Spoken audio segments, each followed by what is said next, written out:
dog groomer at Grand Style Pet Grooming in Tampa, Florida. Hang out with us during our all-day dog grooming live streams and enjoy our great chat community. All right, let's get busy.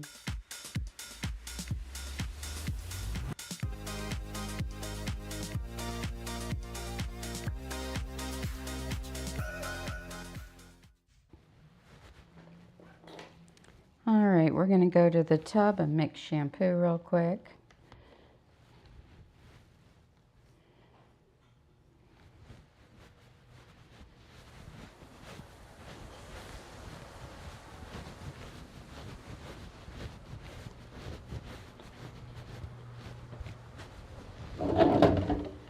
Everything's washed and disinfected and ready to go.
These might come in handy.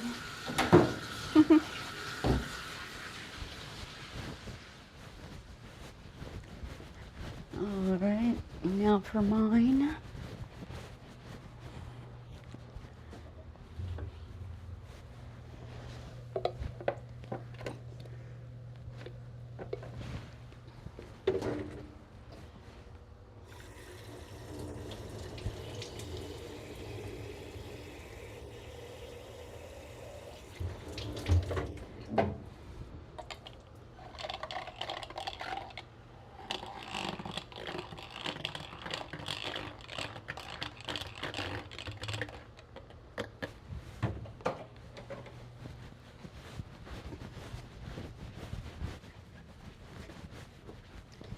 Zoom, zoom, zoom.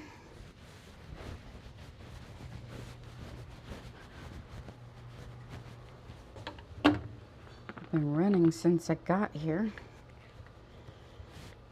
for like the last hour.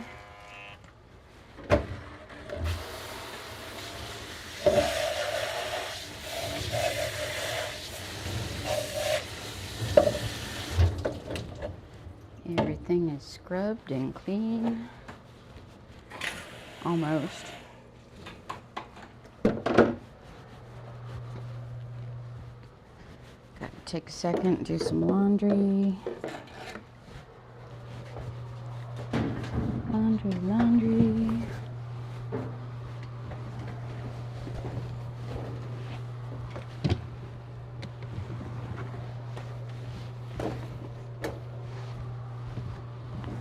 Lots and lots of laundry.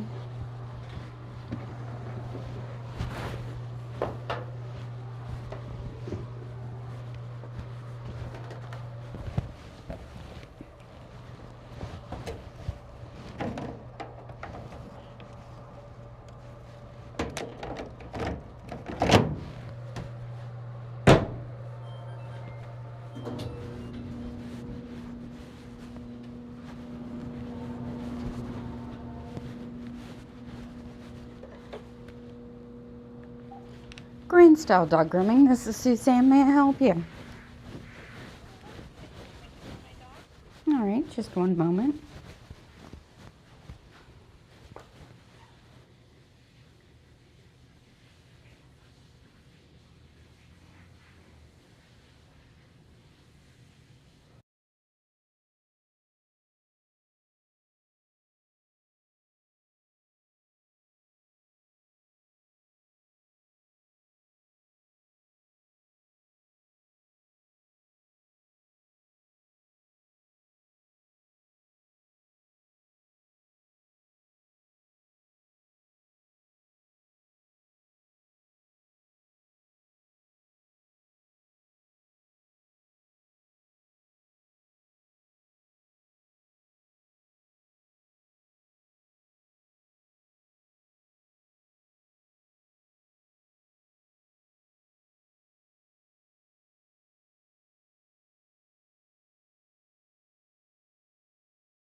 All right, back to it. Let's, still got to put more laundry in the washing machine, then put the runs back together.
Alright, first dog of the day is Bubby. He is a Bichon Shih Tzu mix, I believe.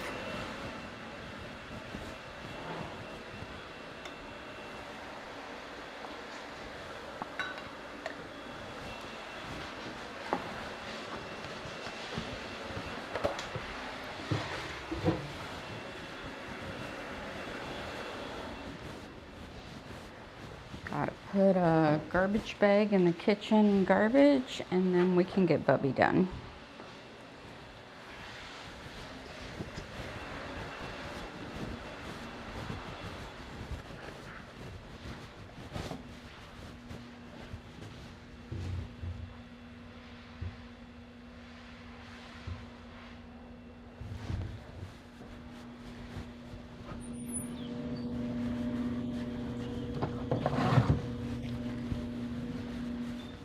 We are good to go. Zoom, zoom.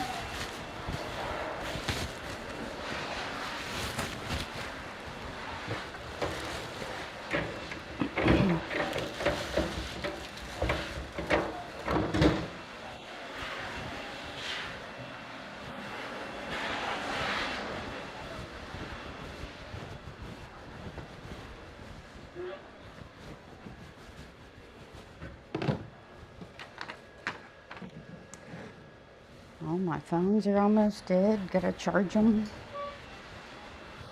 Alright. Mr. Bubby.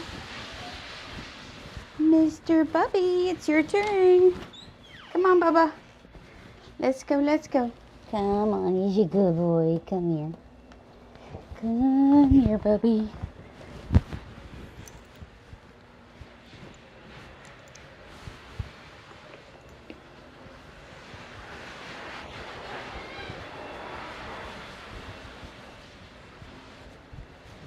That's a good boy. Did I get my clippers? I did get my clippers. They were on the charger.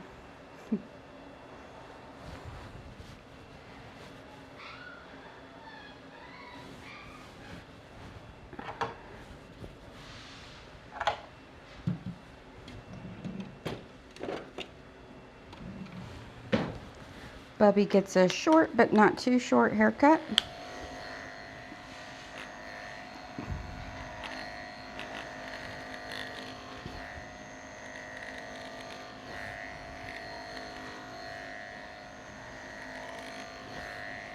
Stand.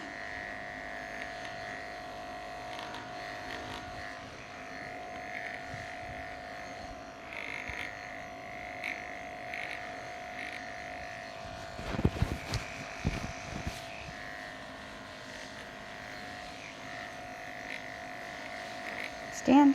Good boy.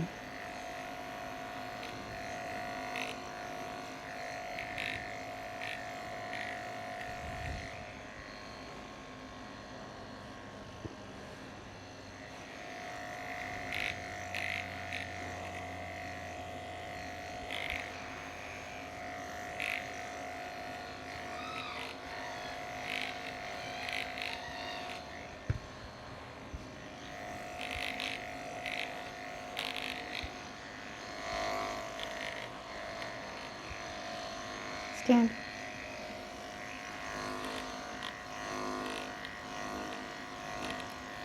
Oh boy.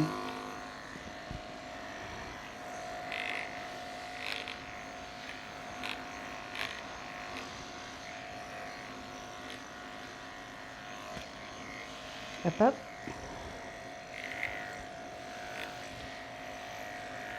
Good dog.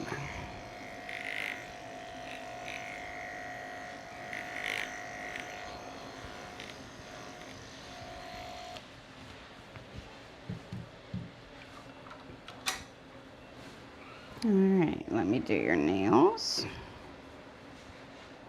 You're gonna be a good boy. Good. No, no, no, no, no, no, no, no biting. No biting. You be a good boy. You be a good boy.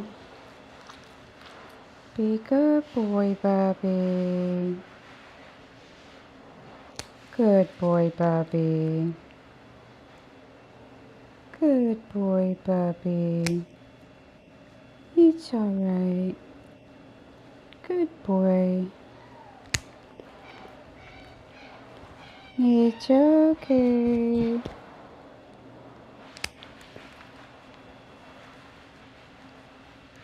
Good boy, Bubby. Good.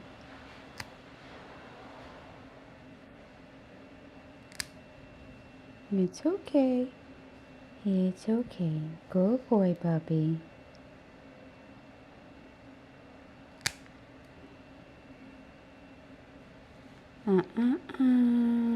Be nice.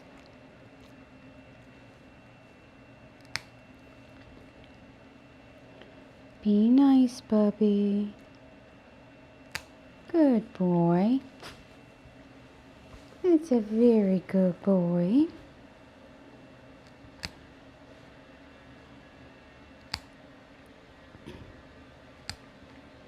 Good boy, Bubby.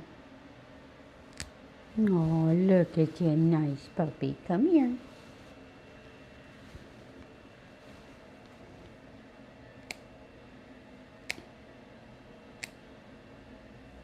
Good boy. That was very nice. I'm so proud of you.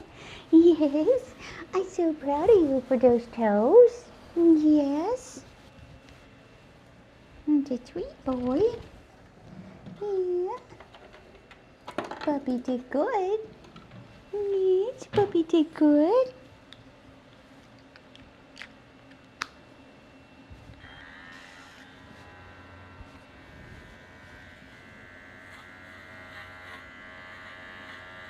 Good. All right, let's do the pads of your feet. Good boy, Bubby. Good boy, Bubby. That's it.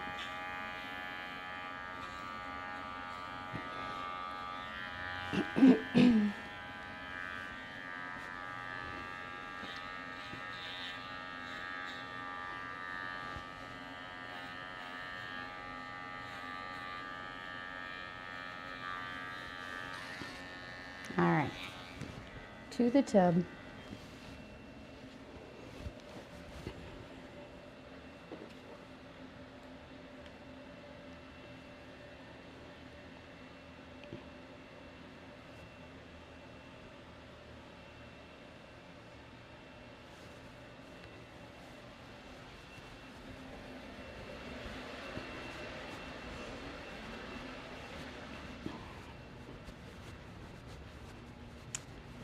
Bubby, Bubby. Stay right there. No, don't leave. You're not leaving. No, you're not. You're not leaving.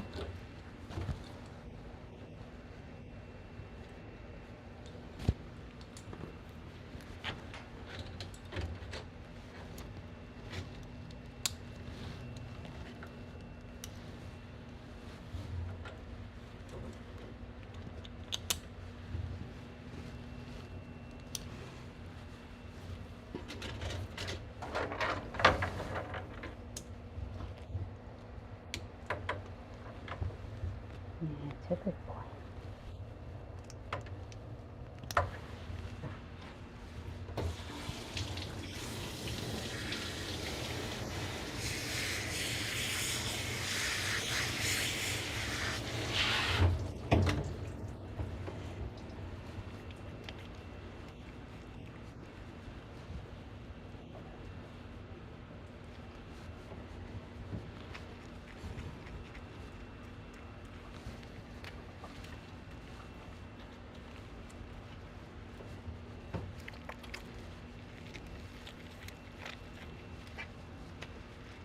We've got a very busy day today. Several poodles.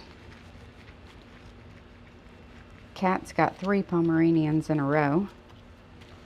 She has Daisy, Bubby's sister, Django, and Archie. So there's going to be flying fur in her room.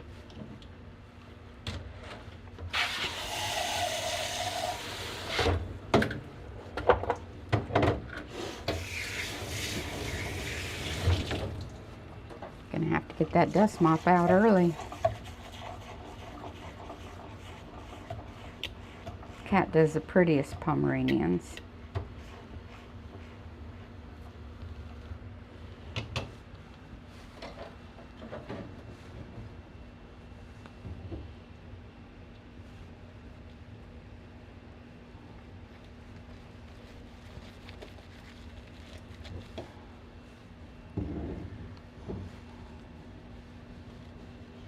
Our schedule has been kind of light with school starting, but it's starting to back up on us again.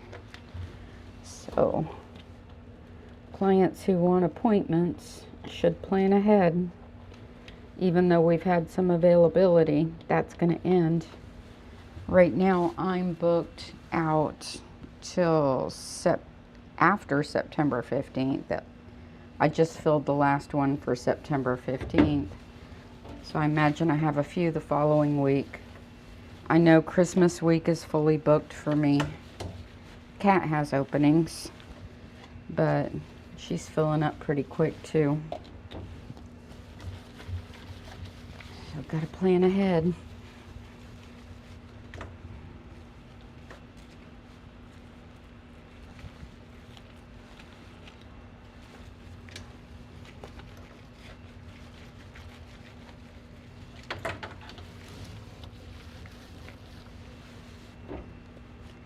Clients can always book online at grandstylepet.com.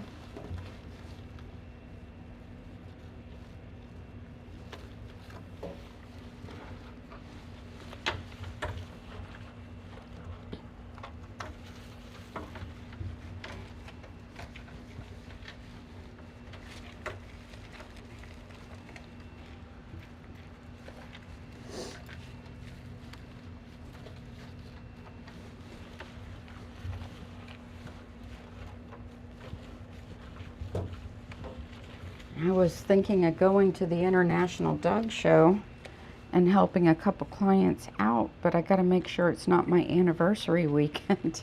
I didn't even think about that. So hopefully it's not, because if it is, I'm not going. Be my 39th wedding anniversary. And I'll be spending it with my husband. So that's September 16th, so I'm not sure. I gotta look at the dates. I was just thinking about that the other day. It's like, oh no, what was I thinking? Because it's right around then.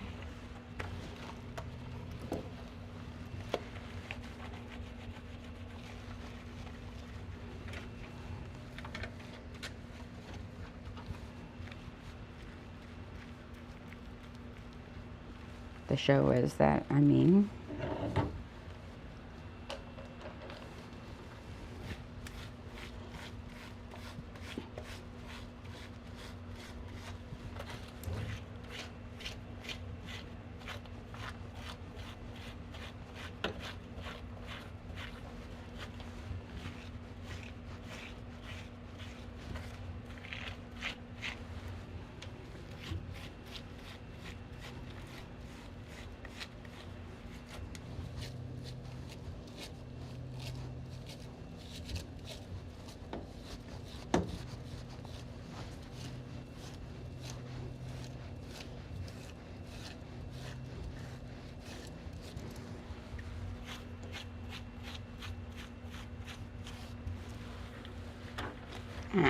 Be nice.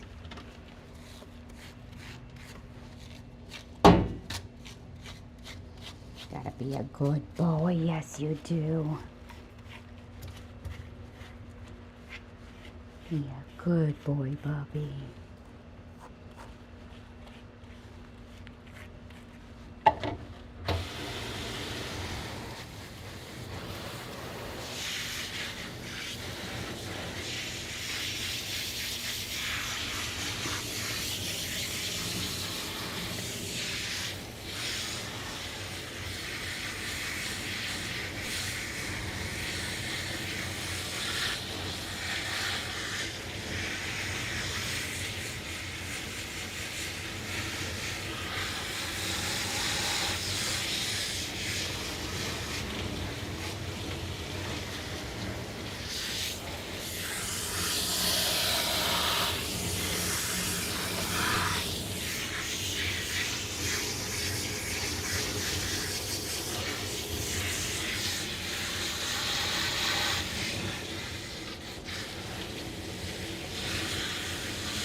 Good boy, Bubby.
Good boy. Yes, you're going to get your teeth brushed. Yes, you are. Yes, Bubby's going to get his teeth brushed. Oh, what a good boy. What a good boy, Bubby. Let's do the... Don't show me the teeth like that. That's not how I want to see them. Ooh, it's all right. Just brushing your teeth. I'm not threatening you. No, not threatening you, Bubby. Open wide. Come on, you can open wide to bite me. You can open wide to get your teeth brushed. Yeah. Yeah, good enough.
Good boy. There you go. Oh, you're such a good boy, Bubby. Yes, you are such a good boy.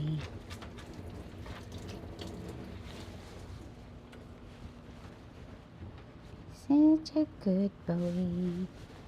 Up, up.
All right, stand. Good boy.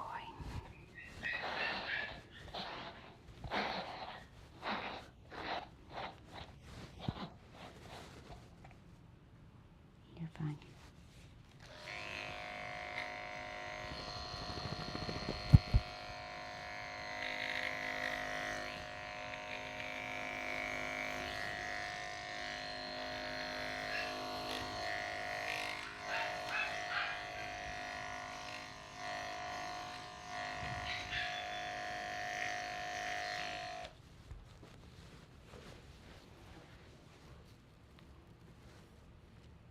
I'll be right back.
Archie's full of himself today.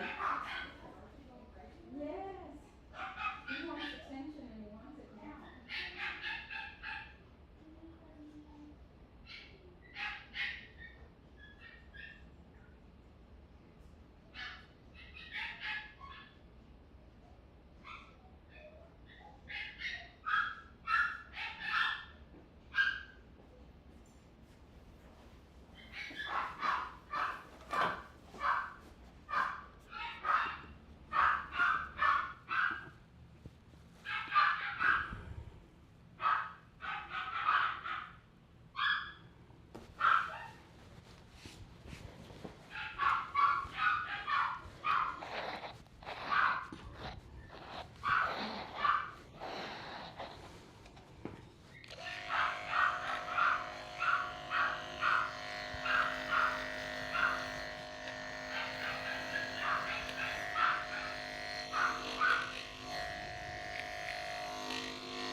Good.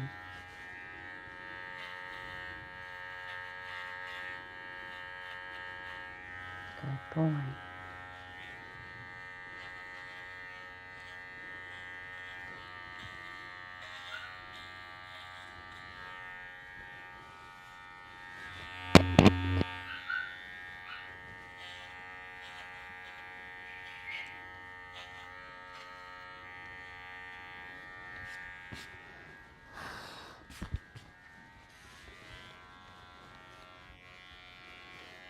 Stand. Good boy.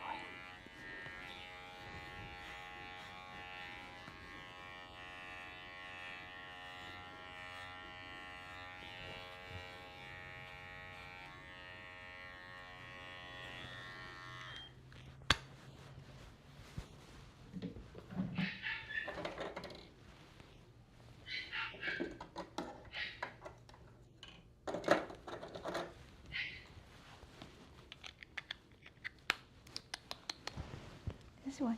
Come on. Yeah, it's a good boy.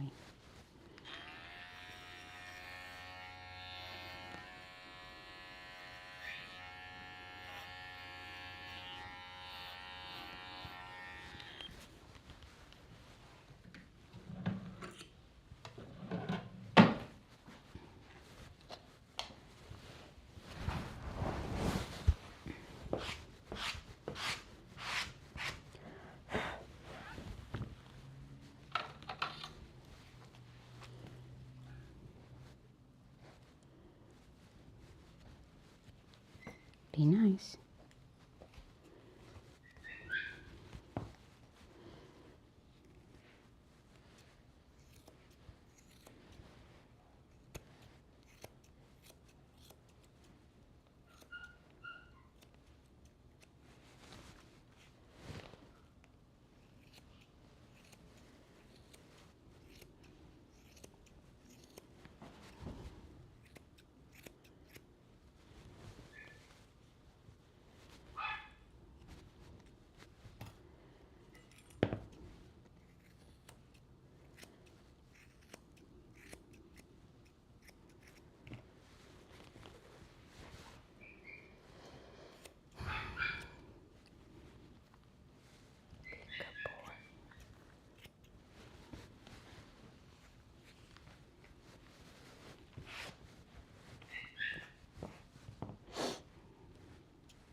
Turn.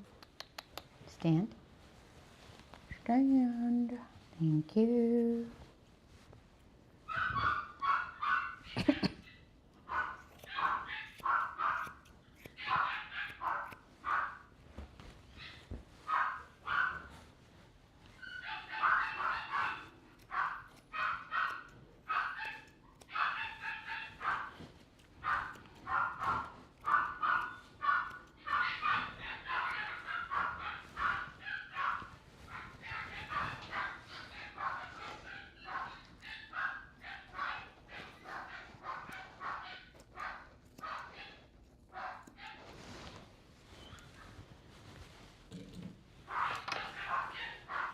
There's some puppies doing back there, huh? Let's see what they're doing. Let's see what those puppies are doing.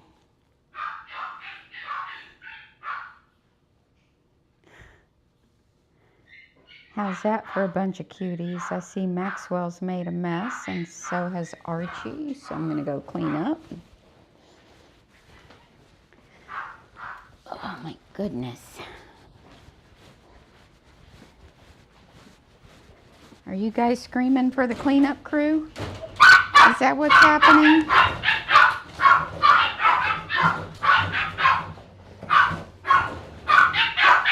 Is that your call for maid service? Don't step in it.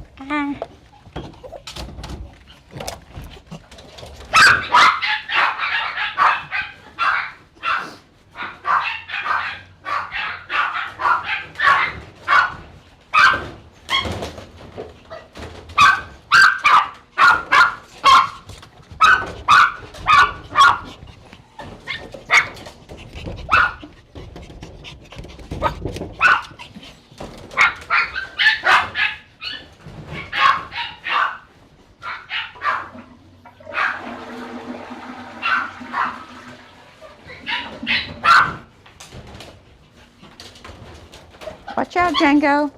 Come here. Come here, Django.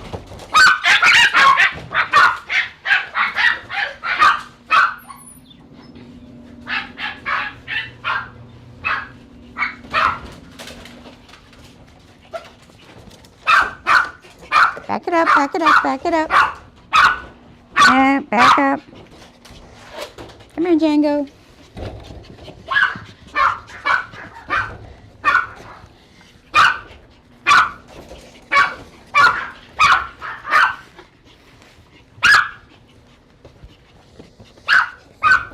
One of the hazards of the job of dog grooming is your hearing. The decibels. I've measured his decibels before. It was like 110. Yeah. I used to have a decibel counter in here. Just for moments like these. I forgot to go get laundry detergent, so just use like 1/3 of a cup of the dish soap in there. Should be fine. All right, back to you.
Bubby, let's go.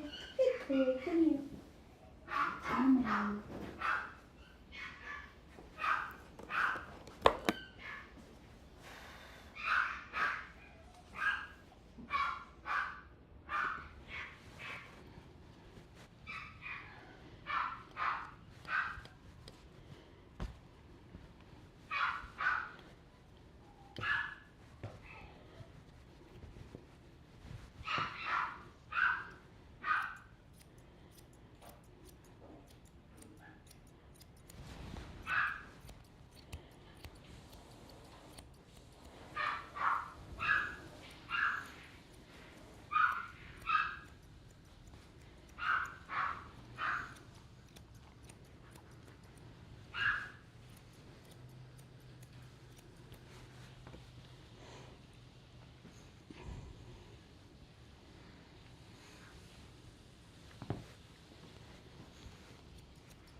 So we have Ace, the black and white Schnauzer, coming in this afternoon. It'll be his second appointment with me.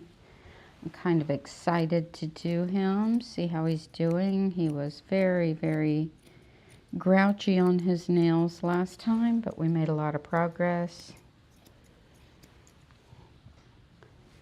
I want to see if the progress carries forward or if we have to start from the beginning again.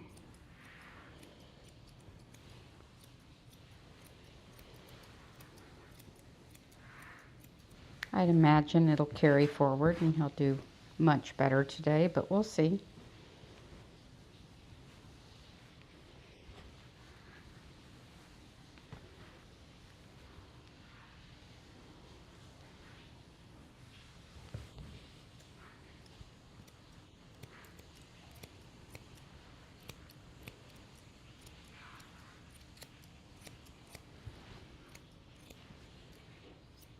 I think he'll be about 4 o'clock or something like that. It's about when I'm expecting him without looking at my list right now.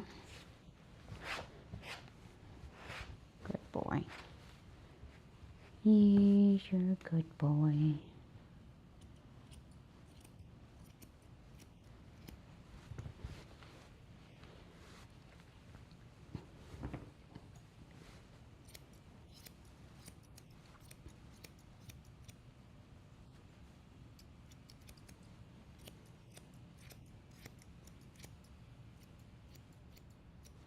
Good puppy. Do this side.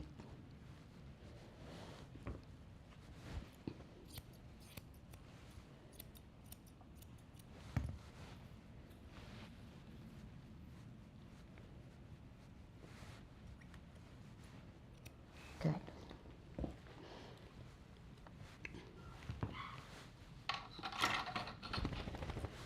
He's a good boy.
So I saw this post yesterday.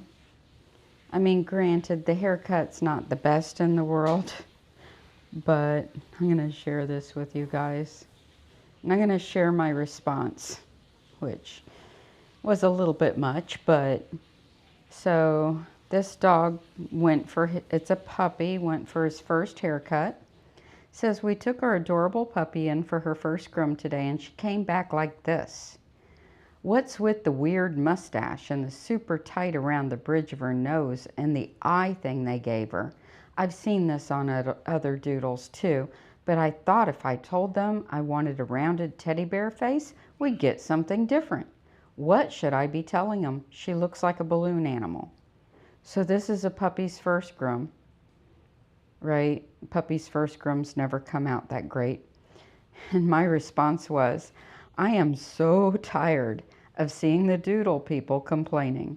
Never in my 60 years of being in a grooming salon nearly every day has a single group of pet parents been so collectively unhappy with the grooming of their dogs. Every other group of pet owners are fine. Terriers, poodles, Bichons, Spaniels, Cockapoos, Cavapoos, no matter the type of dogs. The pet parents are happy with our services. It's only the doodles. I swear, so many groomers are so discouraged because of this. Can't you just be happy? That was my response. It's like, I'm over it. I just can't anymore.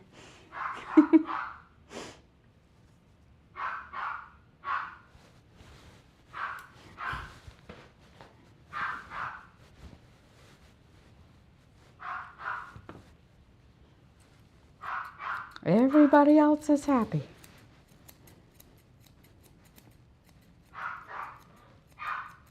For 60 years, everybody else has been happy.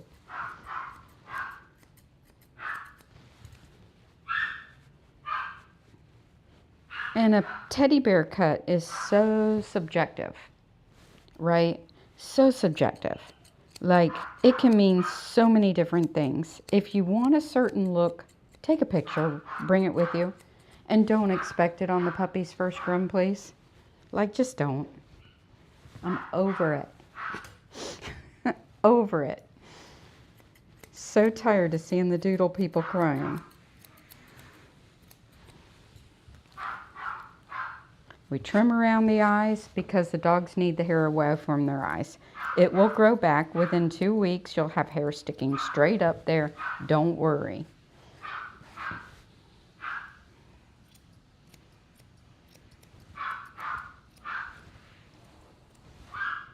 And if you don't want the hair around the eyes trimmed, tell the groomer don't trim around the eyes. We have one doodle client, and she doesn't come in but maybe twice a year. She says, leave all the hair just bushed in front of the eyes like this, but trim the head round. It looks so stupid. And then she never seems to be quite happy with the finish on her dogs. And then she comments on my pictures all the time. She's like, oh, I love this look. I love that look. That's beautiful. It has hair trimmed around the eyes. But she never wants that on her dogs. She says, leave everything just completely covering the eyes. I can't. I don't even want to do it anymore. Like, at all. So, that's a thing.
And it's never about the care that they took of the dog.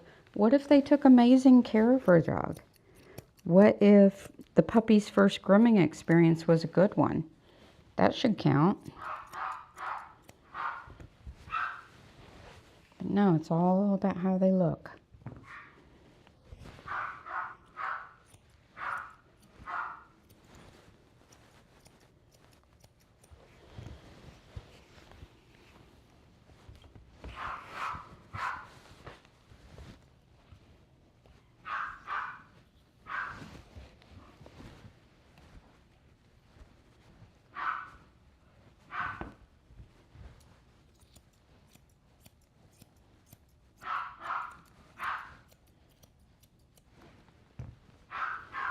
Besides that, when I read that stuff after a long day of grooming, it's like, you don't want me to comment right now. You just don't.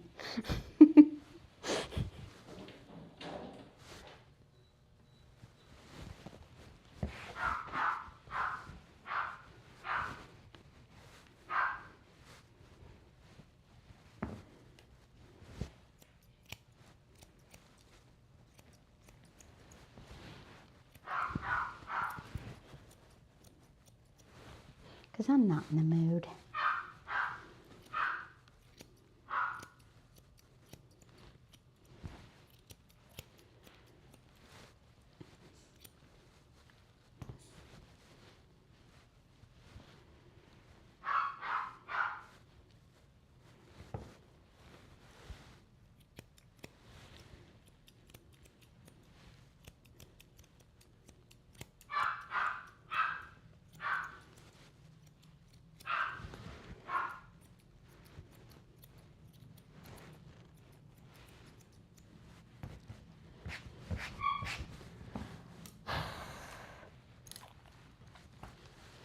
Even the purebreds, the show dogs, when they're supposed to get a rougher look or a more natural look, oftentimes they're groomed 3 or 4 weeks before a show and then allowed to get natural again. So those pet parents understand that this is how it goes, and to get the rough and natural look, you've got to do it a few weeks before a show and let the coat natural back out, right? And that's what doodle owners need to understand. How they look sitting in the front seat on the way home from the groomer is not your end goal. Your end goal is a couple weeks out. Let the coat get curly again, let it natural out, and then it looks great, you know? It's just the way it goes.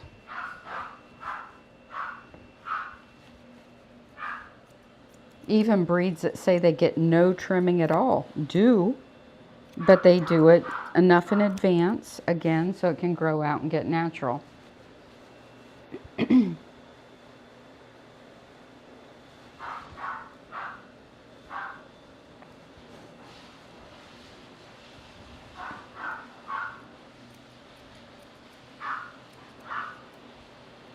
But I've honestly never seen a collective group this way. Never. Not a single one. And the shop I grew up in was busy. I mean busy. Huge breeding, boarding, grooming facility. Huge. So many clients. Every Saturday, 50, 60 dogs. Sometimes as many as 70. Happy clients. In and out all day long. You know? Here, happy clients. In and out all day long.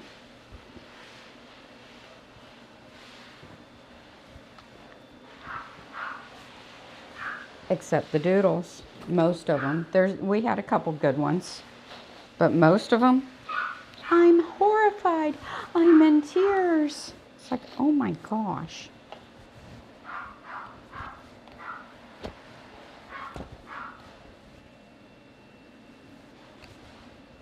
Can you please fix it? No, I can't. No, I can't fix it. It's over.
Hold still, Bubby.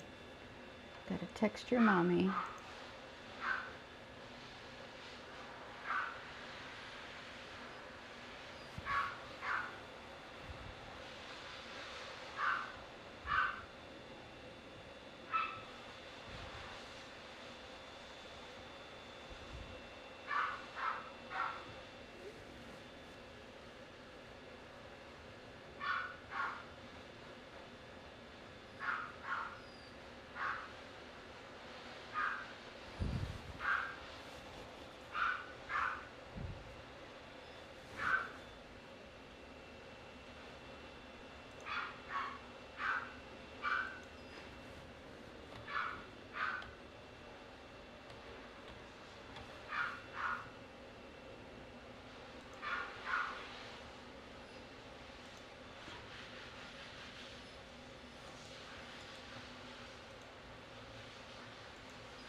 I had to text his mom that he's ready.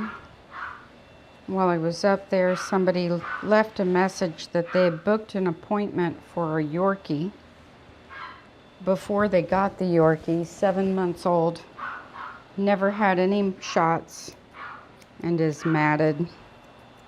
And they wanted to know, since the vet can't see him today, should they cancel? And I'm like, yes. I said reschedule once he's cleared by the vet, and then if he's too badly matted, we may need to refer him out.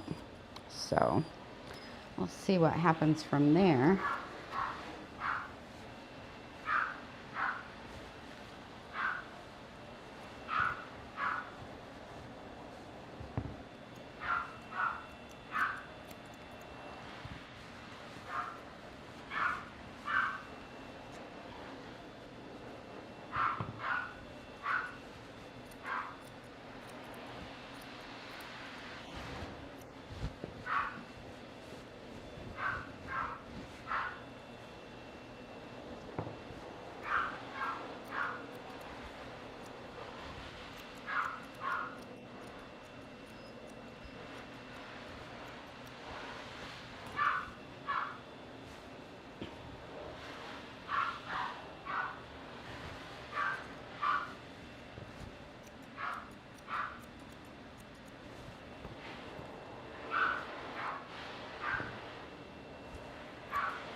All right, Bubby.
The Pomeranian that's with Bubby is Daisy.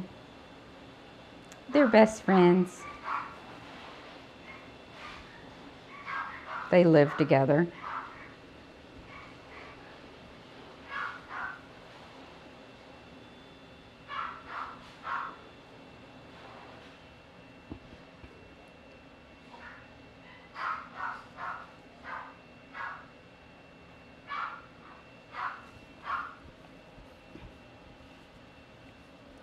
All right, next up is Maxwell the Maltese, but first we got to clean up.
So I think the biggest problem with any pet parent who is unhappy with the finish work on their dog, it comes down to the condition of the dog and communication.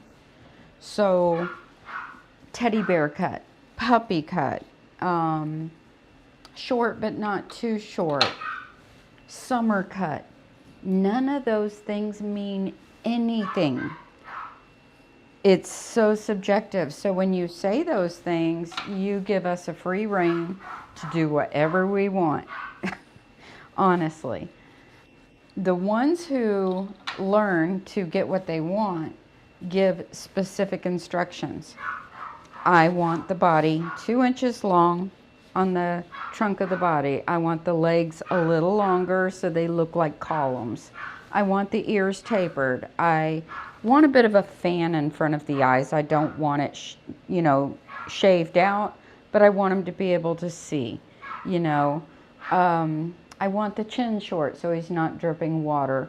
I like the tail trimmed up, but I don't like it long, so just like a flag, you know, just very specific. I want the ears long. I don't want you to trim the top knot. I want you to tie it up in a ponytail. You know, whatever your specifics are, give us inches. How many inches do you want on the dog? Even when the dog's in front of us and we ask, most people say, well, I don't know. You show them a chart with stuff they can feel. Well, I'm not sure, this one or this one. It's not this one or this one. It's this one. You know what I'm saying? I had one woman out there last week. She was going like, I want this. Between two. It's like, And I just said, okay. Because you can't press people. But if you do your homework like beforehand and the husband and wife and kids sit down, okay, let's get out a ruler. How long do we want the dog's hair? You know, and then when you come to the groomer, if we say that's not possible because the dog's coat is matted, then you have to believe us, and you can take your dog home and brush it out and bring it back comb throughable, or you can get them cut short, or you can find a groomer who's going to brush it out for you. If a groomer is opposed to dematting a dog, I don't blame them, right? So, you know, if they say we have to start over with the dog clipped all the way down and then keep it brushed from there, then you have to go with that, because many times that's the only humane thing to do. So bring the dog in to us in proper condition with actual instructions.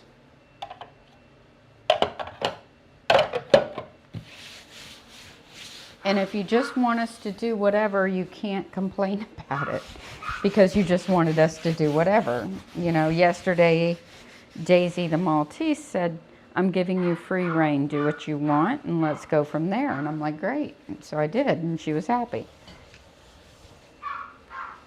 Most customers, if they tell me short but not too short, then I put a blade on the back, scissor the legs, round the head, you know, and do what I think is cute on the ears. And I just do what I want. Most of my clients are happy. All right, let's get Maxwell into the tub.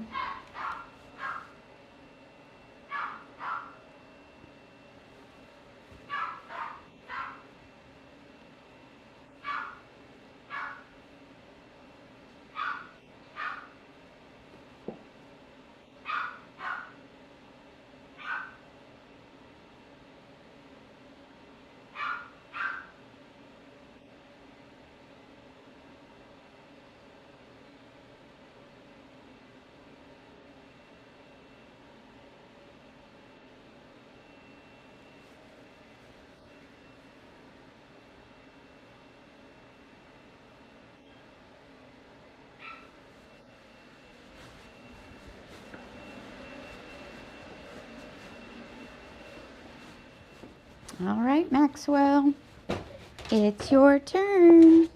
Come here.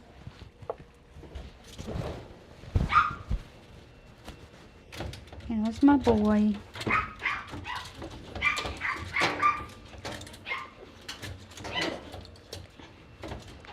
Don't kiss me with your drooly face. Why are you all covered in drool? Why?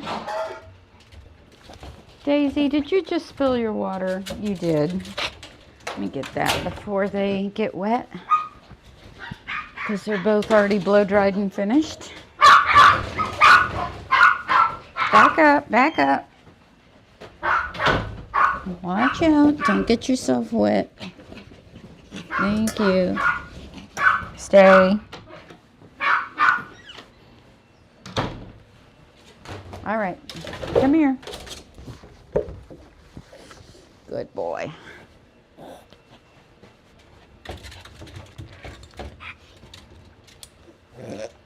Calm down.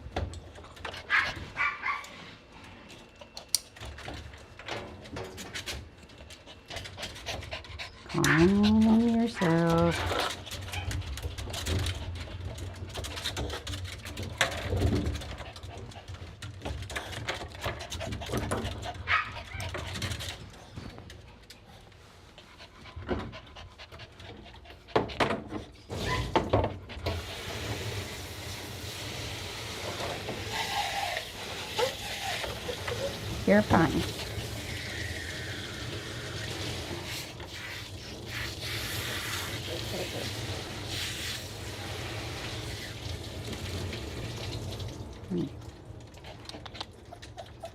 No? Okay.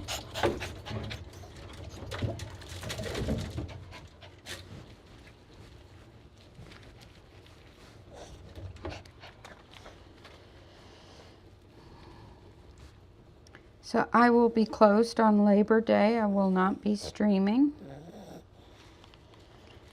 Just for a reminder, taking the day off.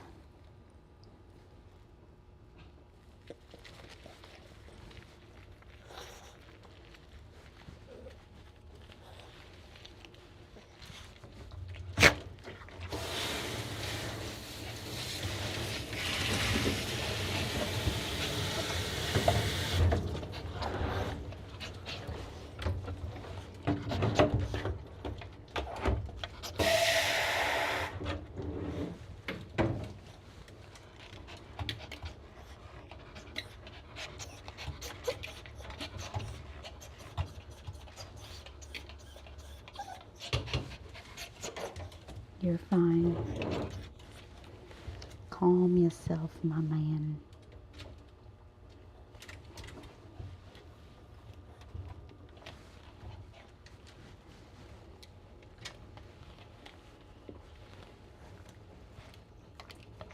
Yes, you're a sweet boy. You're a sweet boy.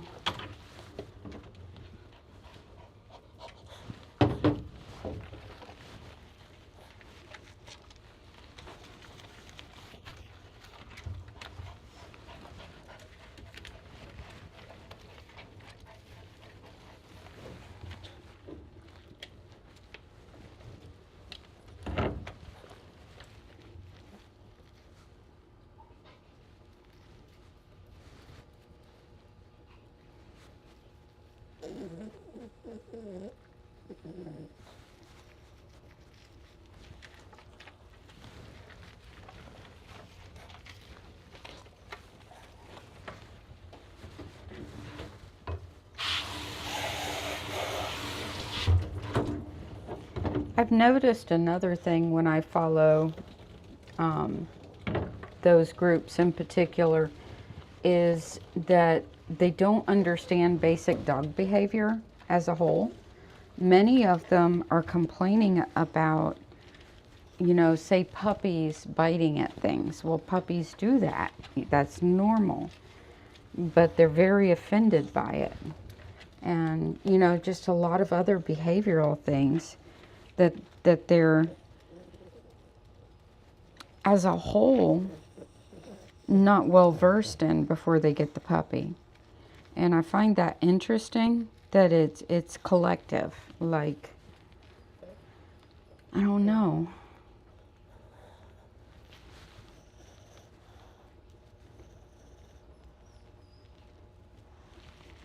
I don't understand.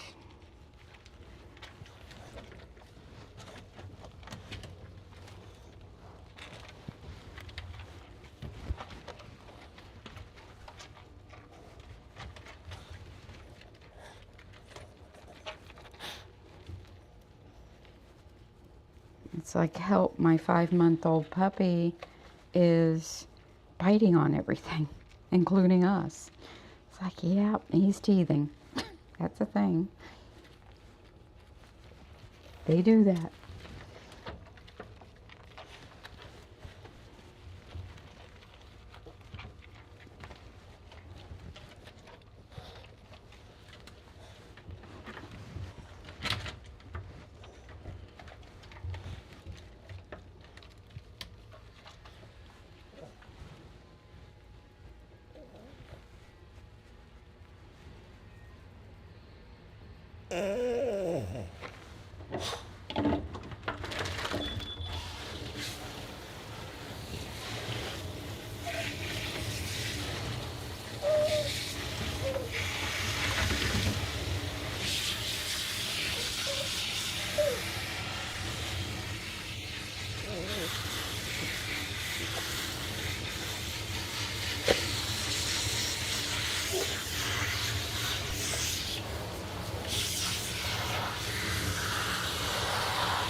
Hi, Mia.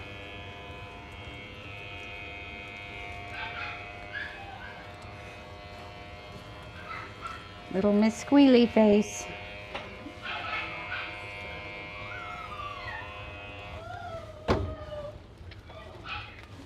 I'll get his conditioner on him and help you take Bubby and Daisy out.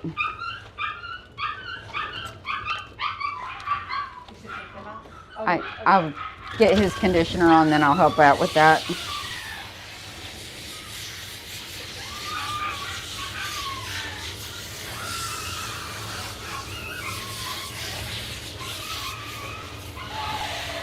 I hear you, Mia.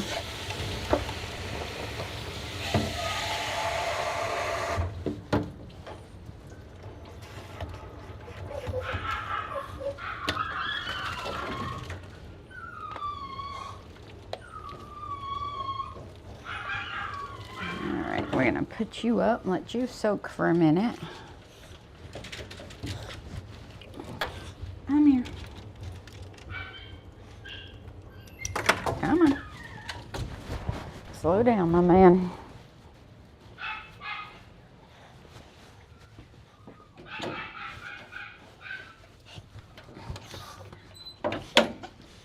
All right, Bubby. It's time to go home, my man.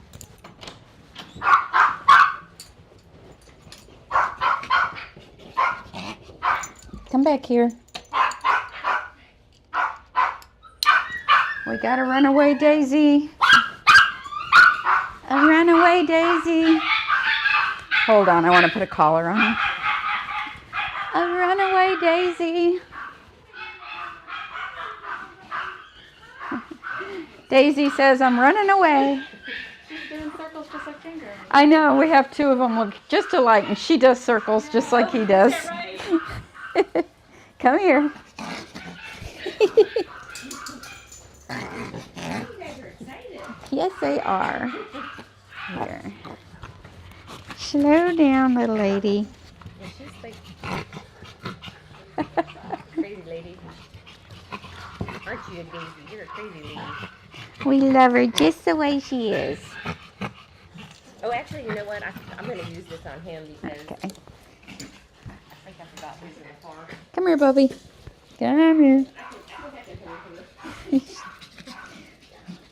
Just get this. The noisemaker back here right now. Oh my goodness, how pretty! Oh wow, that's a fluffy one.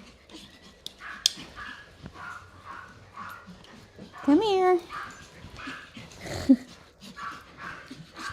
Yep, we got one her color and one his color back there, Pomeranians. There's Daisy. Oh, thank you. Thank you. A runaway Pom. Have a good day today. You too. All right.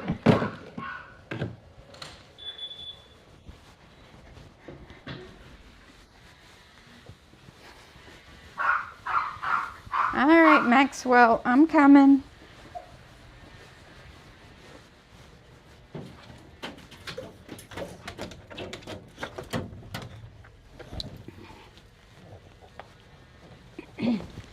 Easy does it.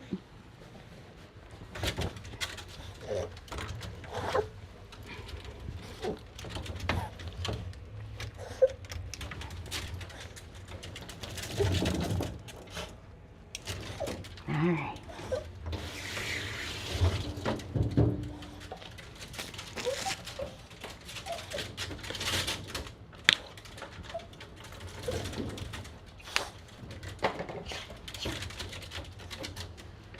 Calm yourself. Good boy. You know I love you. Yes, you do. You know Miss Suzanne loves the puppies. Yes, he does.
Good boy.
Alrighty.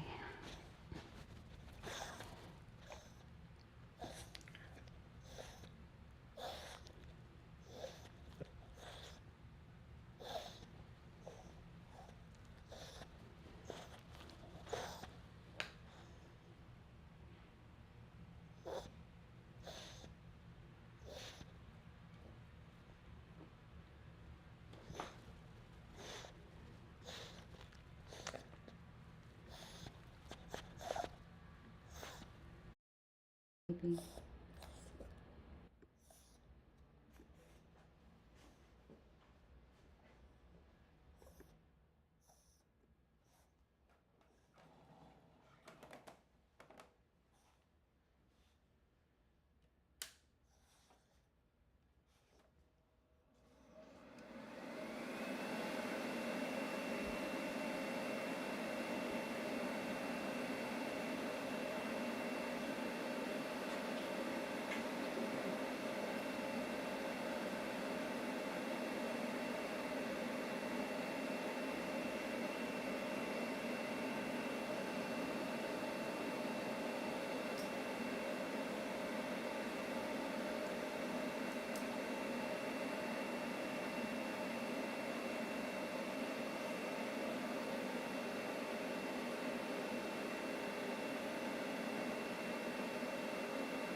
So what I was saying earlier, it's not the people either.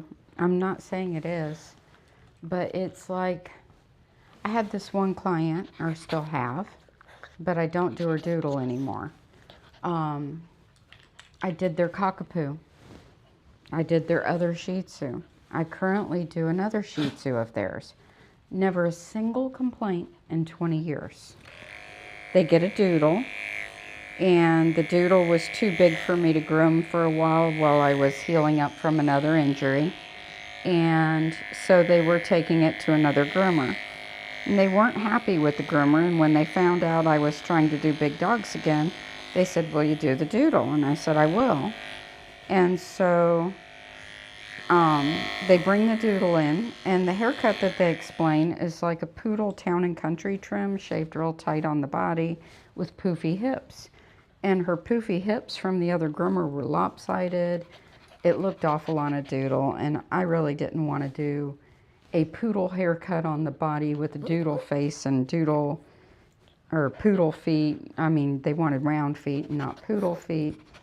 And so while I did the dog, I'm like, I'm going to blend it.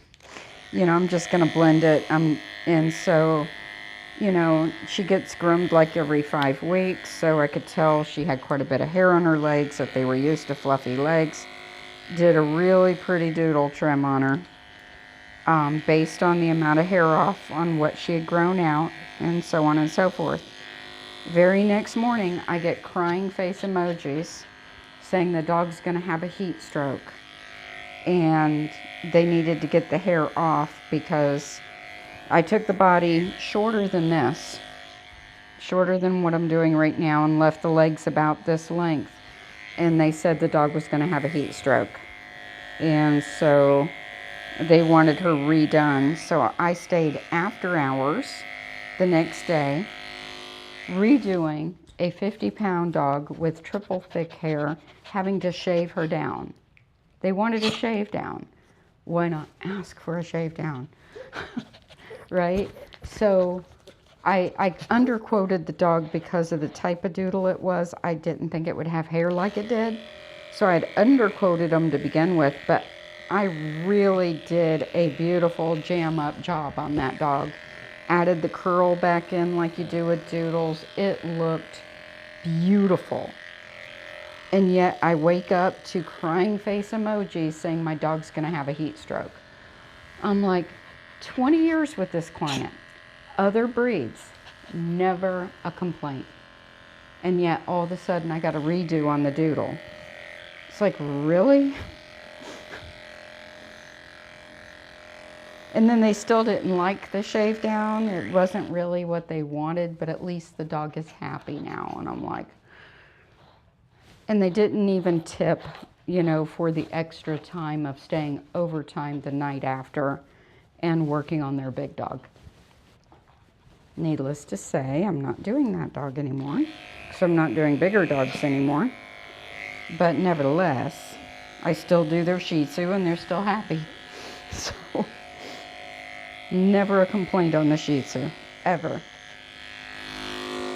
And she gets more hair than the doodle had. Every time. So I just don't get it.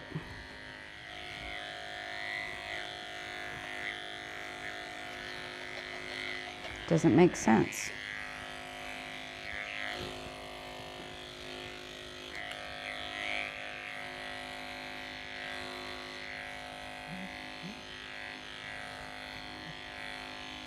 And I believe I clippered that dog's back when they were unhappy with it with a 5-blade. Much shorter than what I'm doing right now, 5-blade. And then blended out the legs just a little fuller. So it didn't have that shaved look. Pretty rounded face.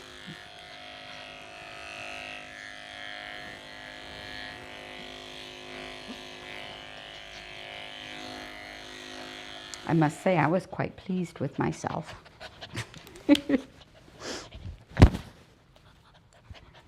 If I still have it, I took almost all the big dogs out of my live streams.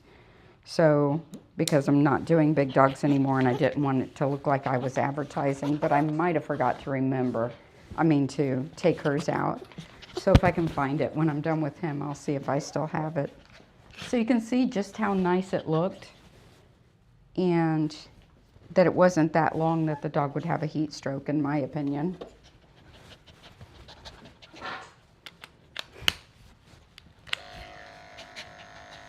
Yeah, it was so much work on that dog.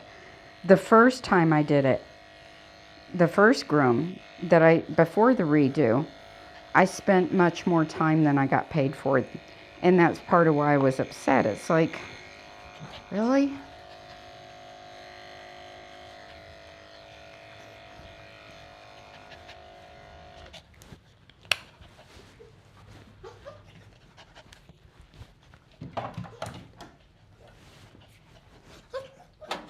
And that's why the expectations are so,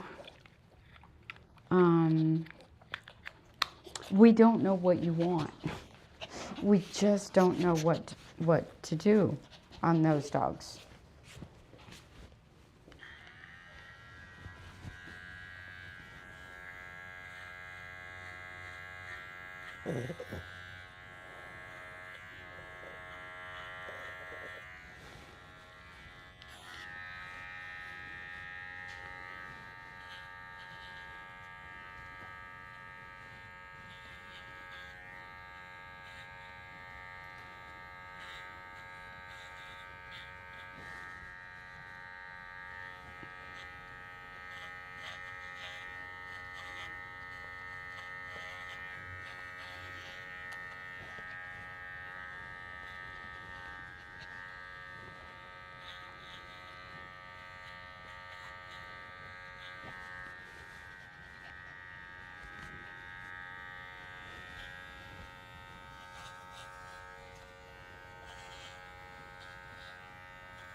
A Samoyed, next trending dog.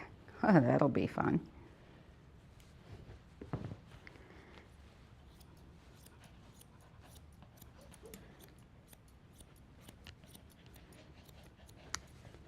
Beautiful dogs shed a lot. Arctic coat, triple coat. Can't shave them down, can't cut them shorter, have to keep them brushed.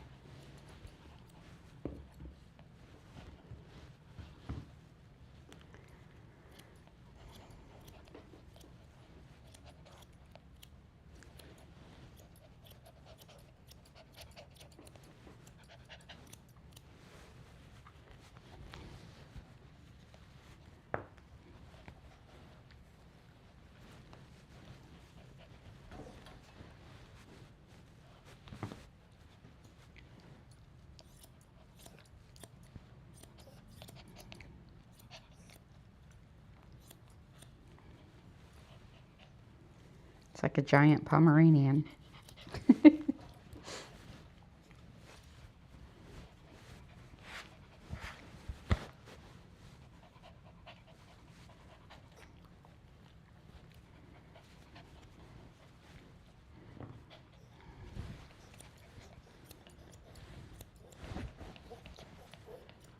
Sweet dogs, but lots of energy.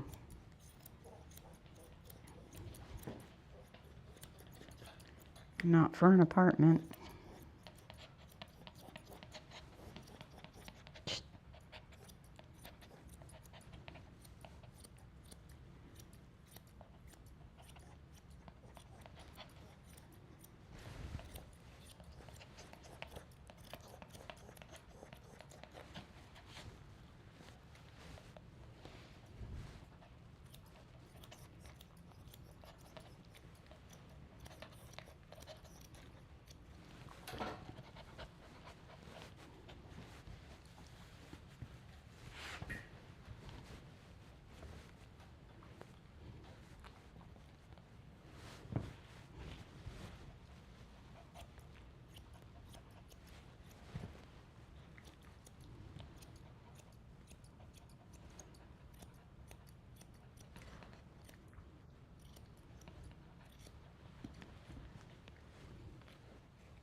It's all right. It was a snag. It wasn't even a tangle. Like, give me a break.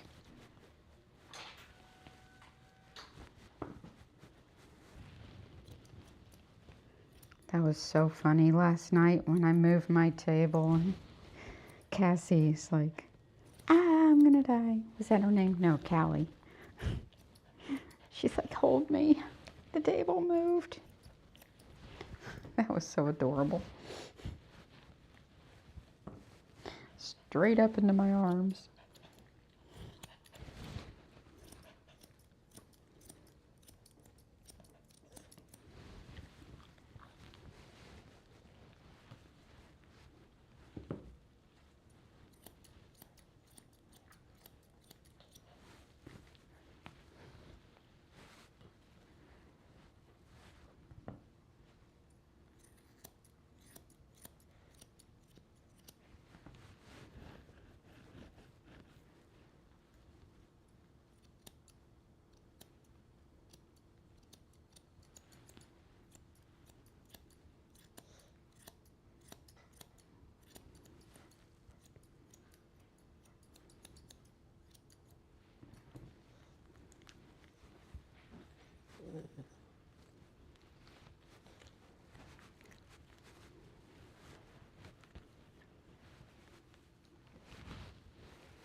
Maltese hair tickles my nose.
I'm being a good boy. So sometimes people wonder why I don't talk to the dogs more when I'm working on them. A dog like him, I have to be careful of not giving too much attention and actually like ignoring him or averting my eyes. Because when I look at him or talk to him, most of the time he gets super excited. So I save it for like when in between stages or when I'm done, because otherwise it takes a minute to calm him back down to sitting still.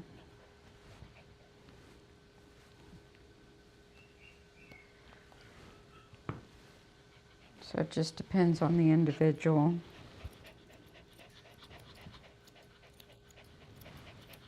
And honestly, sometimes this work can be kind of mesmerizing.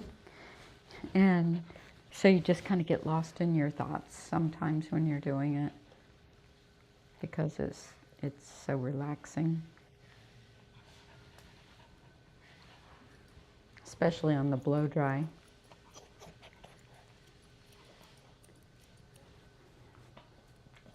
It's like mind clearing thinking time.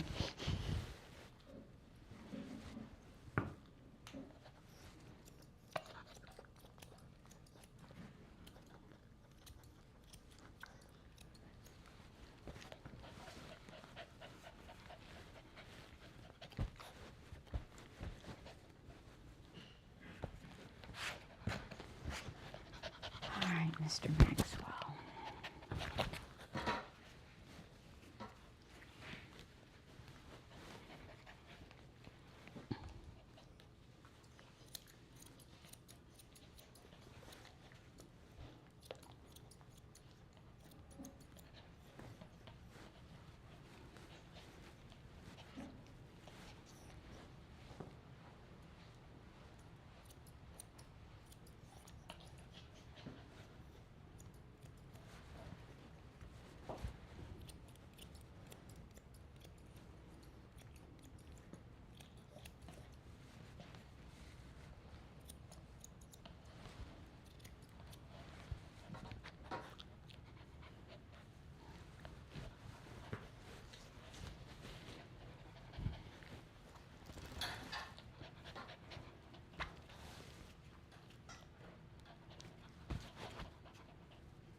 Oh, stop.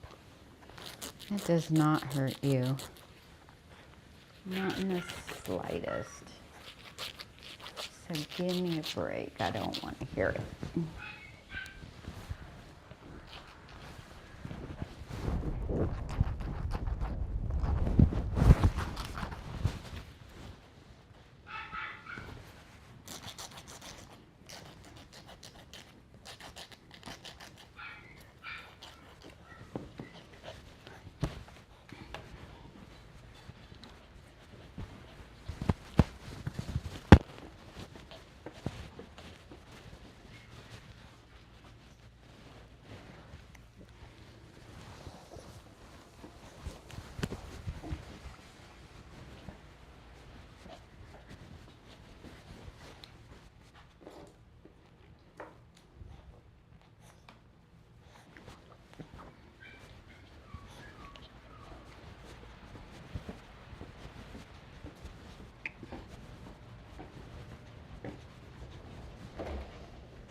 All right, now clean up and get Bo and Mia done. They're just gonna get bath and blow dries.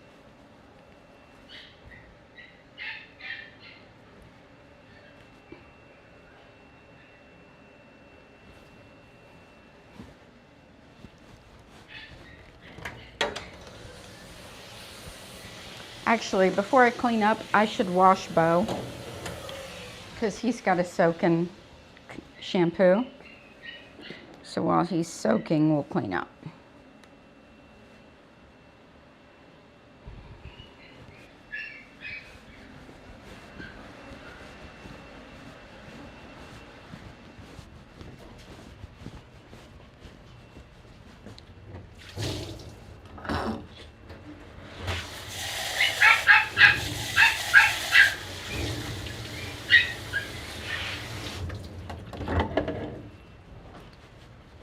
Bo. Where's my bowman? Come here. You've got to get a shampoo, my man.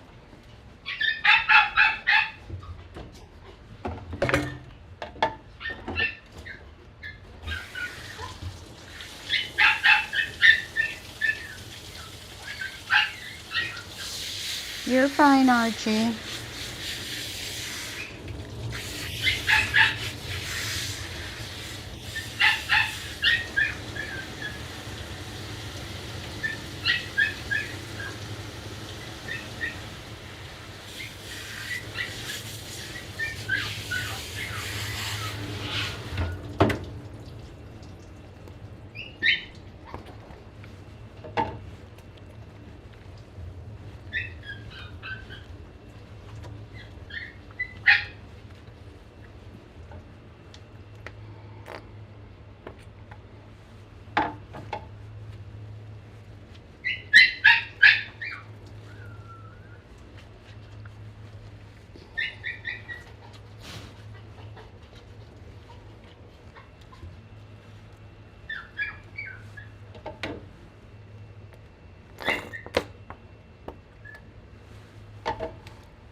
So I was talking to Maxwell's pet parents, and they need a health certificate to travel out of the country with Maxwell. And their vet will not give a health certificate. And she thought maybe she misunderstood, so she called back again. He's got a deep gouge under his eye. And I noticed his eye looked a little funny. It almost looks cut. It's deep. And I just got him out and haven't done anything to him yet. But yeah, it looks nasty. And I thought his eye looked a little funny. And then when I looked, it's really deep right there. And I just started him. I haven't done anything to him yet.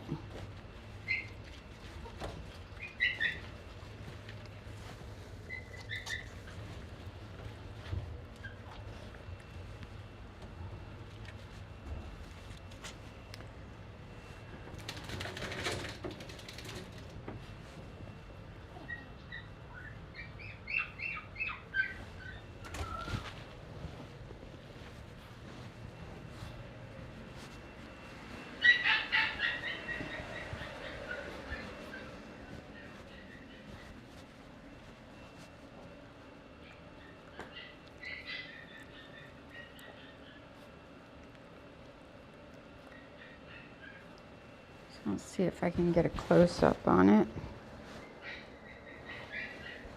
It's right under the eye. Almost looks like a cut. So, I don't know. I didn't do it.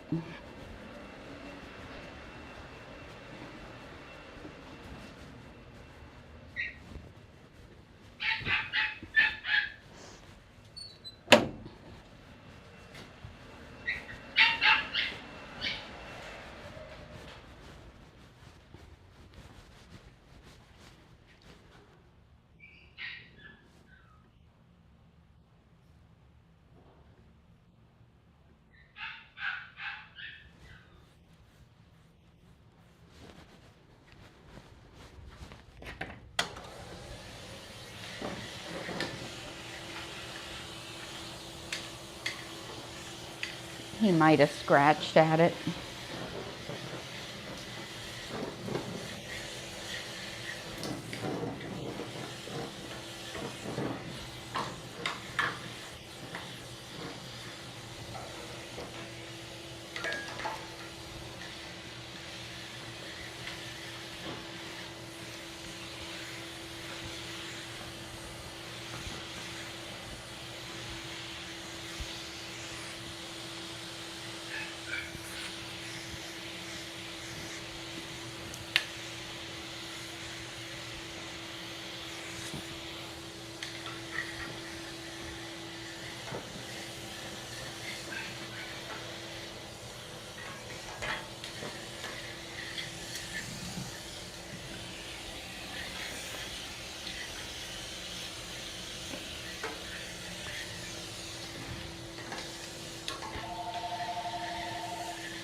Grand Style Dog Grooming, this is Suzanne. May I help you?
Well, the slow spell's over. You're booked up till the 31st.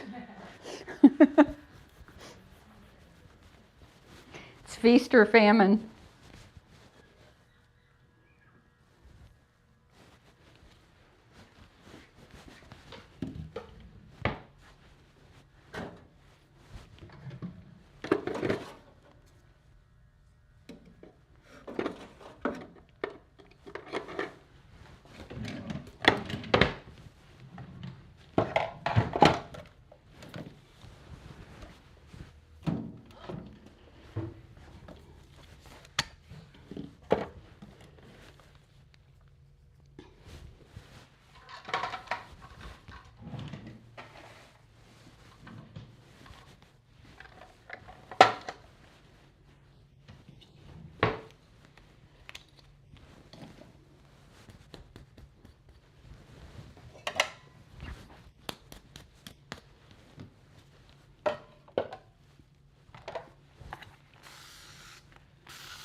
It looks fairly fresh, Dottie.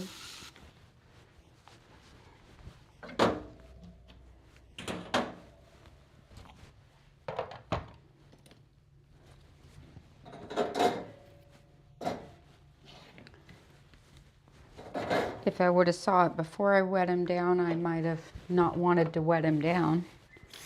But I found it after he was wet, so finishing up with the bath.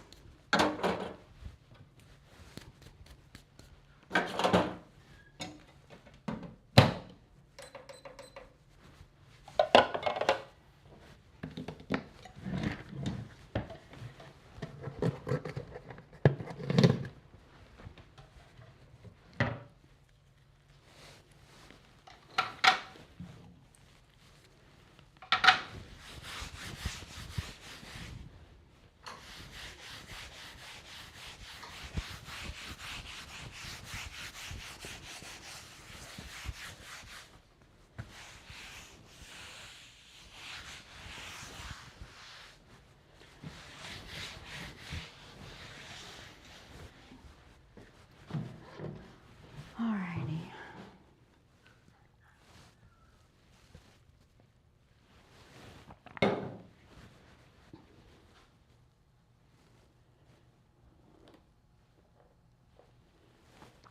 Back to the tub.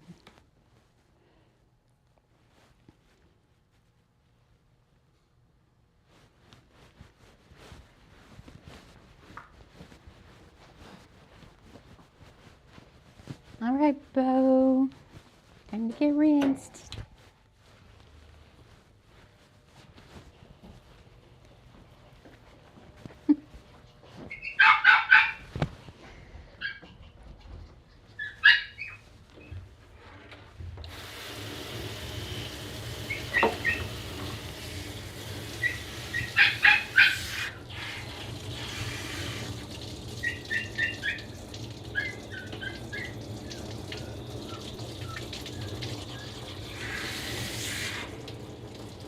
He's got a tangle on the back of his ear, which indicates to me he's been scratching this way. So he probably just scratched it because he never has a tangle. And that little mat right there tells me he's been scratching.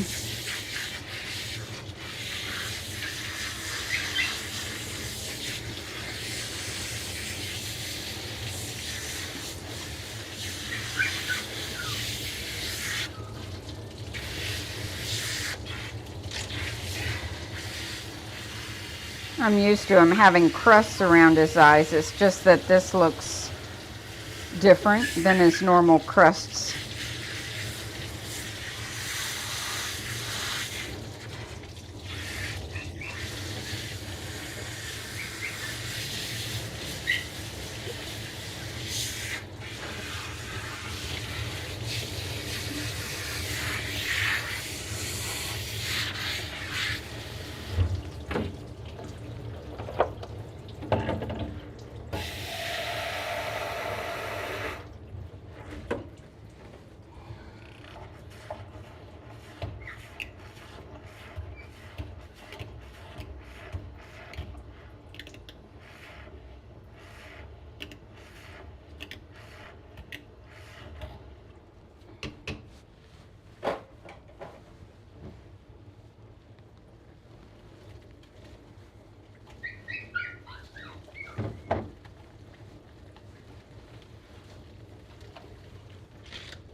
A good boy, Bo.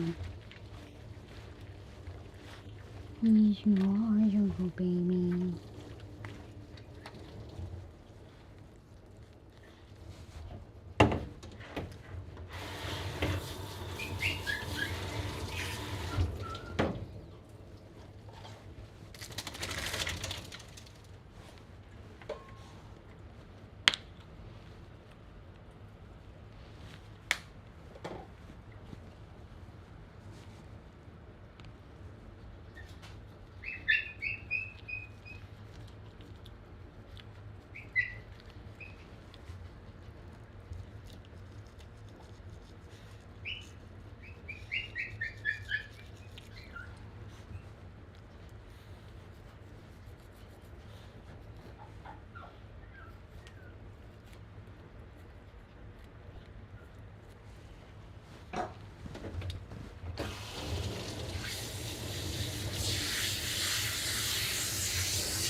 Good Bowie.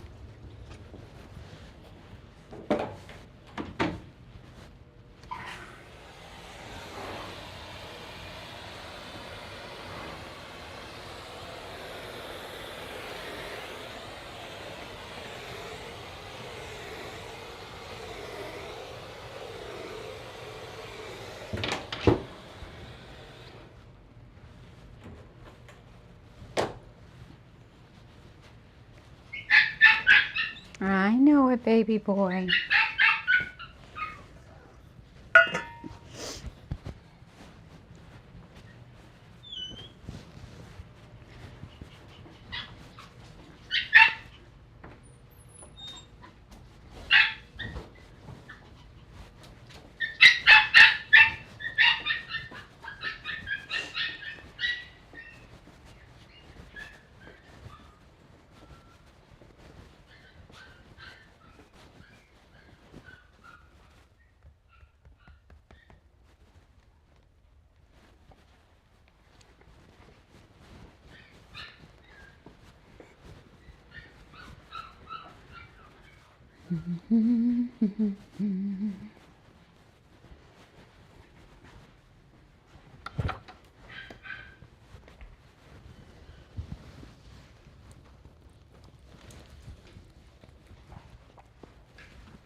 All right, Bo. You're fine.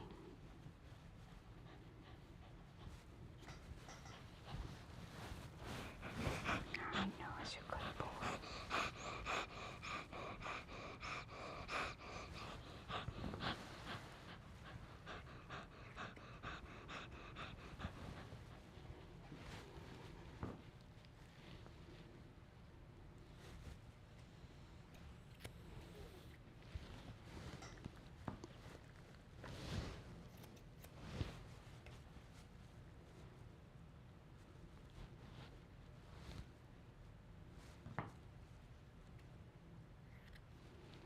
Let's go get your bandana.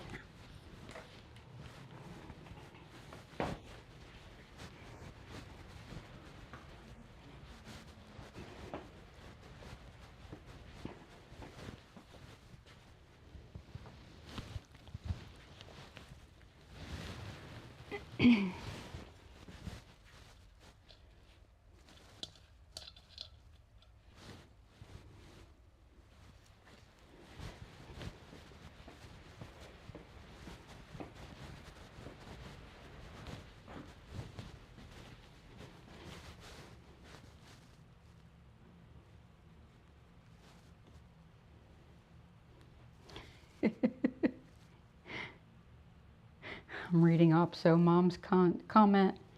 He's a busy bee right now, pouncing on Millie, pooping in the wrong place. I noticed he was about to pee, so I quickly picked him up and he peed on my leg. Fun puppy times off, so Mom. First week with a new puppy.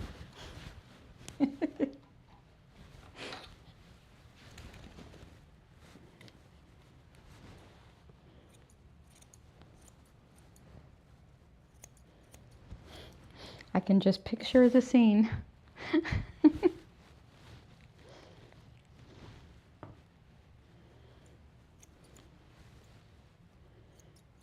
Sounds like he's settling in real good.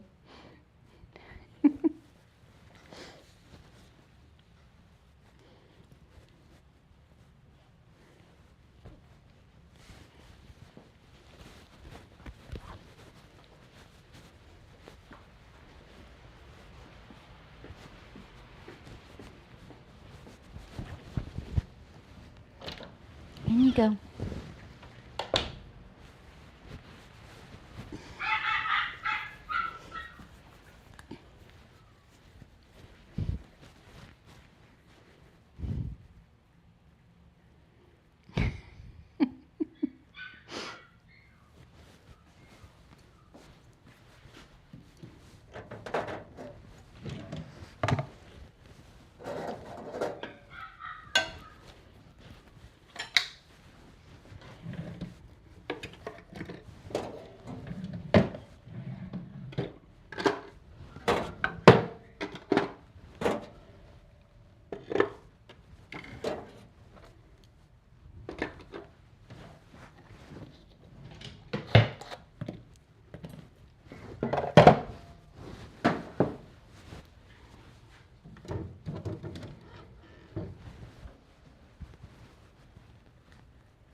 Grand Style Dog Grooming. This is Suzanne. May I help you?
Just one moment. I'm booking appointments.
Okie dokie. Back to work.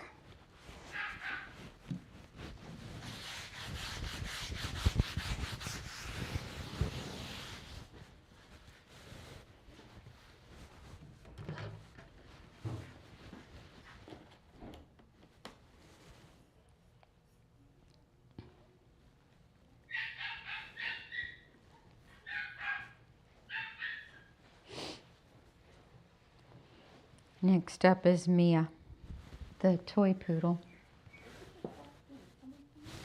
She went to the bathroom for Django and Archie.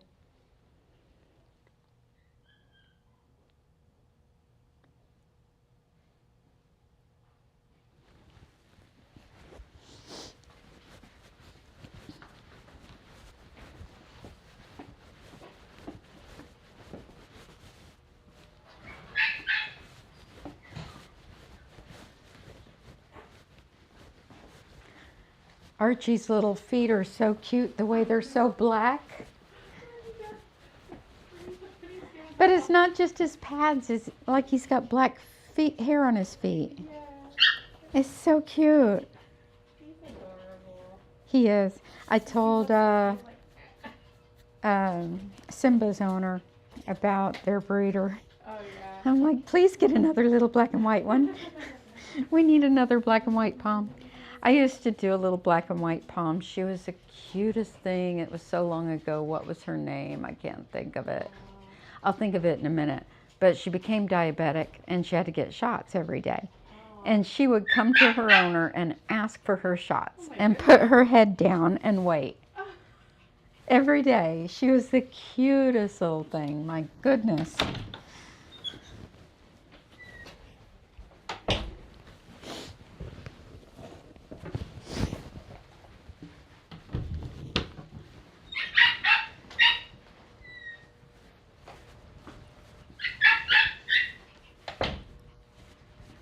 I wish I could think of her name. She passed away years ago. I'll think of it.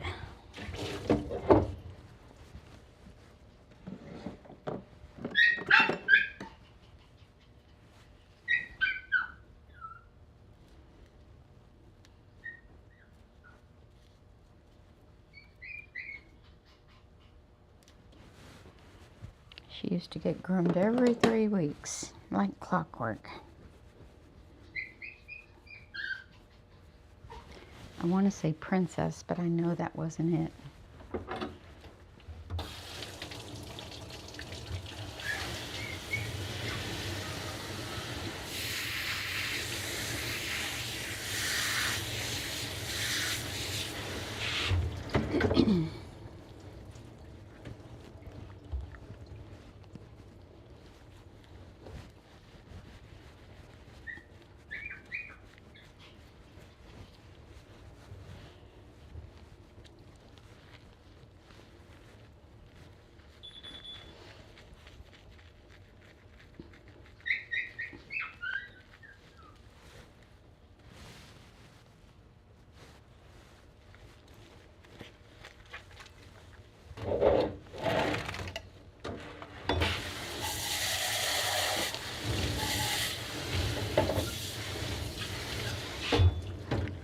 I'll be right back.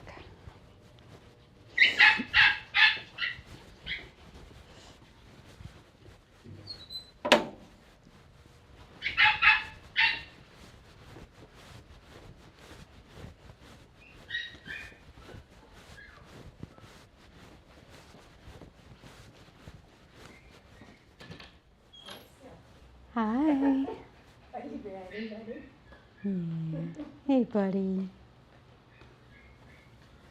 Oh, what's going on there? I don't know. He sees the vet next week. My niece thinks it's a fatty deposit. It's opening up. See the gunk coming out? Oh, I didn't. Ooh. Yeah, he probably shouldn't be groomed today because it's opening. Because, you know, it's deep layer and you don't want anything funky or hair getting in there. So it's probably going to empty out on its own. But I had pressed on it and nothing came out. I saw something just now coming out of this side. I thought I did.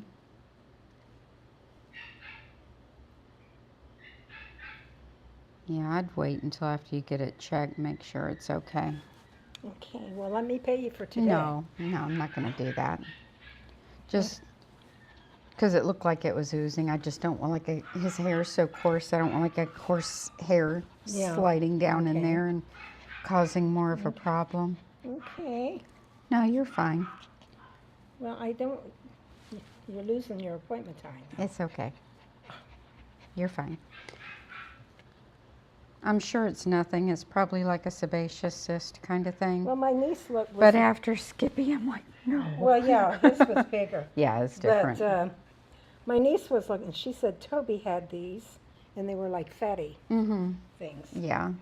So, So that's probably all it is, but just to be sure. okay. Well, You get out of it today, buddy. say I was looking forward to it. I'm sorry. So, I just don't want to cause him more of a problem, you know? okay. Well, he goes to the vet next Tuesday, I think. Yeah, so if the vet says it's okay, we'll go ahead and get him in. Okay, so just Okay. call you after I talk to Mm-hmm. him. Okay. All All right. right, buddy. Okay, well, I'm more than happy to pay you. No, don't worry about it. It was my choice, not yours. Well, I should maybe called you and told you, Yeah, but I I'm didn't sure see it's- anything coming out of it, so I thought, I'm sure it's fine, but it did look like it was oozing for a second. yeah, me. There you go, buddy. Yeah, just give me a call when he's cleared. Okay, all right, I'll talk to the vet. All right. He goes next Tuesday morning, All right. okay? All right. All right, thanks, Suzanne. Thank you.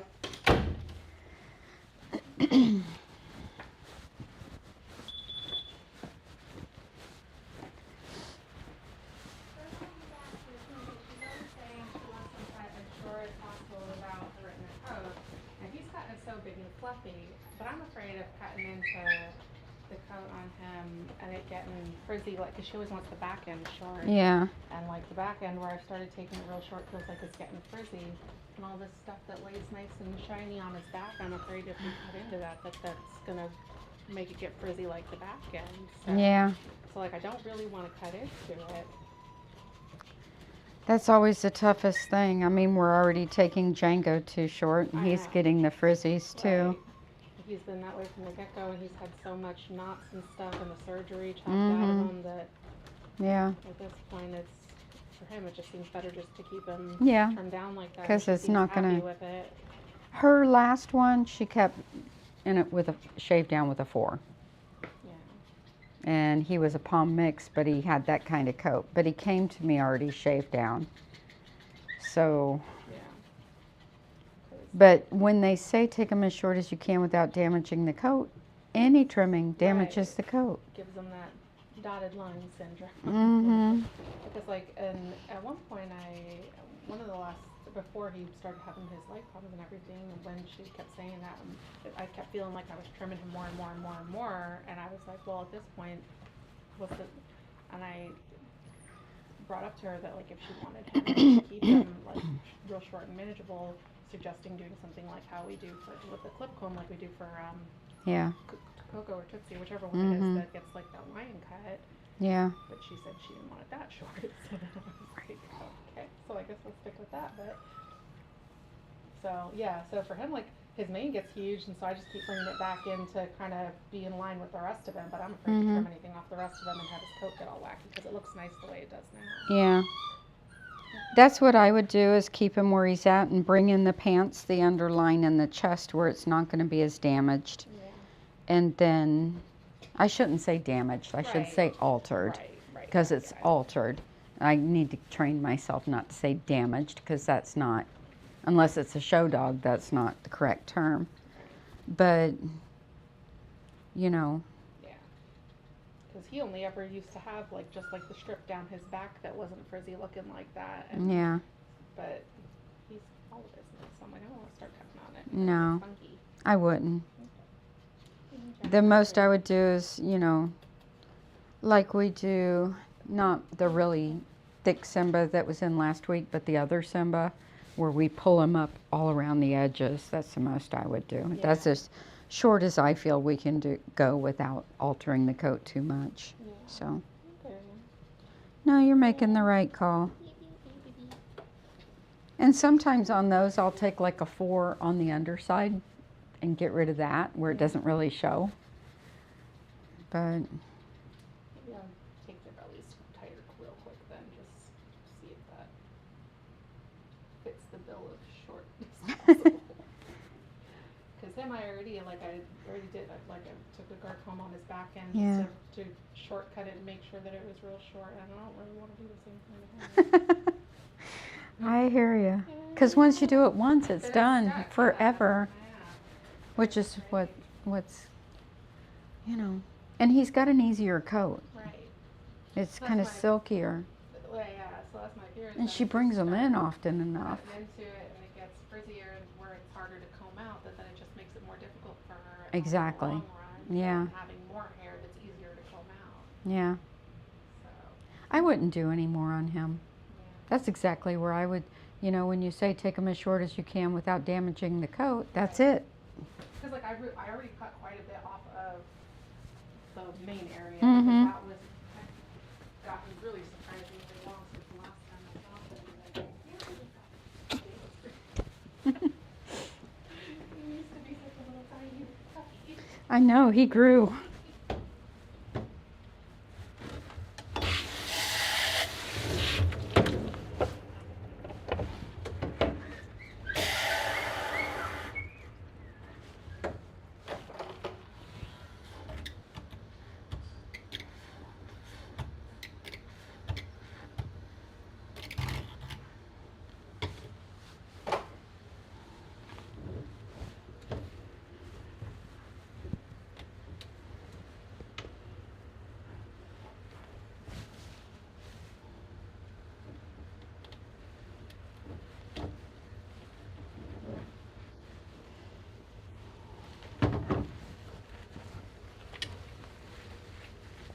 Mia, you're gonna get a quickie bath.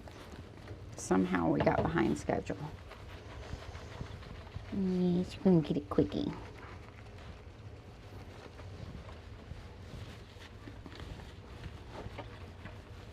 Where did all our time go? It just disappeared on us.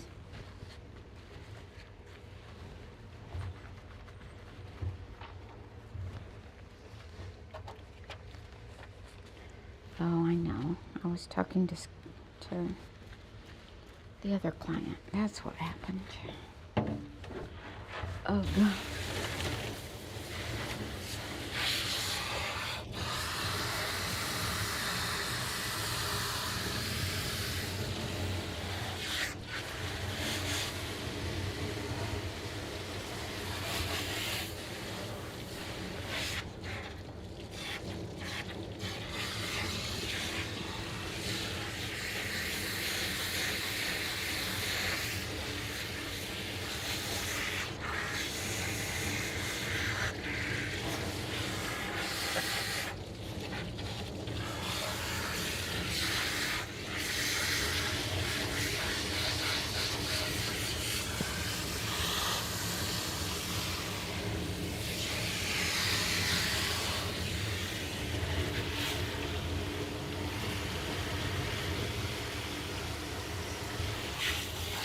I'm a professional dingleberry picker.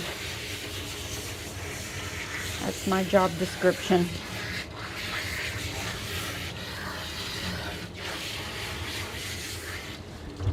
One time on a Facebook post, somebody asked you to explain your job without saying what you actually do, and I said I'm a professional dingleberry picker.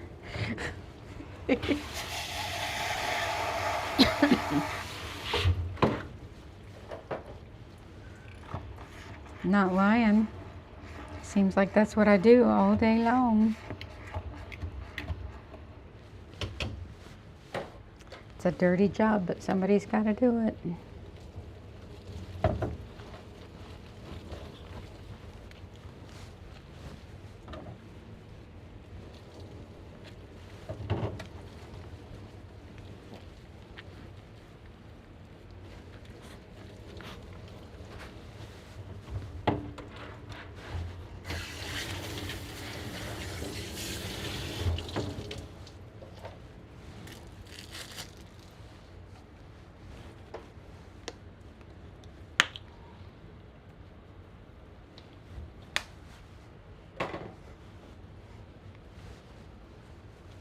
On Facebook one time somebody asked explain your job without saying what you actually do, and I said I'm a professional dingleberry picker.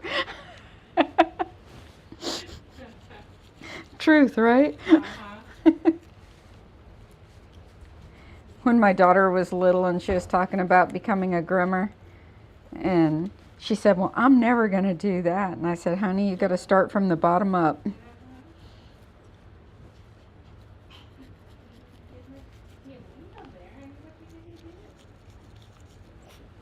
Did she go back outside?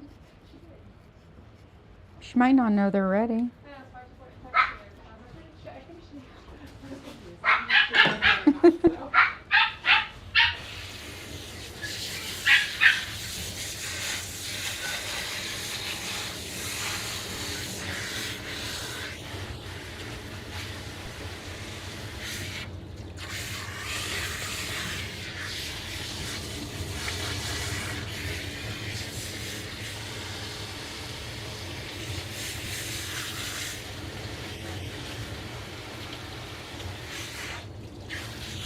You sweet girl.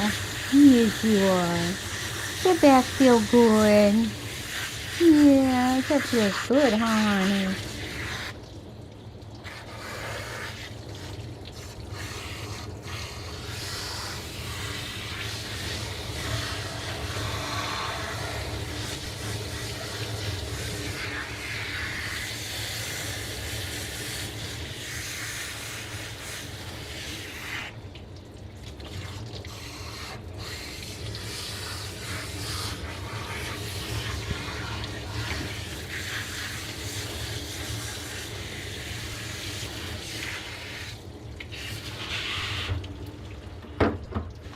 My sweet girl.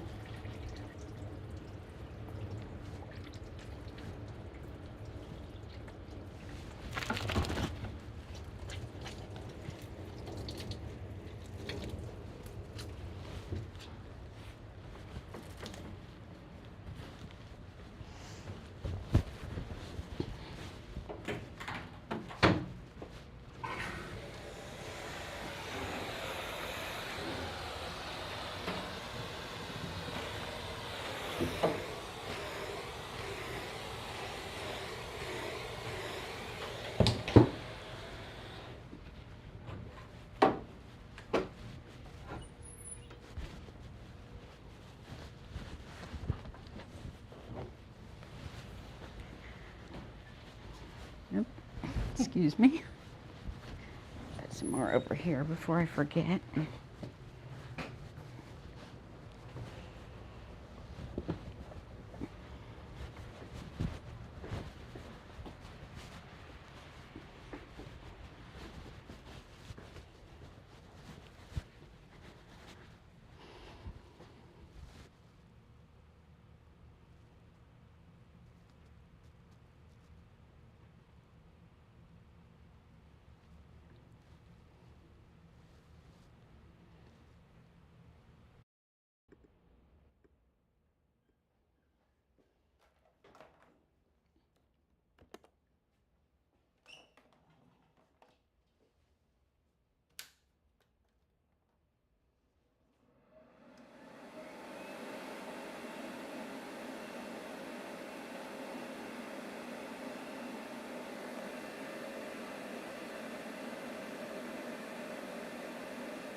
picture, Mom, and then I'll put you back on the table for a second.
Mommy's here.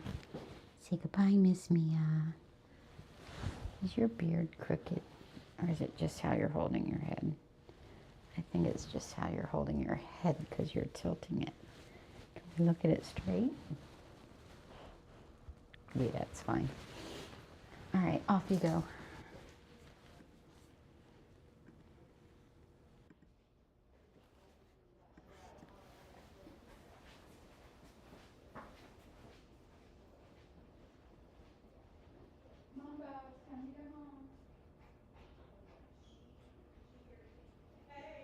Hi.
All right, let's clean up. I don't have any dogs for half an hour because I sent one home because he had a bump that I was worried about.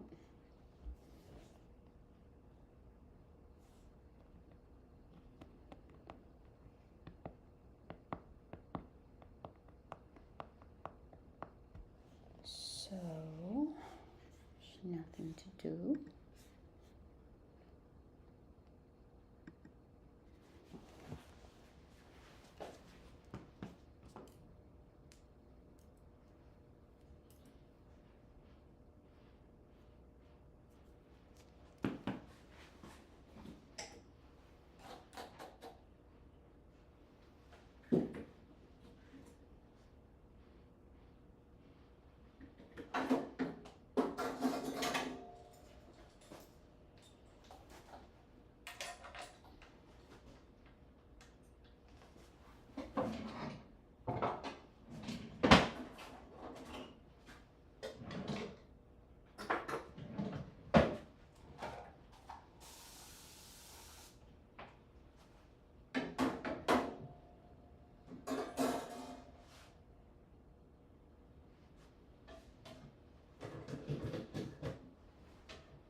check my email and see if there's any updates on the Ryan's order.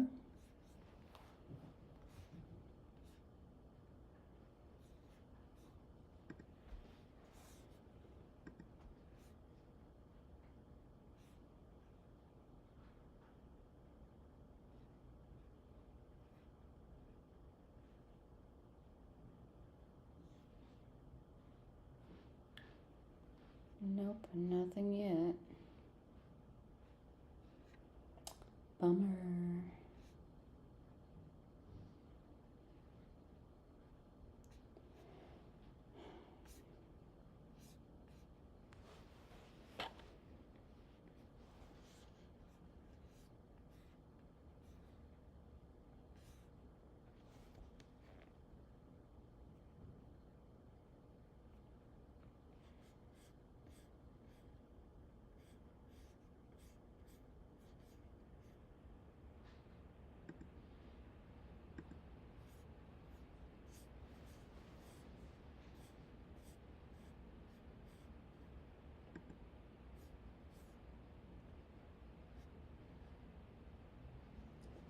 Next up should be Coco the miniature poodle, followed by Maui the labradoodle, Ace the schnauzer, and Sophia Yorkie. And if Kat doesn't get one booked this afternoon, we're going to split one or two.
while we're waiting on the next dog, we can do some Q&A and make some bows. Are you ready?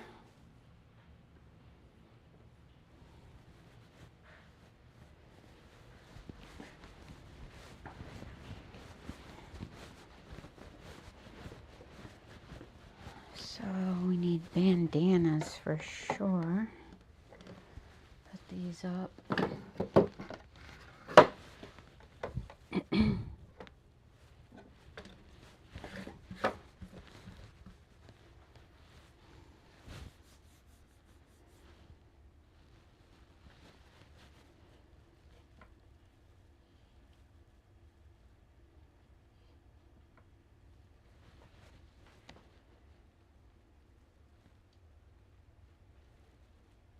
Hi Amber, how are you and everybody else?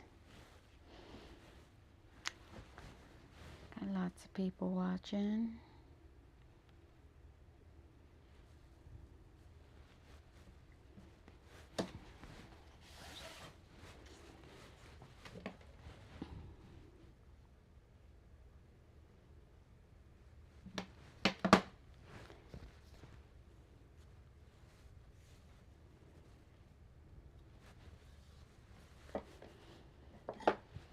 Yesterday I asked if we knew why the most popular poodle mixes are red. Why is that? Because like if you pull up here, I'll do this real quick. So let's go to doodles and images. Doodle dogs. Okay, so bring this up. So if you look at doodles, the largest majority are red, right? And look at the colors of them. Red, apricot cream, red, apricot cream, red, apricot cream. Now let's go to cockapoos.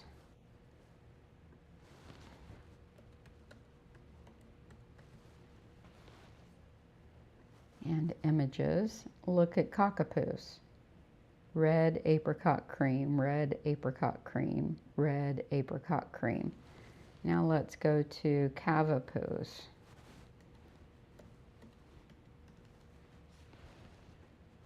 Images. These are cavapoos. Red, red, red, apricot cream, red, apricot cream, red, apricot cream. The most popular colors. Now let's go to multi-poo. Multi-poo dogs. Images. Red, apricot cream, red, apricot cream. So that's why I asked the question. Why is it that you think that most poodle mixes are red colored? This is why. Like, oh my gosh, let's see if we can think of another one. Yorkie poos are typically other colors. I can't think of any others, but these were the main ones we were thinking off the top of our head that are those colors. So that's why I asked the question.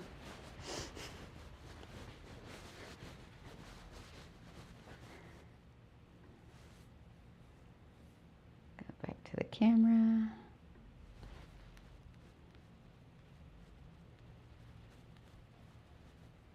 Yep, reds, reds, and more reds. Isn't it interesting? So genetically, when poodles are mixed with other dogs, they must be genetically, that must be what's catching in them to mix. Or it could be that the red poodles are just what's being sold to crossbreed. Like when poodle breeders are selling their dogs, it could be the reds that are the most popular to sell for that purpose. And that could be because reds don't do well in the show ring. Why? Just color. Typically reds don't have as fluffy of a coat, as coarse of a coat, but any of the off colors don't do well in the show ring. It's mostly blacks and whites that do the best. So it could be that because reds don't do well in the show ring, that they're just being sold off for mixing. I don't know though. But everybody wants a red dog because of the doodles that they've made. But I've always seen multi-poos and cockapoos and cavapoos in that color as well. It's always been that way. Even though cockers come in chocolate, cockers come in black, cockers come in black and tan. You know, poodles come in those colors. It's interesting.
Back to school colors are pretty. I never would have thought of it if I hadn't accidentally come across it one day, and it's like, oh, that looks cute, and ended up sticking with it. Thank you, Amber. Can I tell you the rest of the story about Maxwell's health certificate? Oh, now all I know is his veterinarian said that they don't do health certificates, and I'm like, what? What? That made no sense. And she said she called back and checked again, and they're like, no, we do not offer health certificates. How can a vet not offer a health certificate? Unless it's something specific that you need to travel to Canada? I don't know. But they said no. Their regular vet said no health certificate. And they wanted me to refer them to a vet that could offer a health certificate. And I'm like, yeah, like any vet in the world. I gave them a couple, but I don't know. I mean, there's nothing wrong with Maxwell. He's healthy as could be, up to date on his shots. Nothing wrong with him. Middle-aged dog. Isn't that crazy? Like, do you need a special certificate to go out of the country?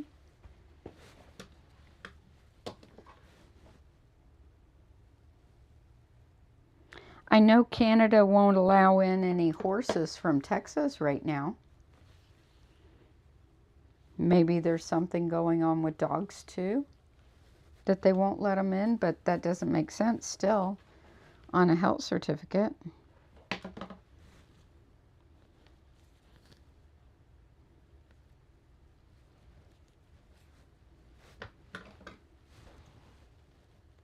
Yeah, the screw worm. Yep.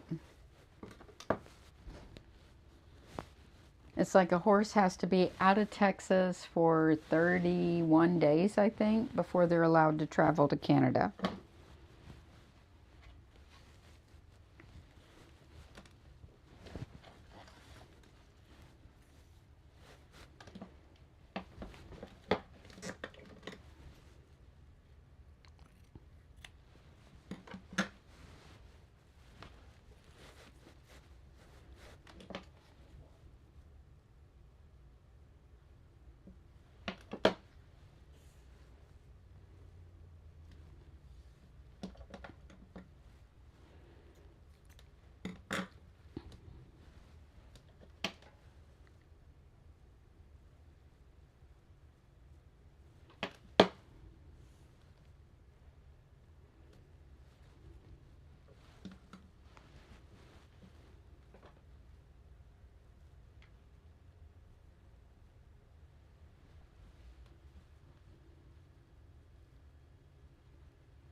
It does look like a candy shop in here, doesn't it, Sharon? So Mom said I had to get a special health certificate to travel overseas. The rules are complicated depending on the destination and country. Oh, that makes sense. But a vet should still be able to offer it, I would think.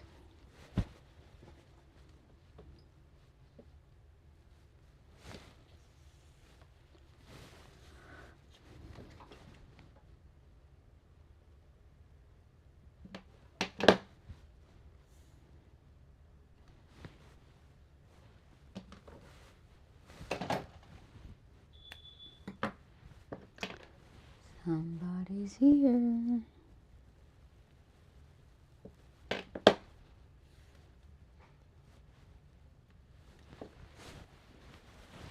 Be right with you.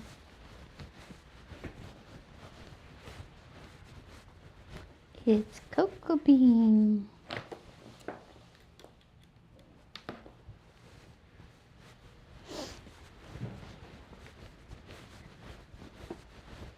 Cocoa Bean is here.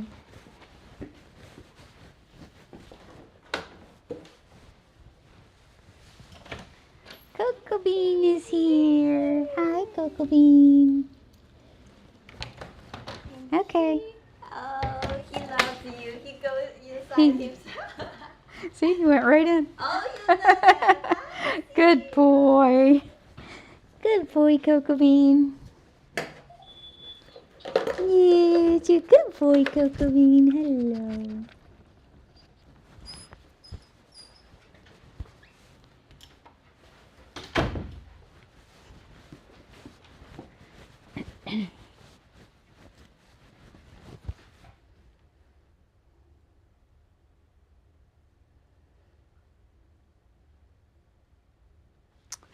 Ah, okay.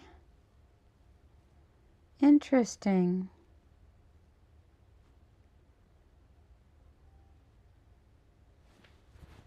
So that means none of the vets next door are accredited by the U.S. Department of Agriculture. Huh.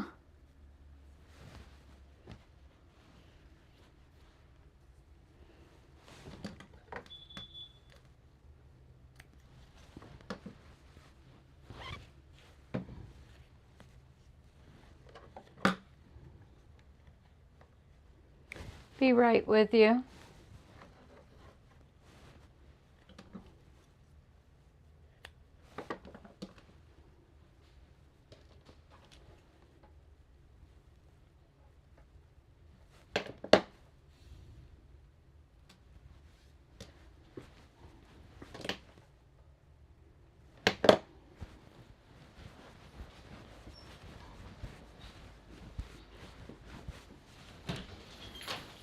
Hi.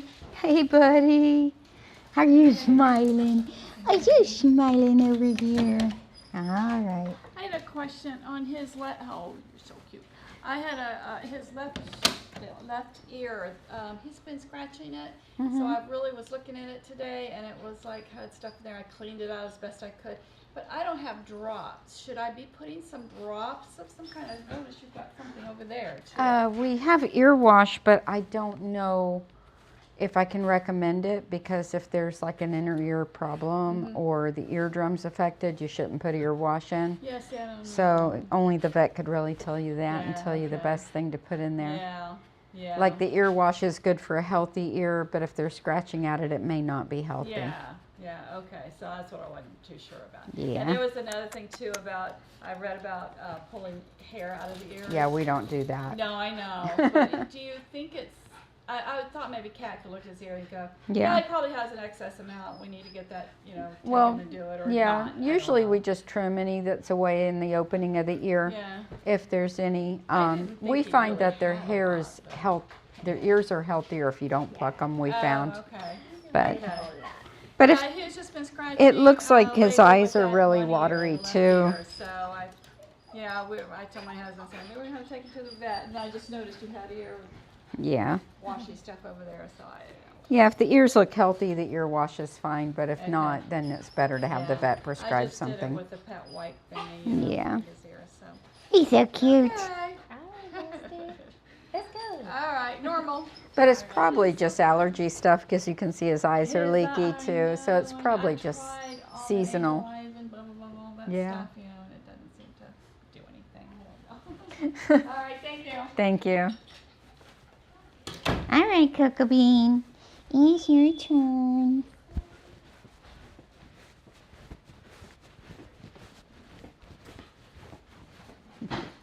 I know, you're just the cutest boy ever.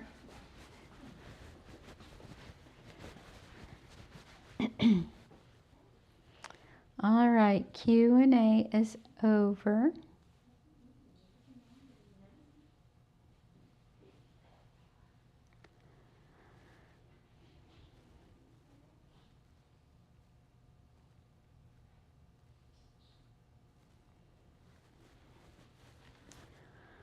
So let me see if I can find a USDA vet for them here locally.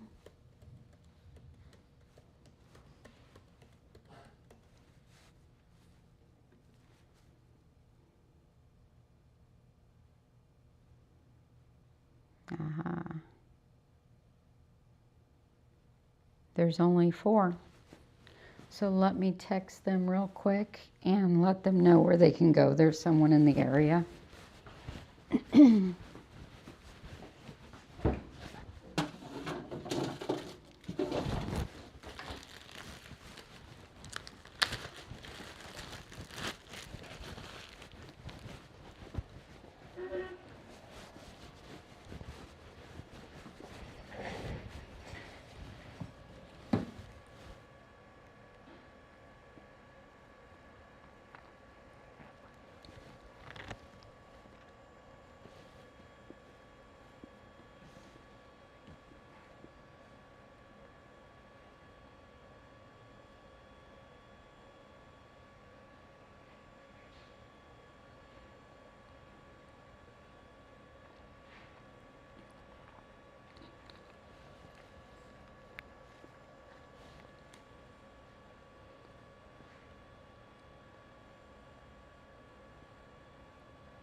All right, I've let Maxwell's owner know which animal hospital they can go to for their health certificate.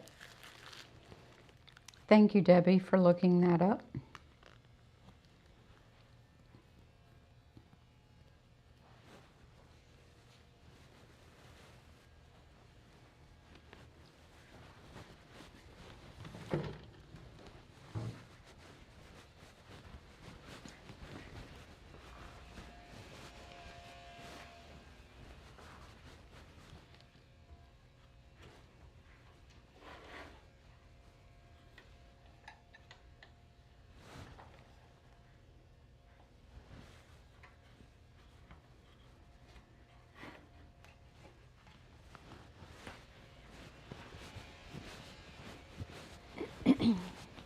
Cocoa Bean.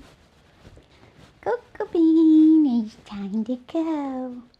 It's time to go get Handsomes. I see your tail wiggling. You're not fooling me. No, you're not fooling me, Cocoa Bean.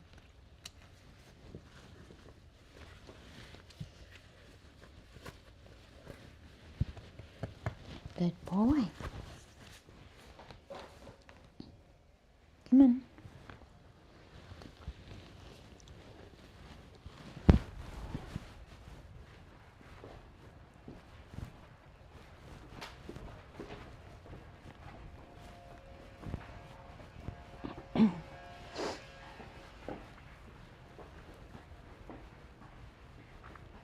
Are you a bath today or a haircut?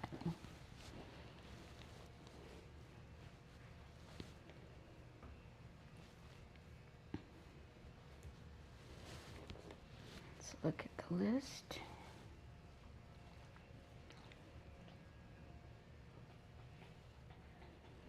I thought you were a haircut.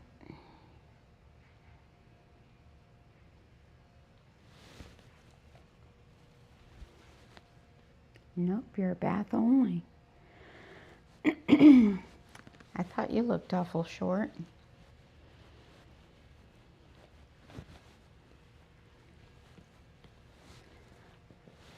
So you know, as cute as his face turns out when he's all done, what we were talking about earlier about that person's complaint about, not with us, but with somebody else about their doodle's face. They said that he looked like a balloon animal because had longer hair here and short around the eyes. Well, that's exactly what I do with this face. And when it's all finished, it's adorable. And, you know, it looks cute and rounded. And he's a poodle, but he looks doodly. And, you know, to get that look, we do trim close here. We do leave longer hair here. We do leave longer hair here. If you leave it all the same length, you're not going to be able to see the dog's eyes, right? And that's how we create the cute look. And that's why it's frustrating for me when I see stuff like that, because, you know, it depends on what angle you look at them at, but, you know, it does have those different lengths to create the look. And then you look at him right now and he's all curly and cute. When he's done being blow dried, he gets all fluffy, and then I add a little bit of curl back to his top knot. But you can see just a week or so later and all the curls back. That's just how it goes.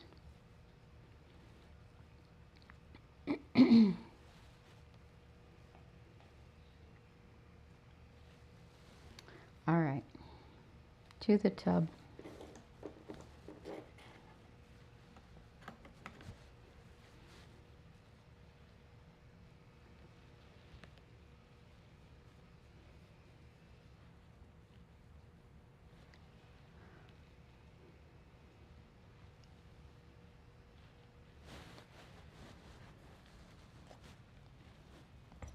Come on. To the tub, Cocoa Bean.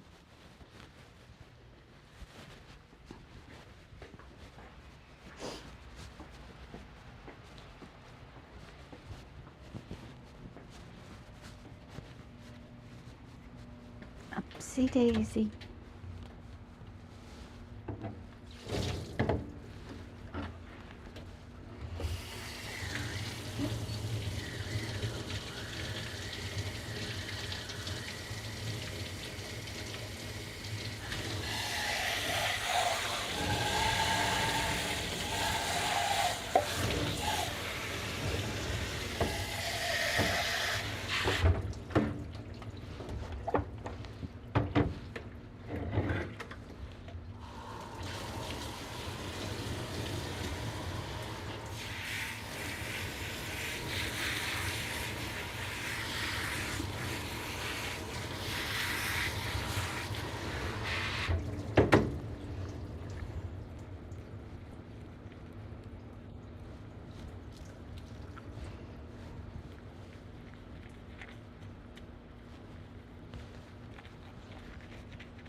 He's a good boy.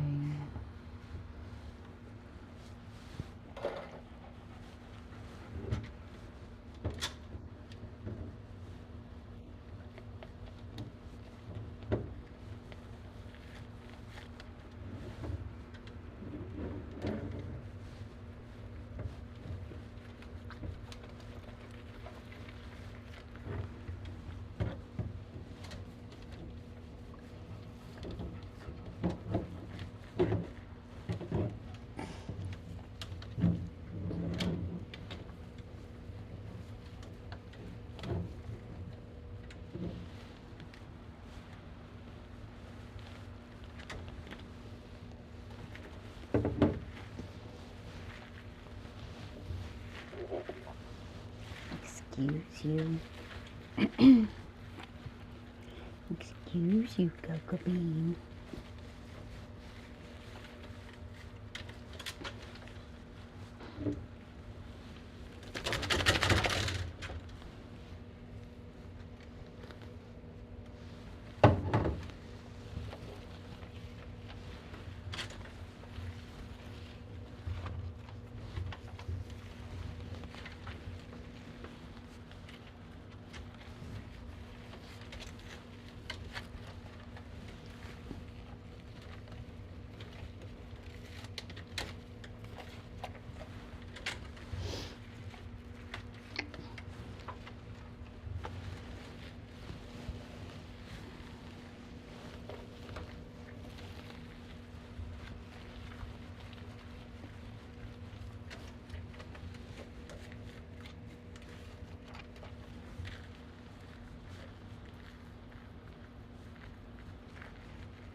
Where are you going?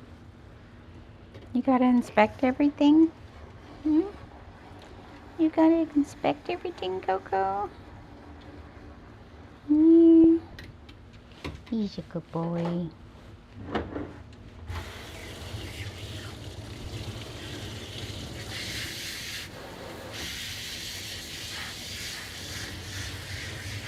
He's a good boy.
Good boy, Cocoa Bean.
that better? Oh my goodness, had to get blow dried. Oh my goodness, it was terrible, wasn't it? Huh? Was it terrible to get blow dried? I know it. Poor boy. Poor, poor, poor puppy. It was just awful. Yeah. It was just awful. I know. He's a good boy. All right, now we gotta do your toes. Yeah. We gotta do your toes, Coco. Gotta do your toes, Coco.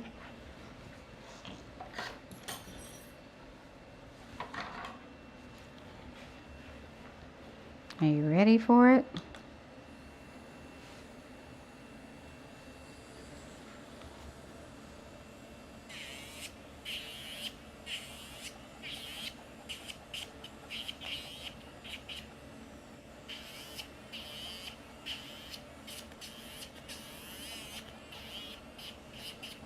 Good boy.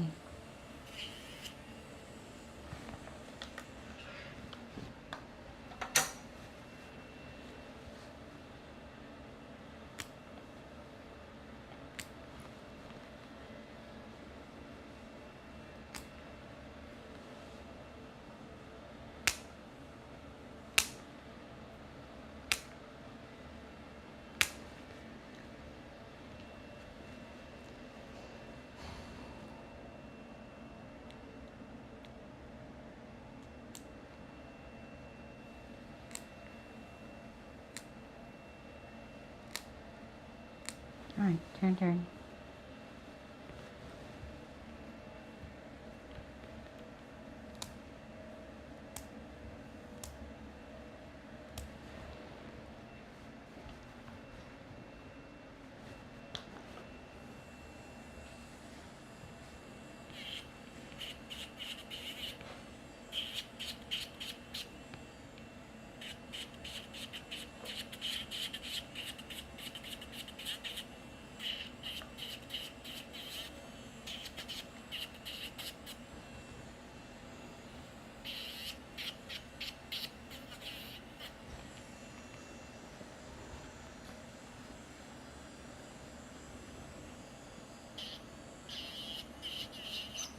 You're fine.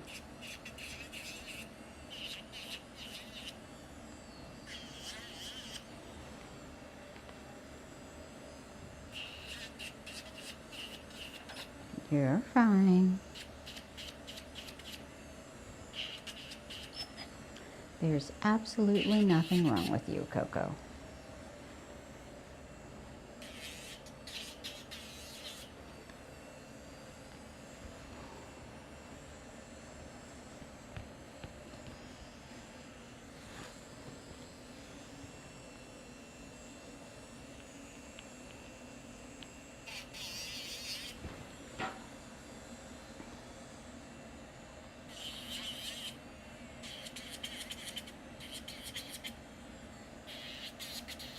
Good boy. There. See, that wasn't so bad.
You're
all right, buddy.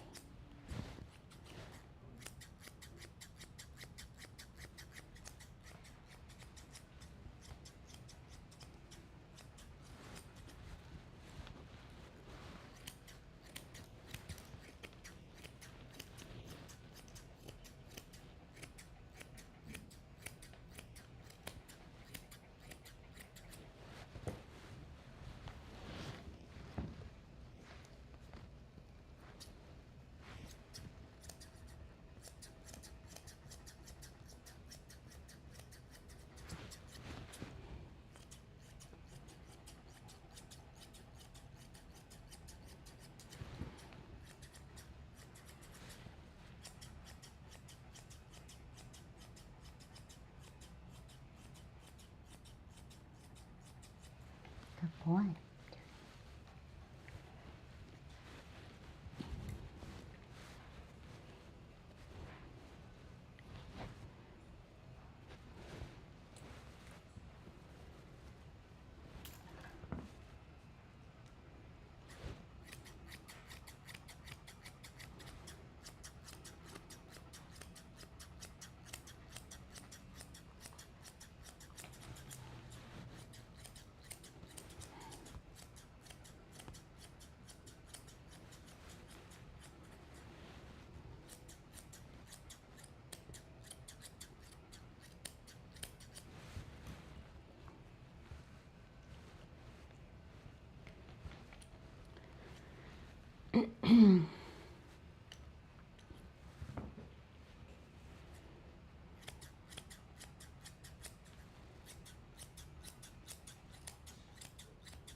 If his mom is watching, you can plan on picking him up at 2 o'clock.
So you know how I told you guys lately how we've had this like huge crow population outside?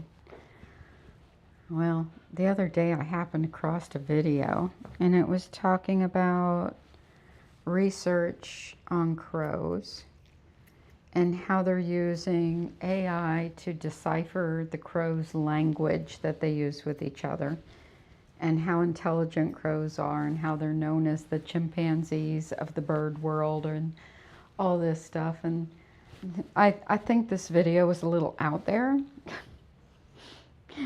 because it was like the stuff it was saying was like, oh my gosh. But it has me leaving looking at the crows like,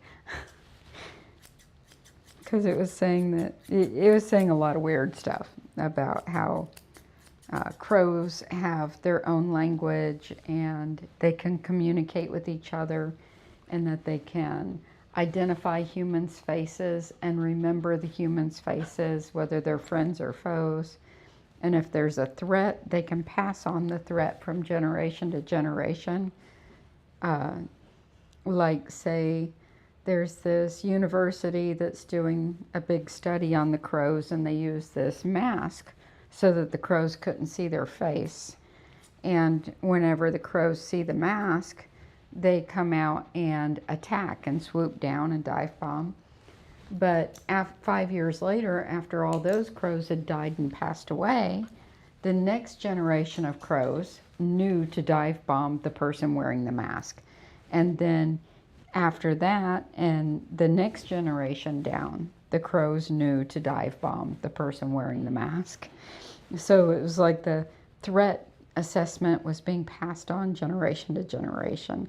And they're claiming that AIs deciphered the language on how the crows communicate. But I'm like, that's a little out there. But it still has me looking at the crows like, because there's so many of them outside, especially at closing time in the evening. It's just like ridiculous. I'm like, have any of the other tenants here complained to the landlord about this? Because it's a little much. And they're so loud in the evening. Like you're leaving and it's just like, it reminds you of the birds on that Alfred Hitchcock movie. It's what I think of every time I leave here. It's like there's so many crows.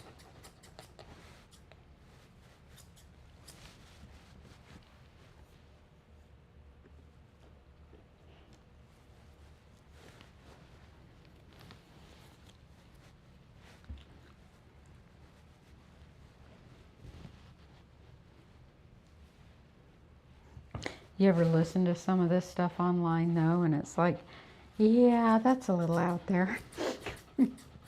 But you keep listening anyway, because it's entertaining.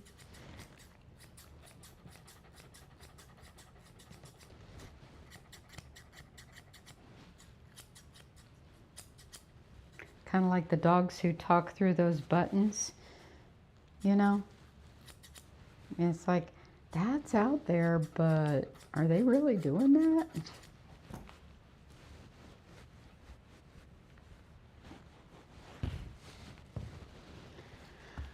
All right, Cocoa Bean. He's all handsome again. Crows are very smart for sure.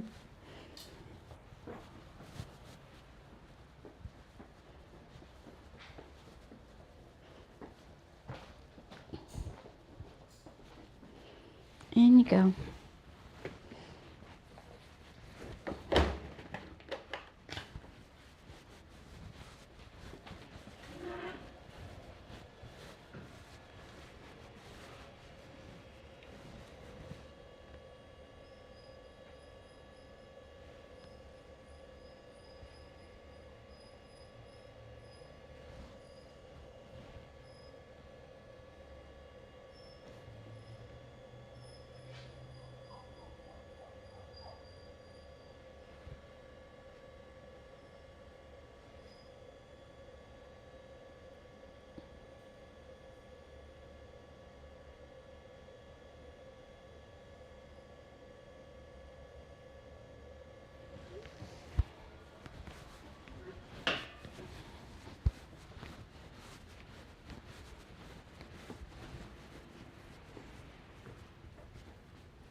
So get this, Maxwell's owner, I sent her the information and she was calling around to get a quote, trying to find somebody to give the dog the health certificate, not to fly to Canada.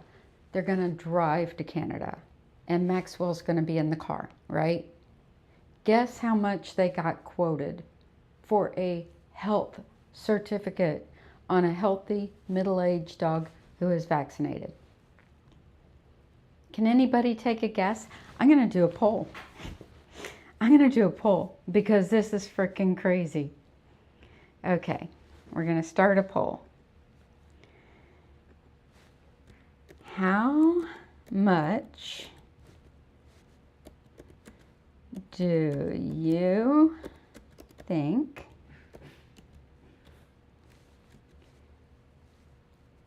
a international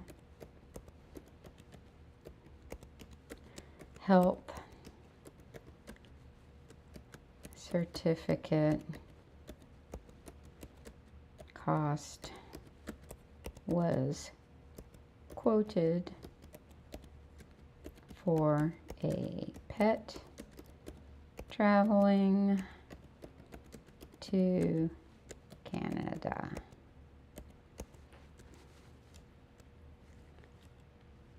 So the answers are going to be 500,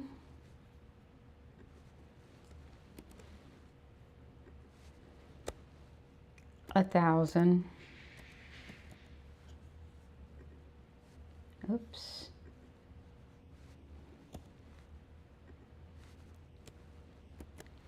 2,000, or 3,000. Starting the poll now. Oh, my question's too long.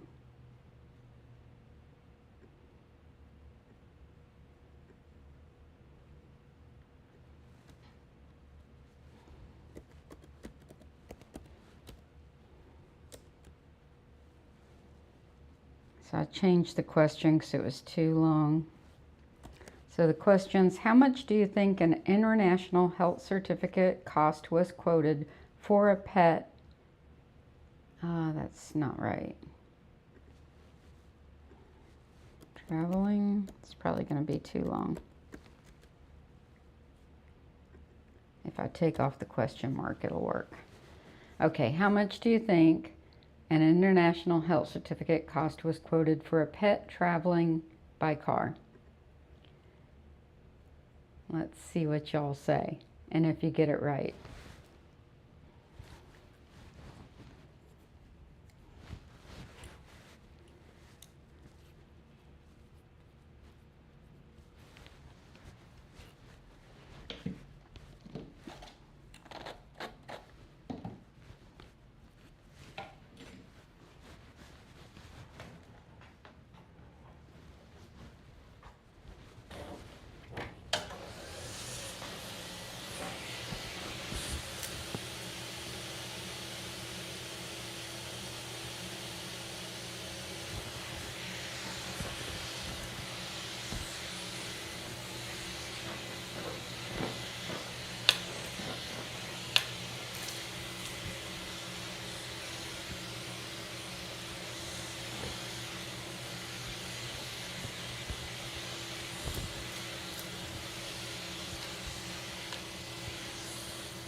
So right now the answers are 29% for 1,000 and 71% for 2,000.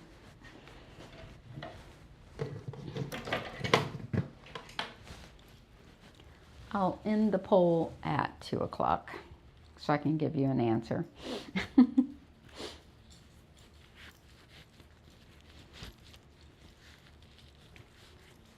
I don't know, she usually imports dogs, Stargazer does. She doesn't export them. It's probably cheaper to import than export.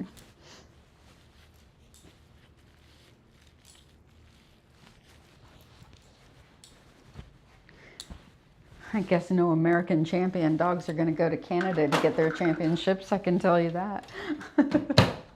Ain't nobody going to pay that.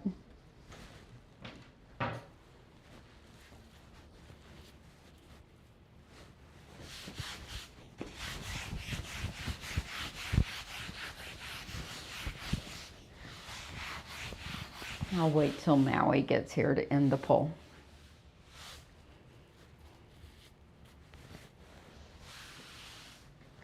He should be here any minute.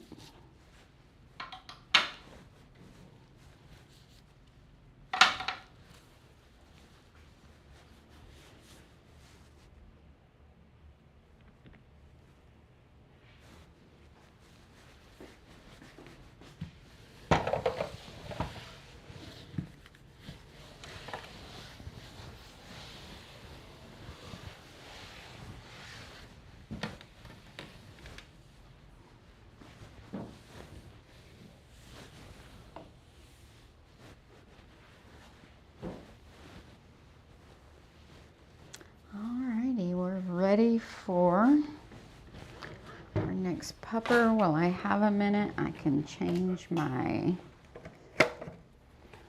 filters.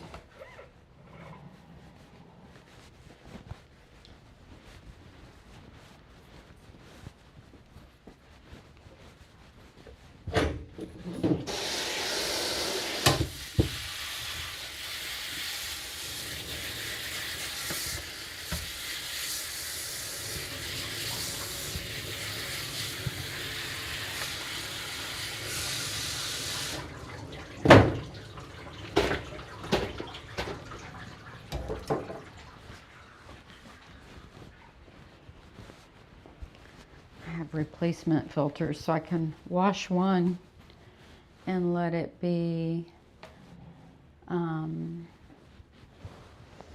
drying for a few days while I put the clean one on. There, that one's done. Now we'll do this one.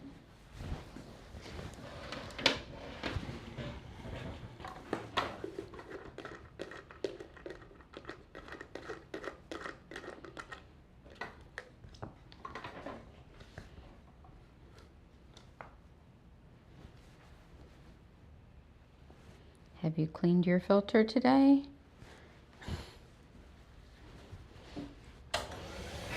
Gotta do my AC filters too.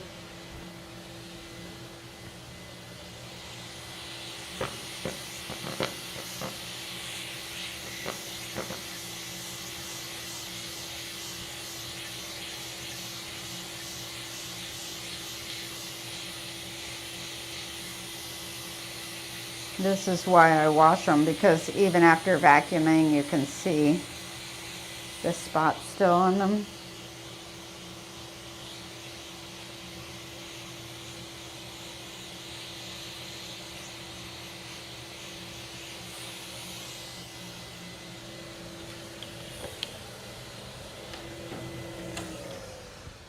All right, Maui's on his way in, I think, so I'll go ahead and give you the answer.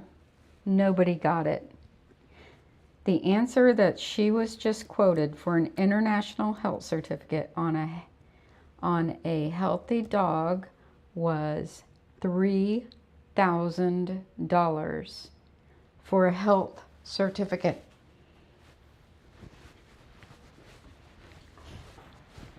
Client is driving to Canada, wanted to get a health certificate to take her dog in the car to Canada. She was quoted $3,000. That's insanity. Yep. For a piece of paper. For a piece of paper saying her dog is healthy. Already vaccinated. Who issues that? Is it? It has to be a USDA vet. Is that not stupid? That's the dumbest thing. That's crazy. And there's 4 of them at least here in Tampa. So how many dogs are traveling internationally from Tampa, you know? Then how long does that usually last for? 2 weeks. No. All health certificates are 2 weeks. What if you're staying there a month? You got to get one to come back.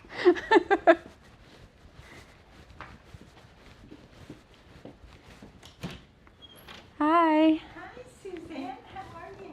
Good, how are you? Good. Now you remember. Hi, Mr. Maui. Hi, how are you? Oh, he's a good boy. He is a little matted. I've been trying A to lot keep matted under his chest. and all the way up the front here. Yeah, and some of them I cut out myself. Yeah. I don't really want to shave them Uh-huh. by any means. But I think maybe taking his coat a little shorter, and I think I'm going to start scheduling you every 4 weeks. This was 6 weeks. Yeah. Yeah, that's really bad. Does he wear a harness? When he walks, yeah, Yeah. but I don't walk him that much because of the heat. Mm-hmm. But I don't know if this could be No, doing it's it. all in the harness area. It's all through here. He doesn't wear it during the day, and he only does it when he goes for a walk, which Yeah. we very rarely do a lot of. Oh, you got to pay more attention to this area. I know.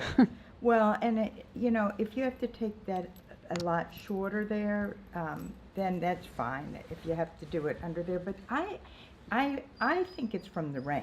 Mm-hmm. Because when we were having all that rain, Yeah. he was really soaked. Yeah. And So whenever that happens, you just want to like get a comb through him that same day. Doesn't have to be while he's wet right that minute, but that same day. And I knew that he was getting bad. I knew it. Mhm. That's why I had called last week to see Yeah. if I could get in earlier. Yeah. Do the best you can. But that's really where I've been brushing him, Mhm. but I do think his hair's a little long Yeah. for the wetness with the Mhm. rainy season.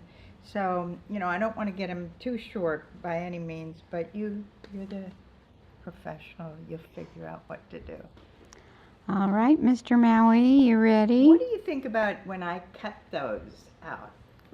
These are so close to the skin, just be very careful Okay. because that's I like did not right do on the those. skin. I didn't do those, but like I found like a couple back here, and Mhm. so I would tried to do like your video showed, go further down in the skin, keep doing that, and I do it Mhm. with a comb. But when I couldn't get it, I would just take Yeah. scissors and clip it out. Well, you got to do what you got to I do, know. right? But I think 6 weeks was too long. Yeah. That was my mistake. Well, I'm right now booked out about 3.5 weeks. So if you want to get them in a month, you got to That's book what- it now. Before I leave, when I pick them up, I'll book it for a month out. Yeah. Yeah, I think it's too far out. Okay. Okay, thank you, Suzanne. Thank you. What do you guess, so I watch? About 2 hours. Okay, no rush. Thank you, bye now. Thank you.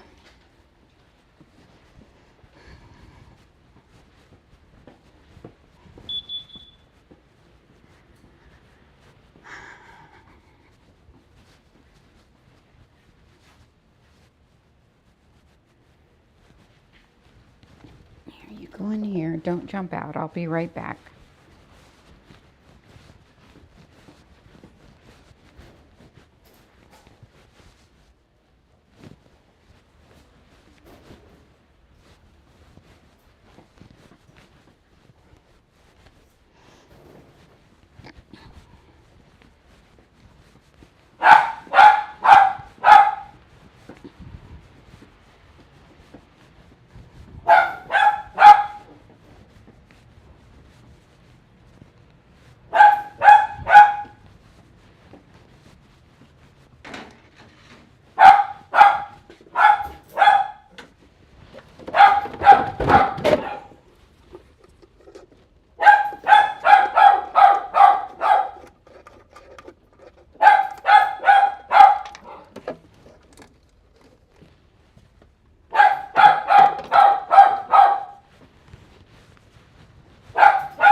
right, Maui man.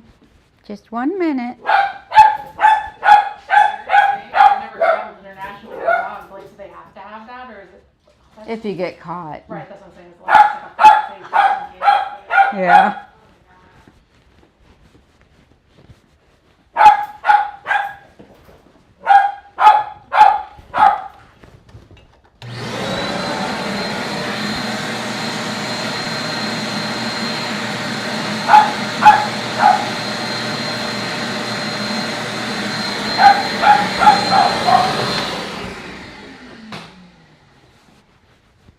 Well, other countries don't want diseases that aren't in their country to come in. Perfectly understand why they would want to make Yeah, sure that like Iceland won't let a single horse from anywhere into their country ever because their horses have never been exposed to outside things, and they have a very rare breed of horses up there, so they're like, no horses ever. Yeah, I know, like Australia is crazy about, like, you can't bring anything to Australia. Yeah. But, like, it makes total sense, but just, like, the cost of that's insane. Yeah.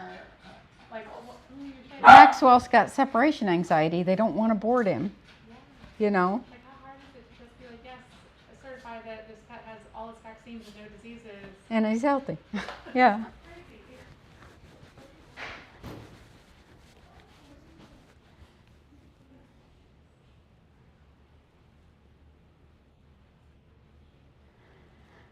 All right.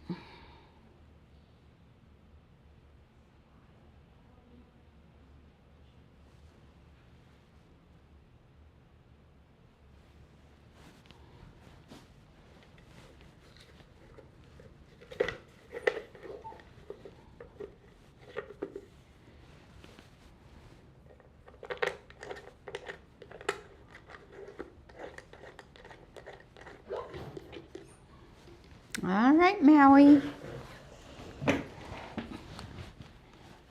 We got some dematting to do, buddy.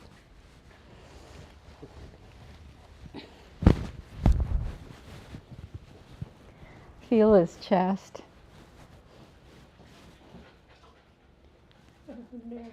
That's what I said. Yeah. Oh, no, it's right.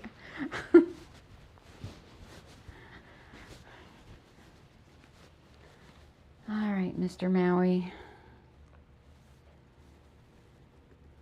We got a doodle D mat.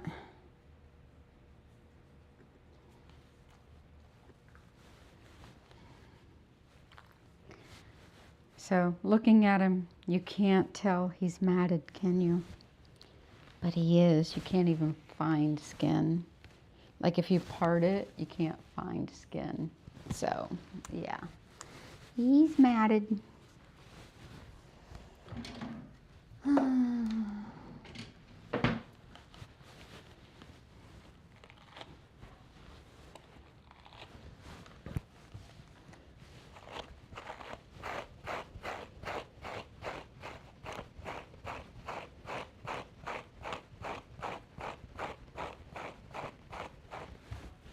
But it's mostly on the chest.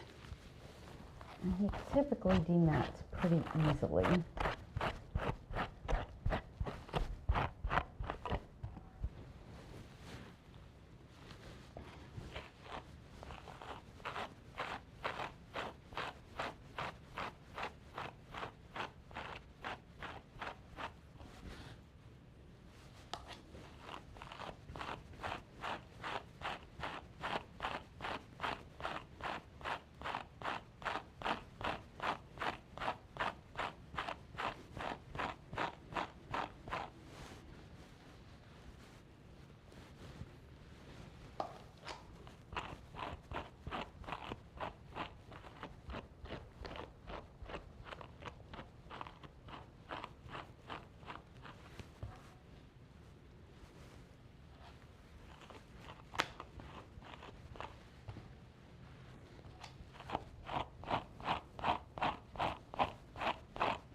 Itchy.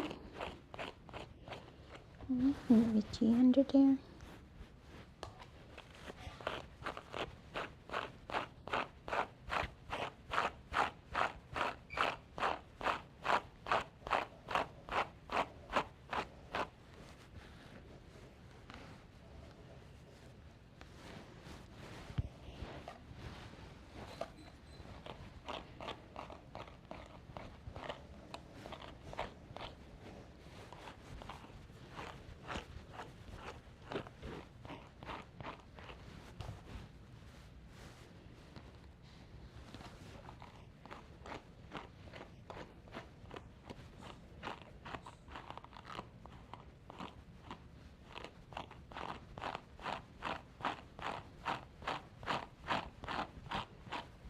He keeps doing his leg like he's real itchy all up under where he's matted here.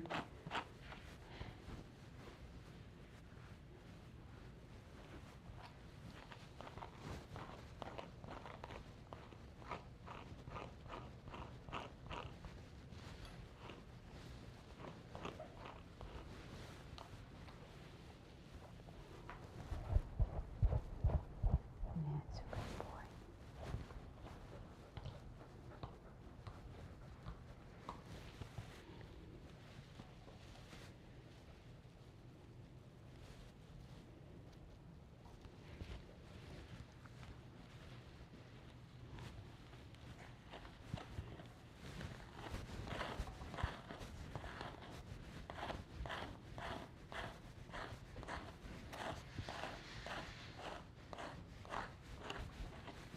That's a good boy. It's all up behind his ears too.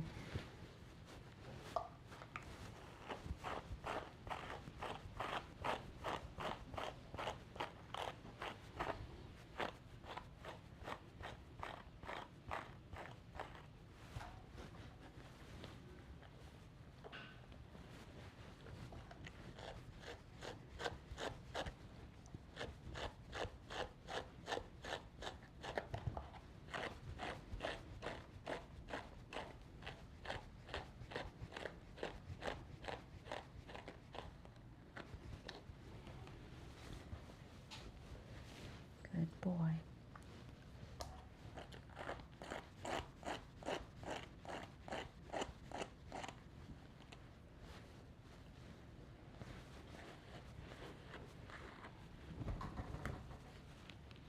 Right here.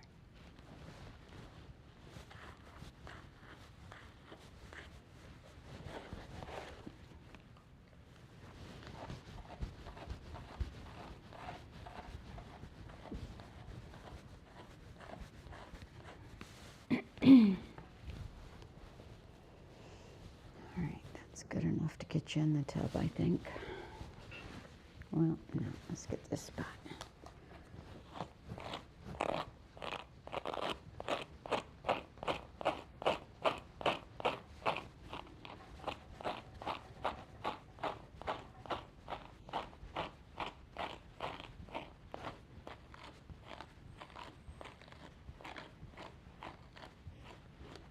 All right, to the tub.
As far as the dogs themselves go, I'm a big fan of the Doodle. I think they're really cool dogs and I love the look. I like grooming them.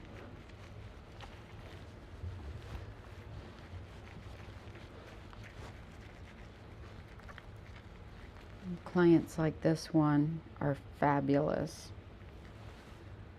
She takes really good care of him. Still getting over the learning curve of maintaining a coat.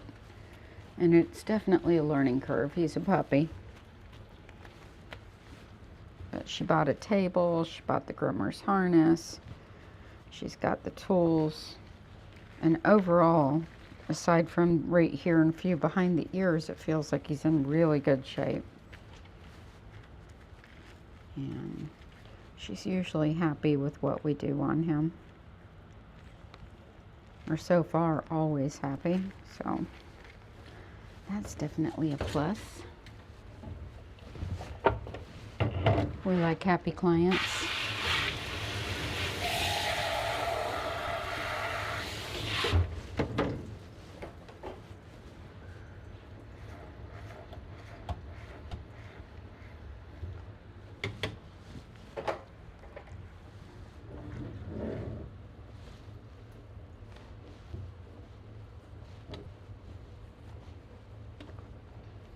Sometimes we can't find more mats until we get them wet, and I just found one on his leg.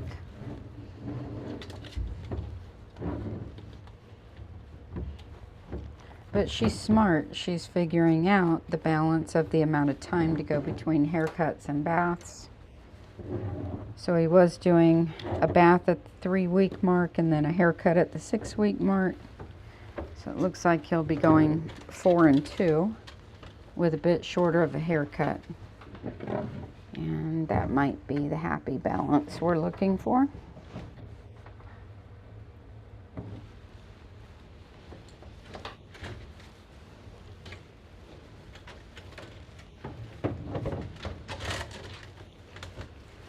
And she tried to get him in last week because he was getting wet because it was raining so much. And she knew it was going to be a problem, but I was booked solid, so she couldn't get in.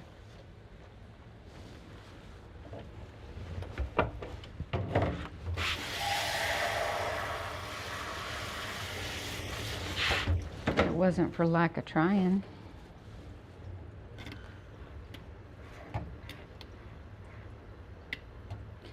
And that's just my kind of client, you know. We work together, we figure out the balance, what the dog needs. And while he's going through a change of coat, she might want to come in weekly for a bath. Because he's going to be matting every day for a couple of months.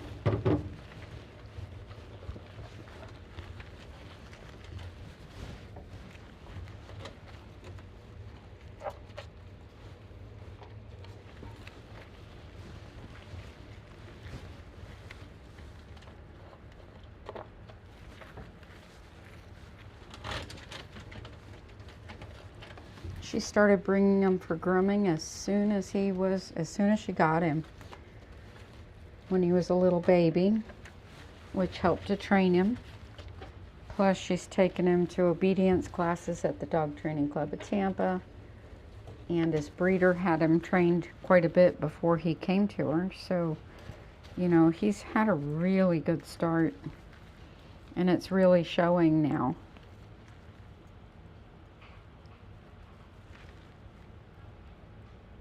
Because he's really coming along nicely. Aren't you, Bubba?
Back in the tub.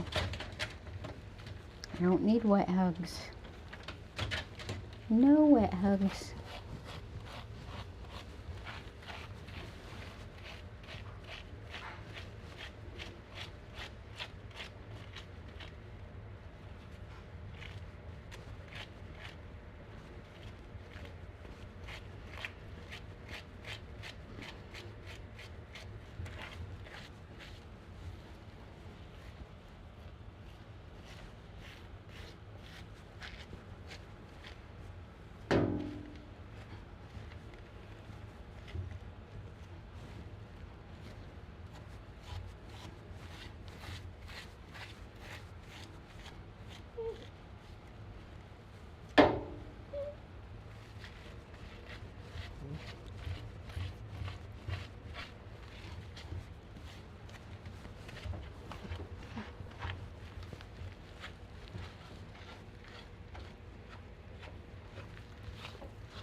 boy.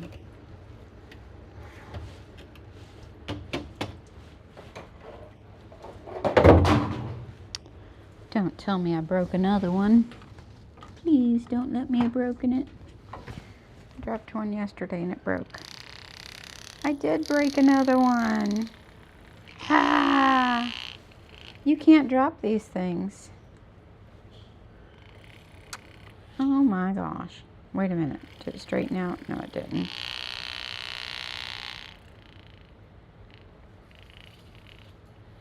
I just fixed it. Woohoo! I fixed it. I fixed it. Maybe I can fix the other one too. Let's see. Hey, come back.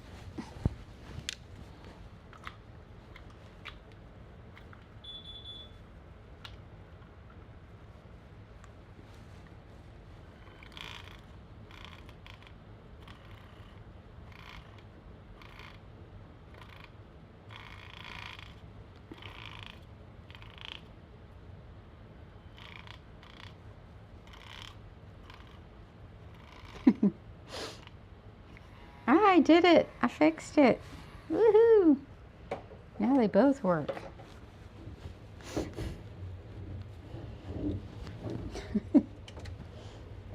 It's the little things in life.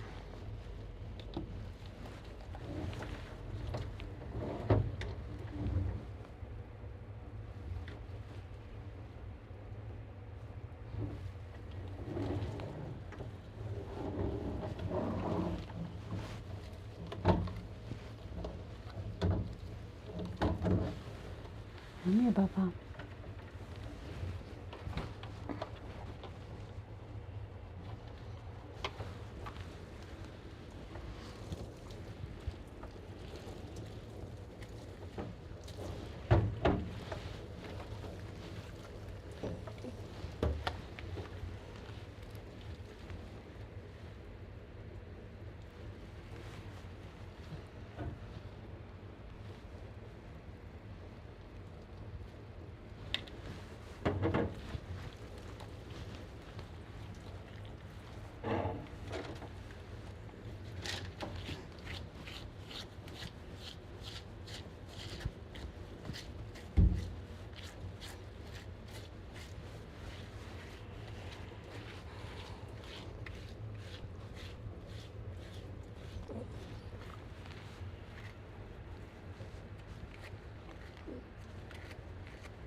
You're all right, Papa. It's okay. It's not gonna hurt the puppy. Oh. It's not gonna hurt you. It's just teeth brushing. It's just teeth brushing. Good boy. See? It doesn't hurt the puppy. I know. You'll get used to it. I promise. Okay, come here. He's like, no brushing the teeth, please.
Good boy.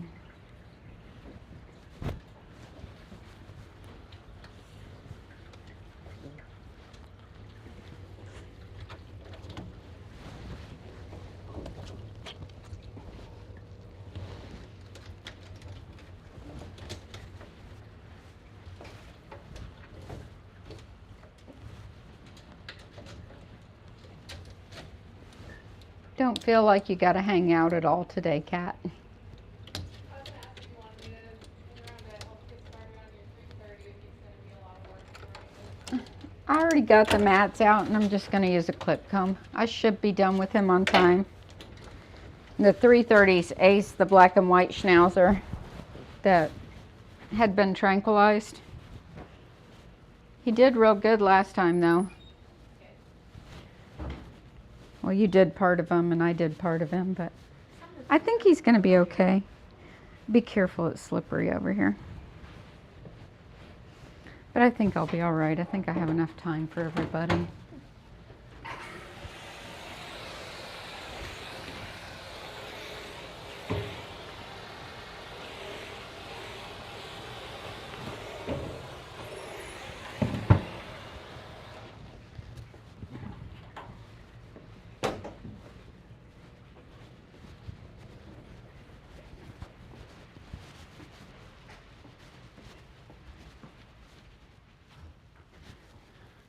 All right, buddy boy.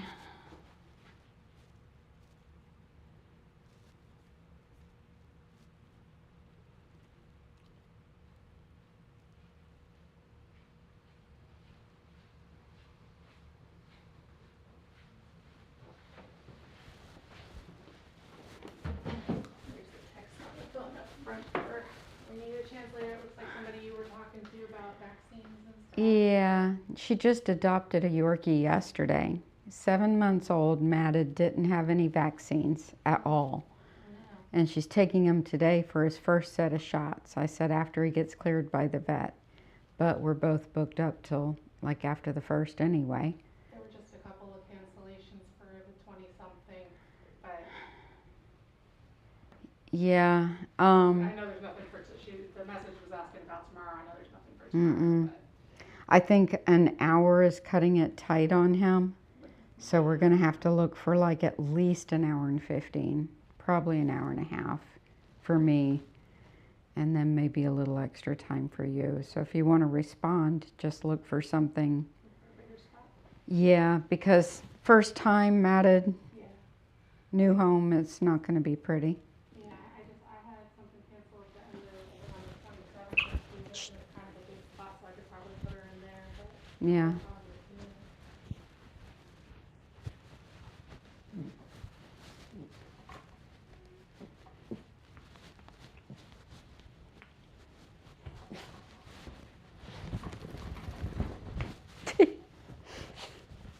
What are you doing? Huh?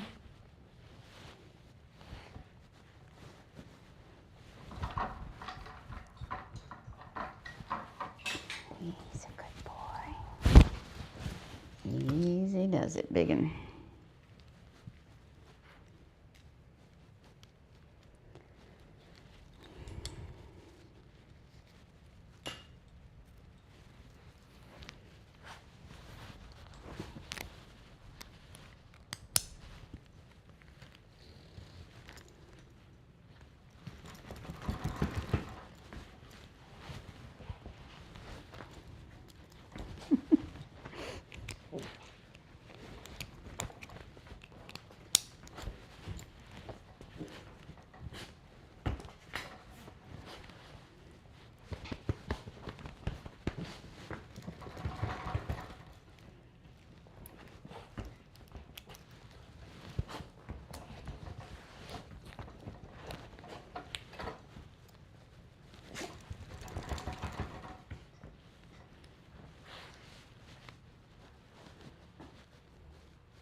good boy. So good.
Okay.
What's the matter, huh? I know filing your toenail could not have hurt you. It couldn't. I mean, that's impossible.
It's okay.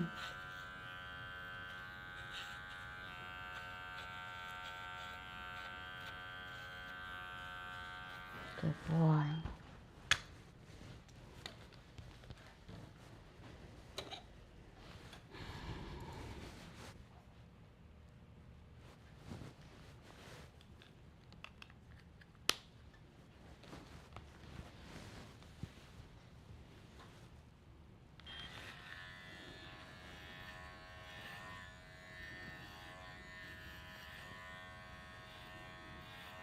You're fine.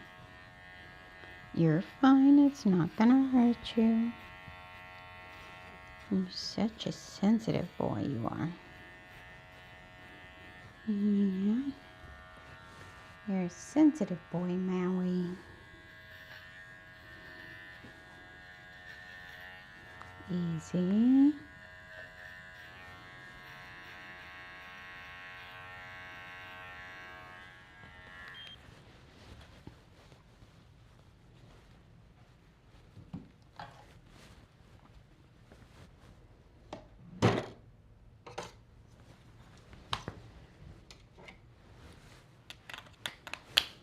So for me personally, if I had a dog this build and this lanky, I would keep at least this much hair on him. But it's a little bit much for the pet parent to maintain. So we're gonna take him shorter, but he's a very lean, leggy dog. So to keep him looking good and balanced, he can't have hair taken off the underline and probably not in through here, because this is a good 3 inches of hair, but he can have it off the top line to keep him balanced. So I'm going to see if I can use a snap-on comb up here, if he'll let me. So this one's not taking off anything. Let's go with the green.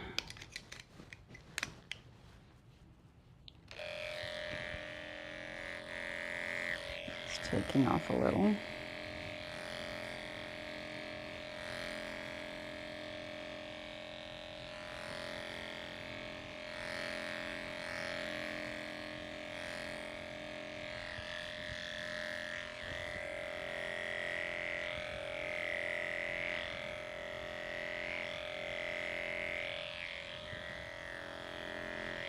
Let me see if I can use it on the sides without I'm looking too lean.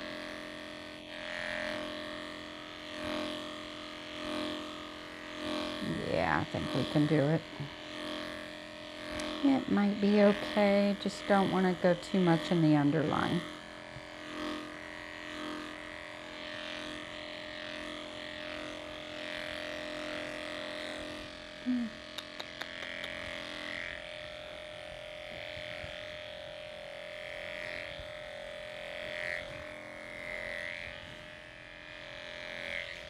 Stand. Stand. You're fine.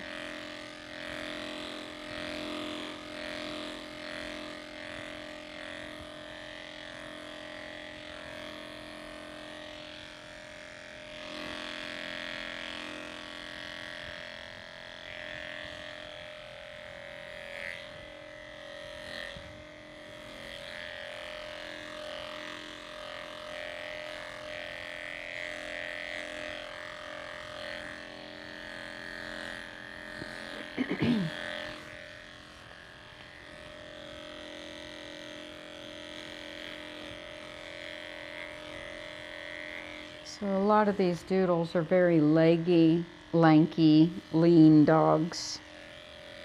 And most people, even when they're cut shorter, do like them to look like they have substance. Otherwise, they look like tall, bony looking dogs if you go too short. So to create that look, I'm leaving an underline here. So if I took this out, he would look very racy. So you would lose all this, right? See how racy he looks? You leave this and don't even take a tuck up here, but keep it straighter under here. You're keeping almost like a fringe here. And it gives them the illusion of being a much thicker dog than if you rounded that snap-on comb up underneath and took it up, right? So, and especially in here. See how far up he goes here? You don't want to do that. You want to leave that fill. And you can take them shorter and still leave the fill and have them look a lot thicker in substance. So that's what I'm trying to achieve with him.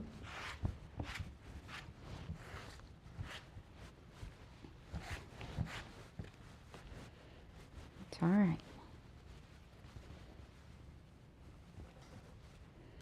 He's still learning his manners on the table.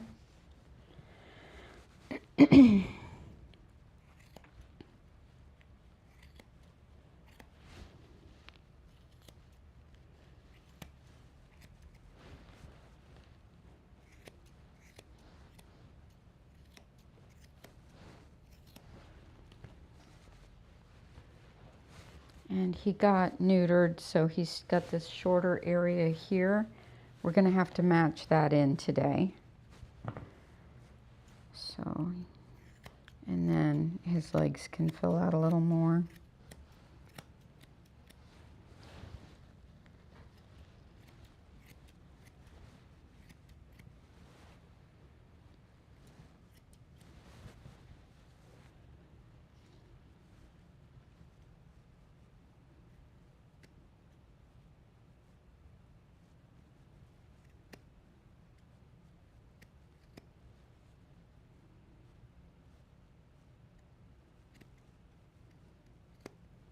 Some of these mats I'm cutting out because his skin is just too sensitive to brush out too much. He's got super pink, light colored skin. Even the pads of his feet you can see are super pink, not black. So we have to be careful with him.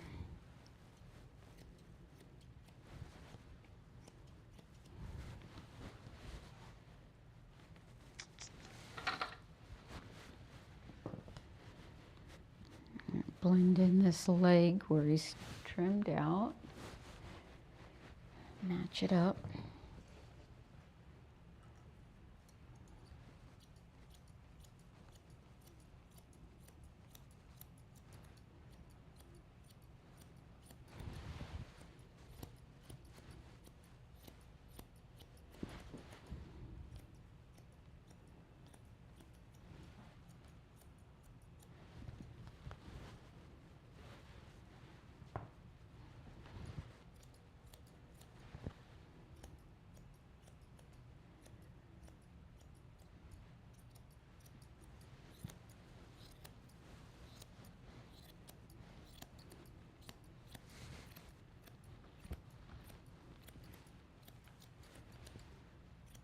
Underline I'm going to leave right where it's at.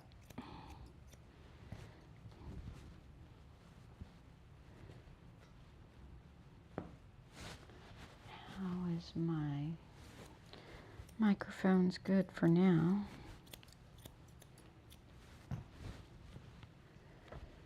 We're keeping his ears medium length.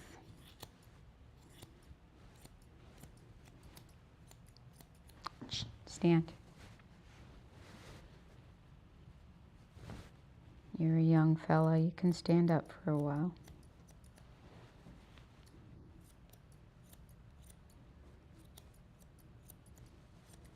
You're not a baby anymore. No, you're not.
Good boy. All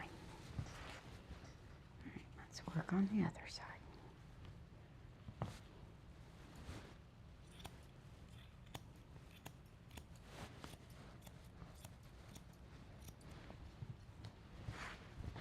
Stay right there.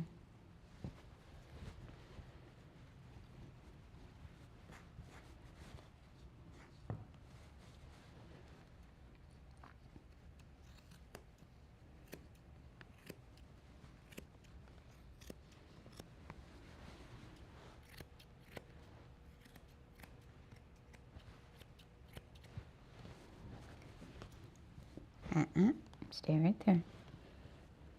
You're fine. You can handle this, big boy. You're a teenager now. You're not even a baby anymore.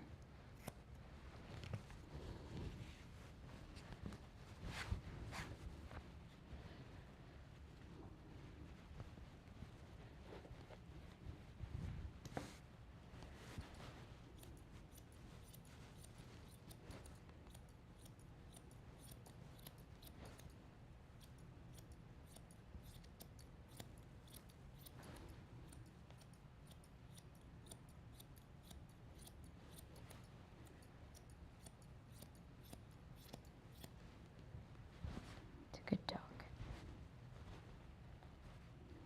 No, you're not laying down. You're fine.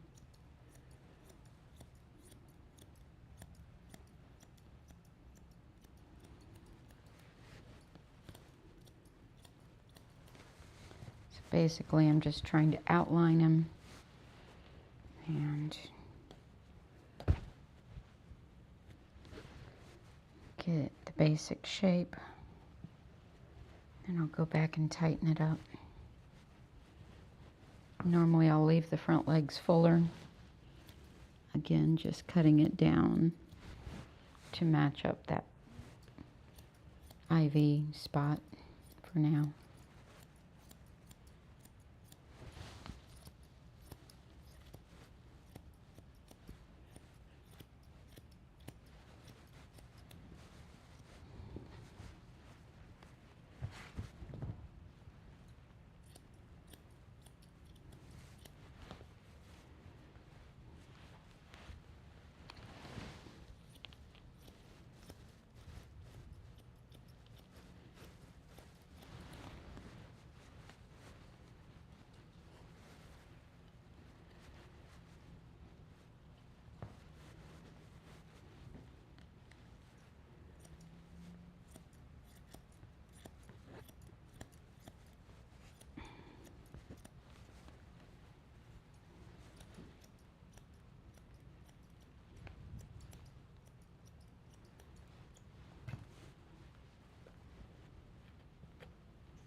Alright, now we're going to brush it all out. Put a little bit of conditioner on it today.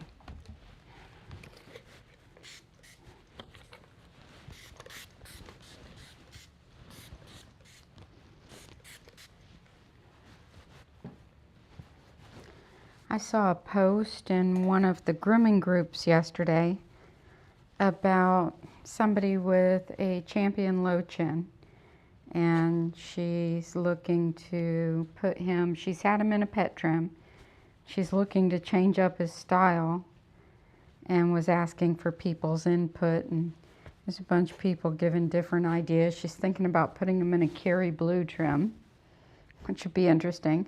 And then somebody actually had a low chin in a Kerry blue trim and posted a picture. I suggested a Bedlington because of the way she already had him done. It would actually work on her dog if she, I think a Bedlington would actually look better than the Kerry blue look. So everybody was giving different input, but the haircut she had him in was darling. So I took an image of that, and then somebody else had like a Chinese crested pony trim, which would be my first choice. Shaved face, tied up top knot mane, and then the boots and the shaved feet. Super cute. So I know we're going to be cutting back Jagger the low chin, and I honestly think a pony trim would be adorable. But that's just me, and I hear our screeching schnauzer coming. I can hear him outside. There he is.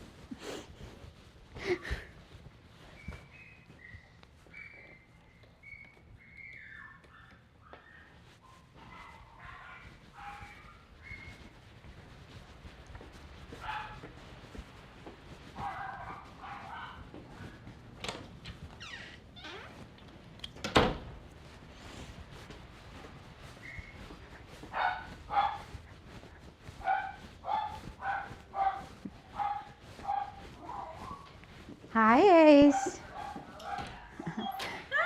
Hi! Come on. Good boy. Come on, Ace. Thank you. Thank you. I'll let you know when about he's an ready. hour. Plan about 2. Okay, okay. Thank you. Thank you. Come on. Good boy. Good boy. I'm happy to see you too. Hello. Did you come back to visit me? Oh, boy. Oh, boy. Yes, she's a good boy. Look at you. Look at you, big boy. Come on. Here we go. You ready to get in? Here we go. Get in. Good boy, Ace. Get in. Look. Get in. Come on. Yes, good boy. What a good doggy. You wait there.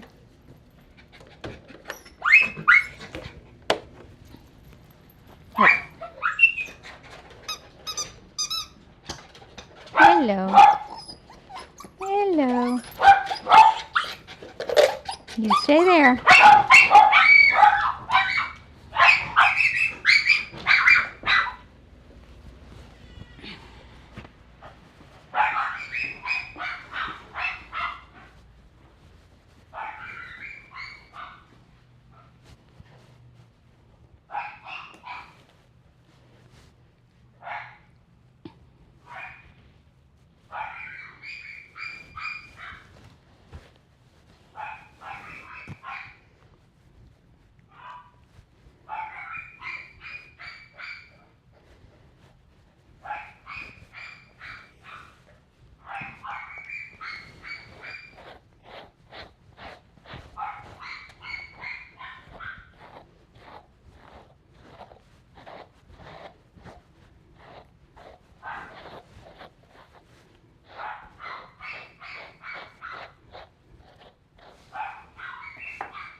Okay.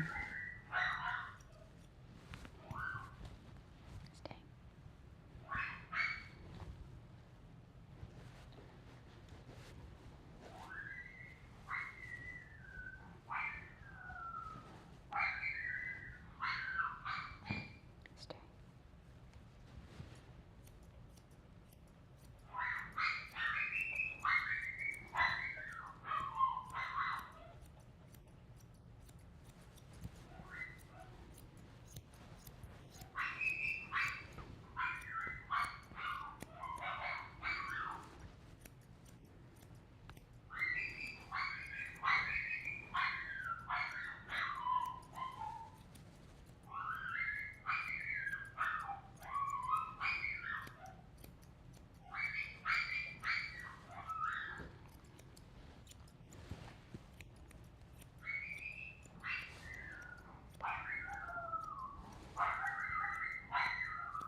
Good boy.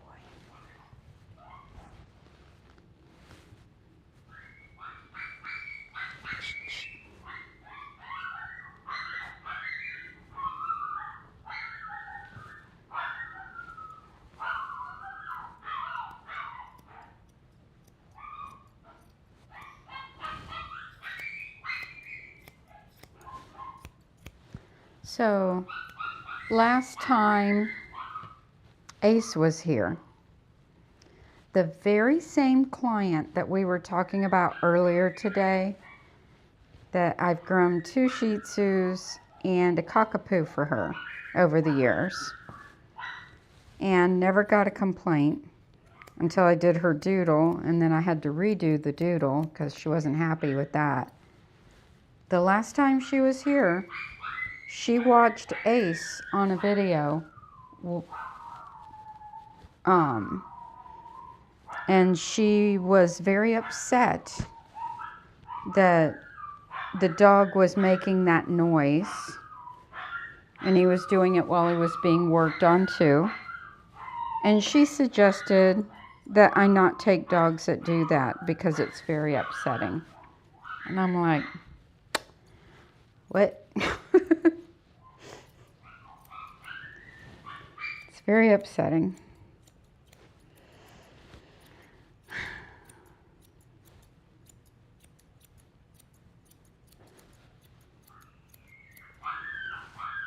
It's like, I can't help it that his voice is like that. He sounds like that when his mom comes to pick him up too. That's his voice.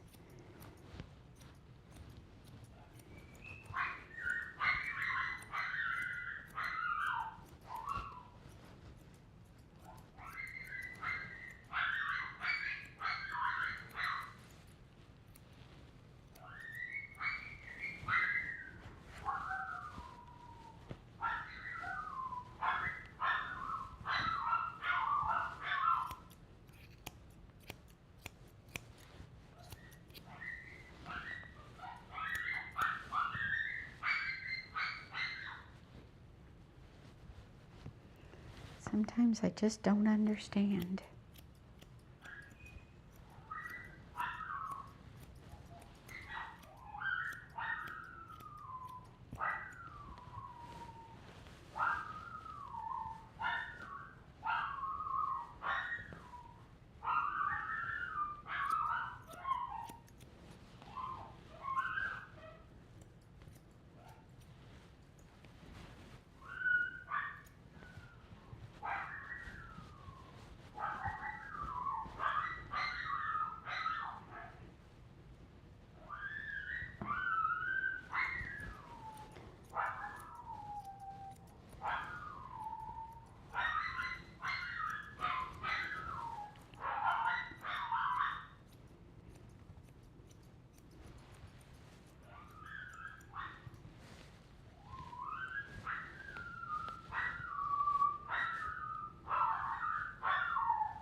Yes, they sound different, but it's not that big of a deal. They just sound different. Let's try these. Maybe they're quieter. Come here. Are these a little quieter? Yeah. There. You're just sensitive. Yes, you're sensitive, doggy. Yes, you're sensitive, doggy, you are.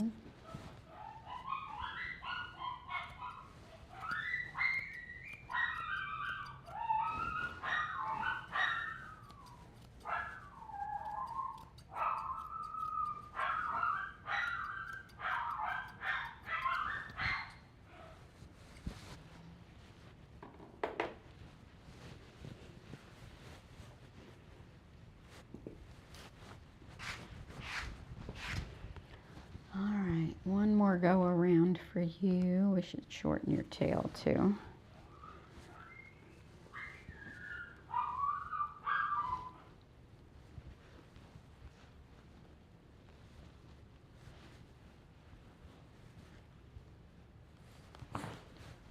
So this dog has a really, really soft coat. It shows every mark, every line. Not by any means an easy coat to maintain or work on.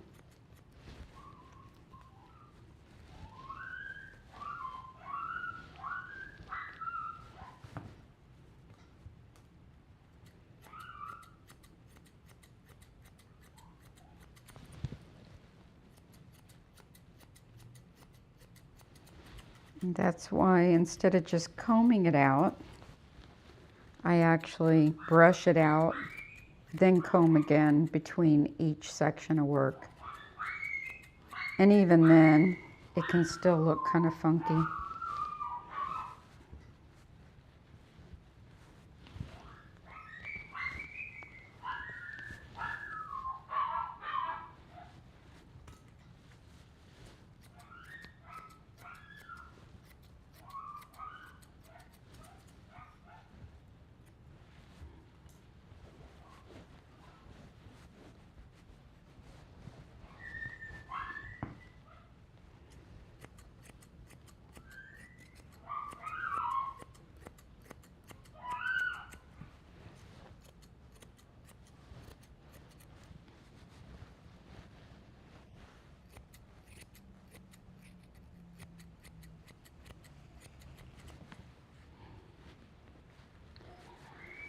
And he's tired, but if I put him up, he'll just start bouncing, so it's not gonna help him to go rest because he'll spend all of his energy bouncing up and down. So we just have to get him done.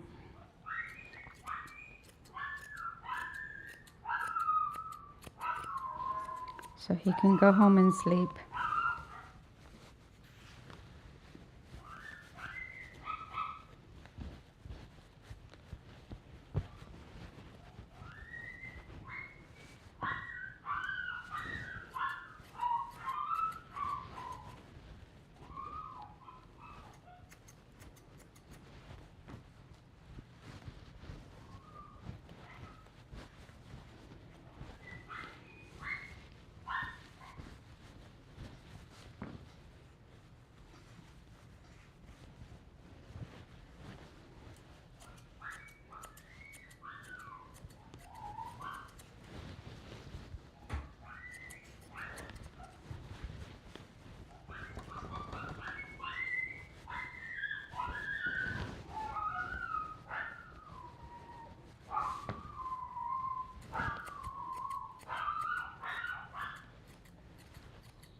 arms.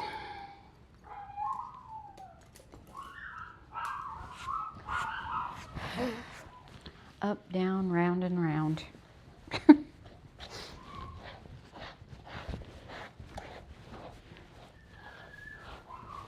Brush it out one more time.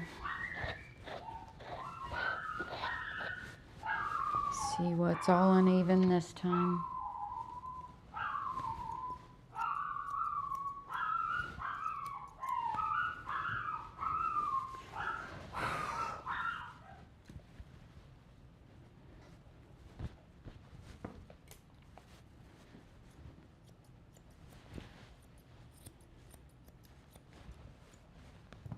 Stay.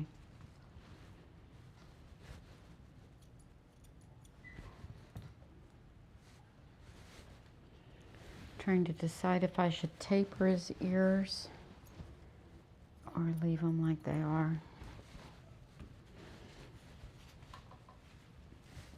I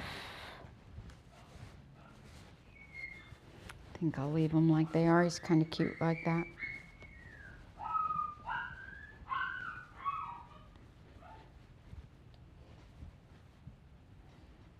Stay.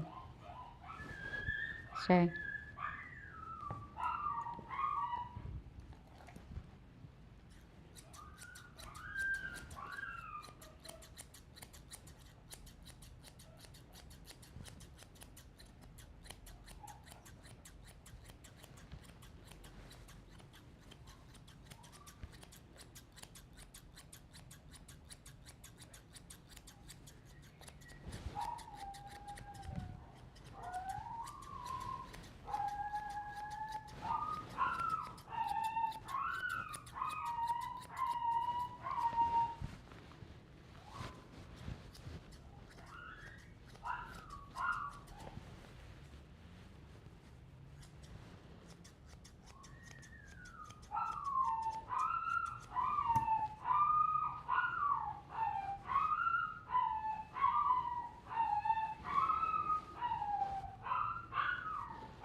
So these are the kind of haircuts when I see them in the doodle owner groups and the people are crying faced emojis.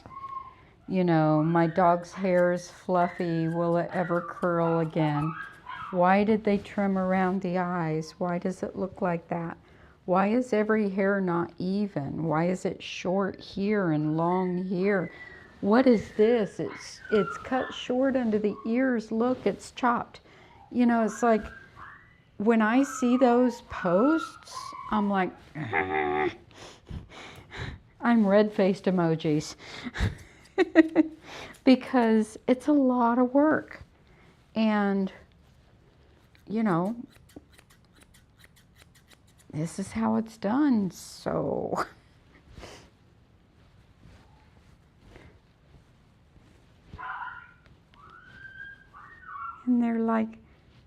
dog looks like a balloon animal. Its hair will never curl again. It's like, oh my gosh, stop it. Just stop it. It's a haircut. It's just a haircut.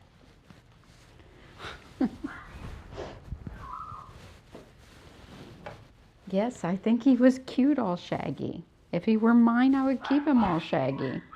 For sure.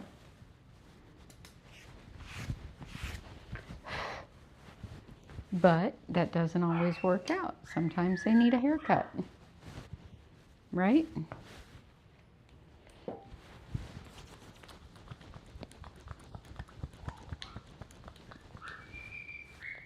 a little curl back in so he doesn't look so poodly.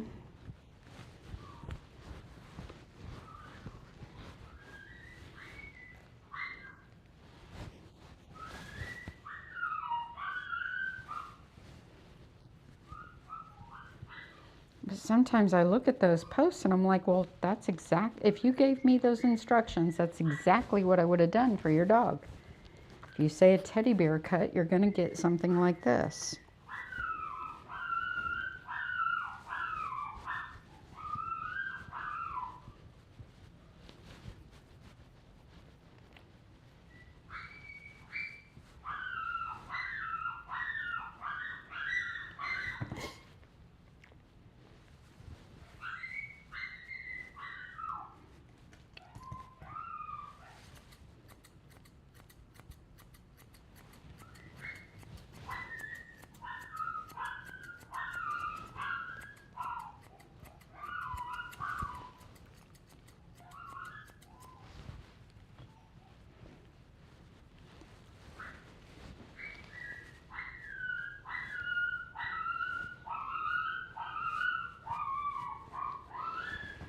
All right, Mr. Ace is up next. I just gotta tidy this one up, text his mom. She's probably close by. Stay, bud. And get cleaned up.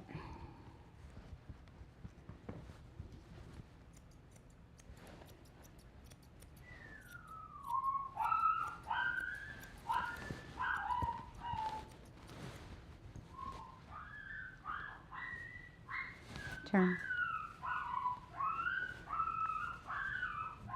Stand.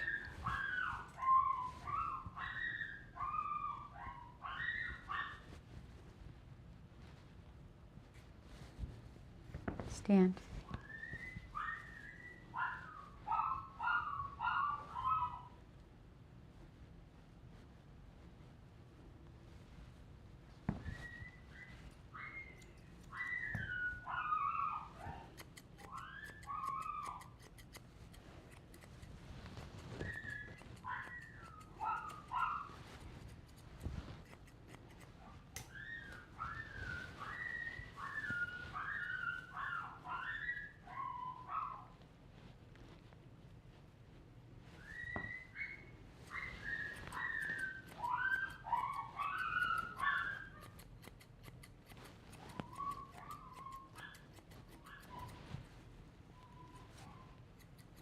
Are you tired?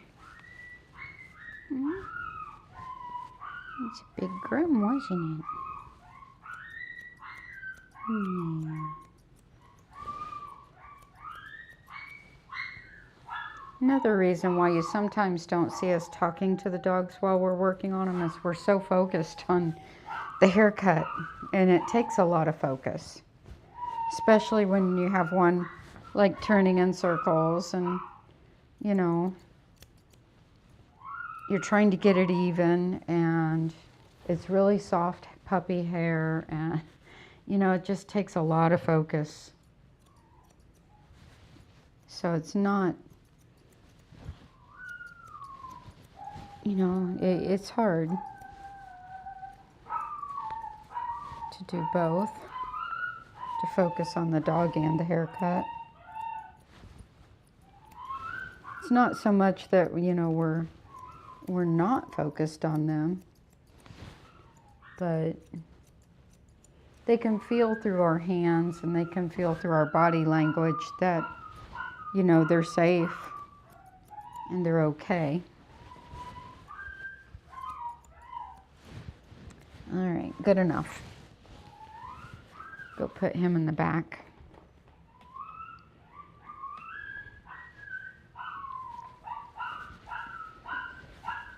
Oh, you need a bandana, don't you, Mr. Maui? You need a back to school bandana. Yeah, you're gonna get a back to school bandana. Are you a size 14? Kind of. This dog only weighs about 15 pounds. He's really little under all this hair. There you go. Shake it out. Let's see what you look like. Come here. Come here. Hold on. You're not done yet. Ugh. Ugga bugga.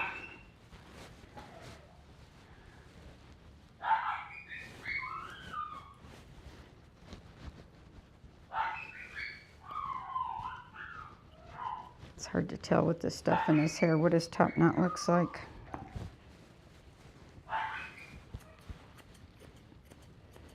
Because it's still kind of wet. All right. Let's fix that. Fix that.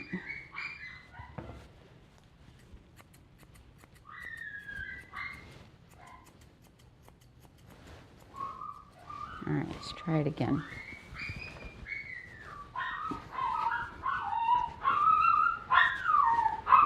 All right, buddy, it's almost your turn. There, now let me look at you. That's kind of better. Ugh. Come here. It ain't over till it's over. I don't like the way his cheeks are sitting when he perks up his ears.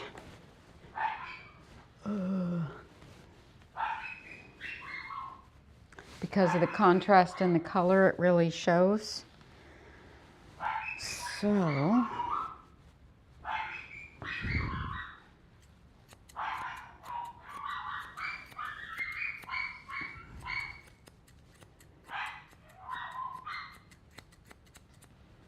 makes him look. And he's also got multiple colors in the cheeks. He's got gold down to here, golden through here, gold spots on his face. And then the contrast with the ears, it almost makes it look choppy. Not sure if it actually is or if it's just the color. So that's what I'm trying to figure out right now. And a lot of times doodle owners don't like it tighter in on the cheeks, but if you leave it built out into the ears, it's so much hair in an area that gets matted real bad that, you know, it's not always the wisest choice to keep it built out like a Bichon, and then they do look like a Bichon, then it's way too much hair. You know, so trying to figure out what to do with these dogs in a practical way is easier said than done.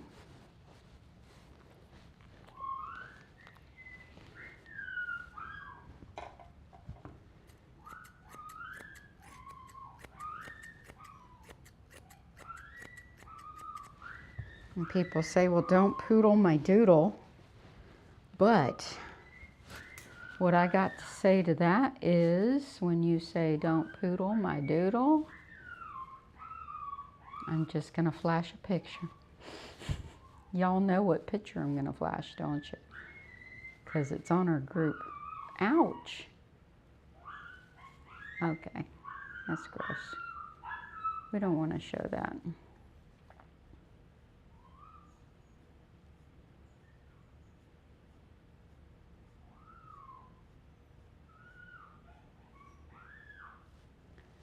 All right, when people say, don't doodle my poodle, this is all I got to say. You wish you looked like a poodle.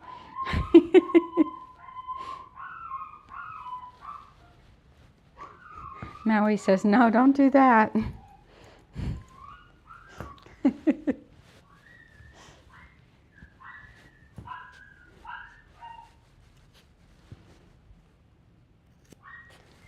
So if you think this looks like a poodle, I don't think so.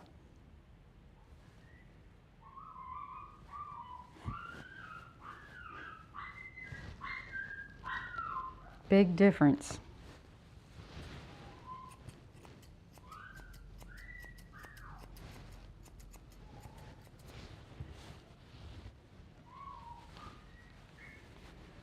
Let's see.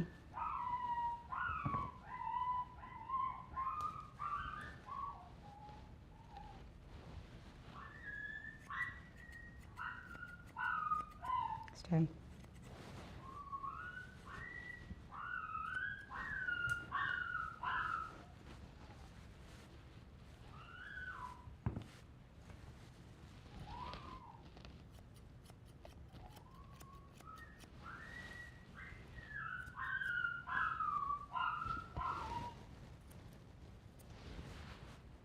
That's better. All right, let's try to put him up again.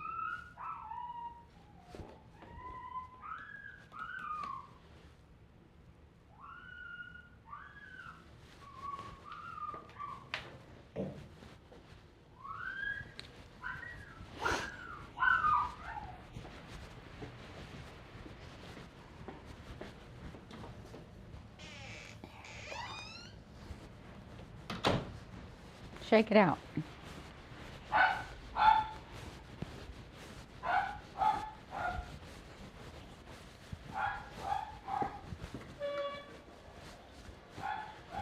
All right, Maui, Maui.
Poor Ace.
I was just reading through the comments. Somebody said I don't know what I'm doing.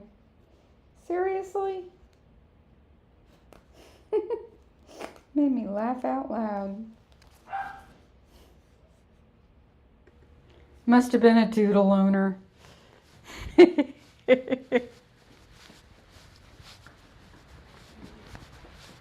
what I'm saying?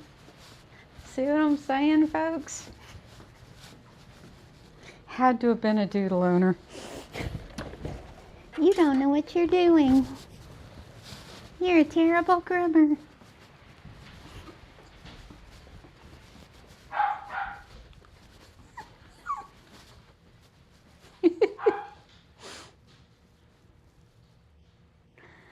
Oh my gosh.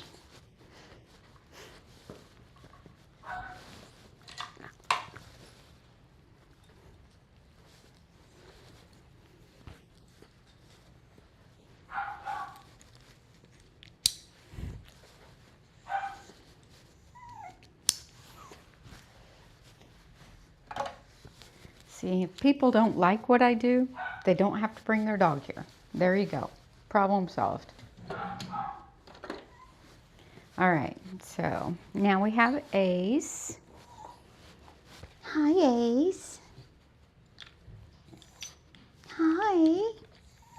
I know you're a good boy.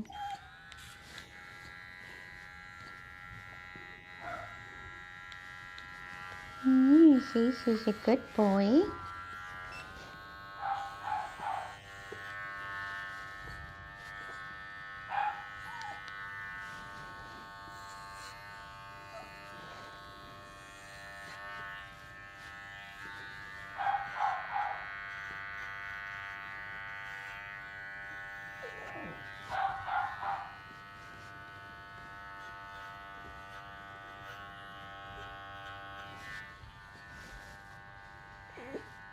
Good puppy.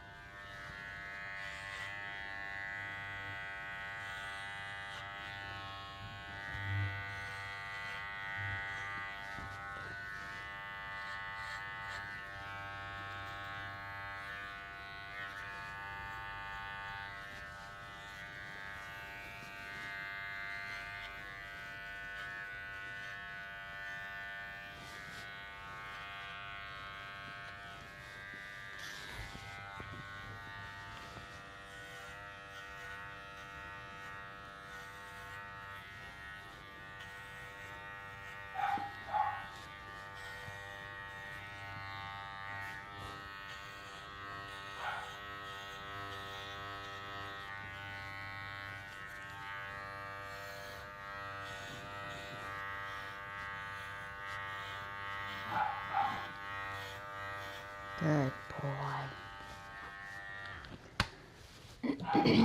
I don't mean to offend doodle owners. I had and have some very good doodle owners. Maui's owner is a very good doodle owner.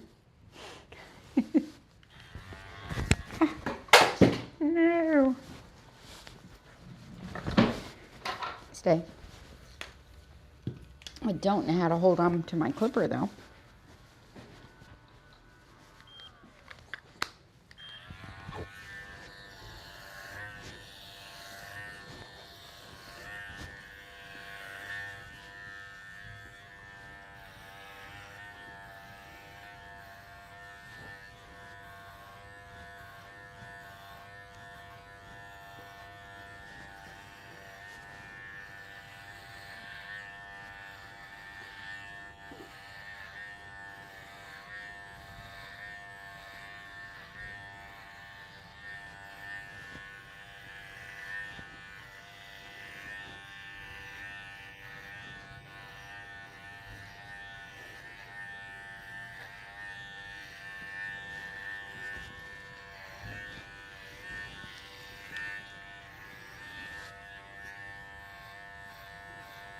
Good boy.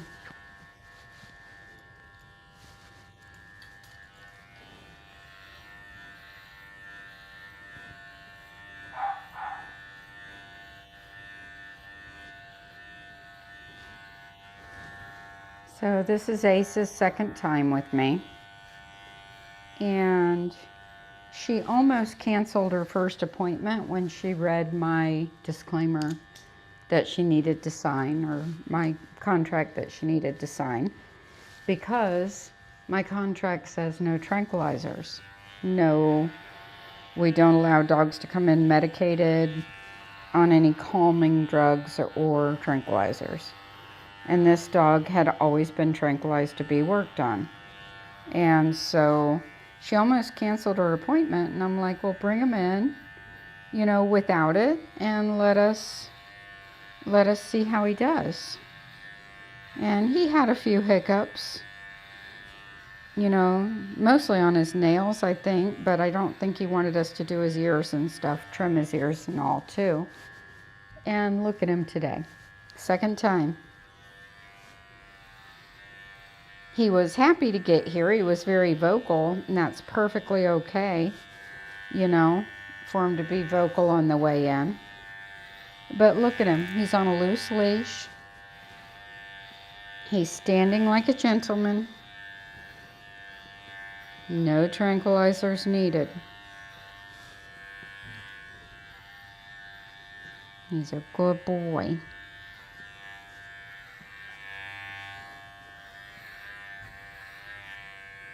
And sometimes other groomers watch me with these dogs on such a loose leash or all over the table. I let my dogs have a lot of freedom. I don't have them hoisted up in the rear end. I don't have them on a groomer's helper. You know, every now and then I need to like anchor them for this or that, or like, you know, put a donut collar on them, you know, for my own safety sometimes. But, you know, sometimes other groomers will watch me with this really loose leash and say, you don't know what you're doing. It's like, yes, I do. Because if I tightened up on this dog or, you know, had him over restrained, he probably wouldn't be so well behaved. He would feel threatened.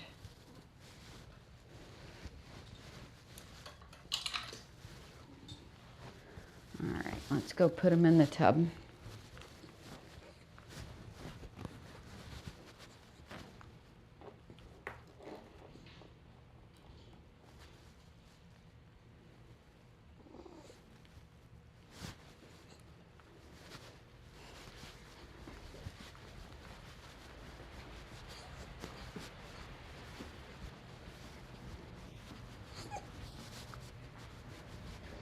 Good boy.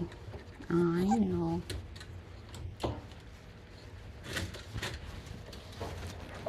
I know.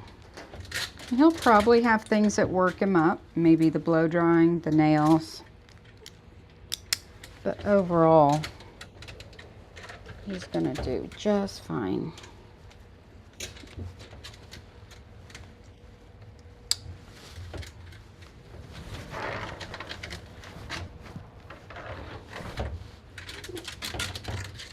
Here I am going to anchor him to keep him from pulling out to the edge of the tub.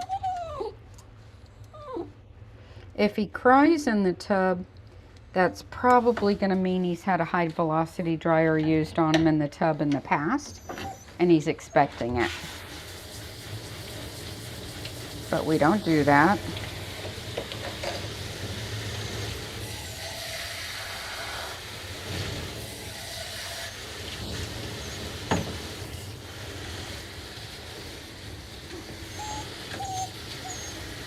And I could already tell that may be the case just by his tension as soon as I put him in the tub. He really tensed up. It's all right, Bubba. Whenever you hear me tell a dog we don't do the mean thing here, that's usually what I'm talking about. Either the high velocity dryer in the tub or ear plucking. I always tell them, we don't do the mean thing here. Huh. Yeah, 'cause that is a mean thing, isn't it? Yeah. It's a mean thing to blow dry a dog in the tub. Yeah.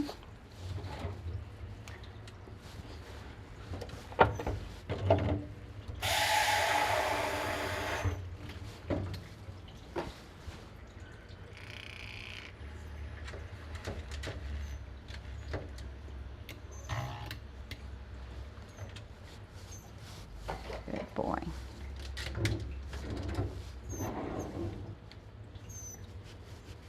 Yes, he's a good boy. He's all right.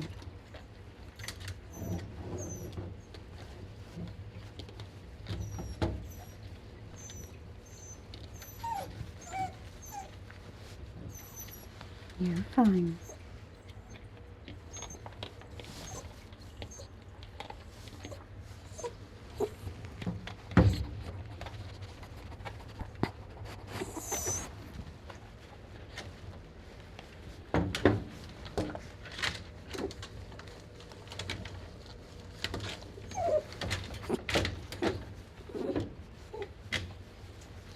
Oh, I know you're a sweet baby.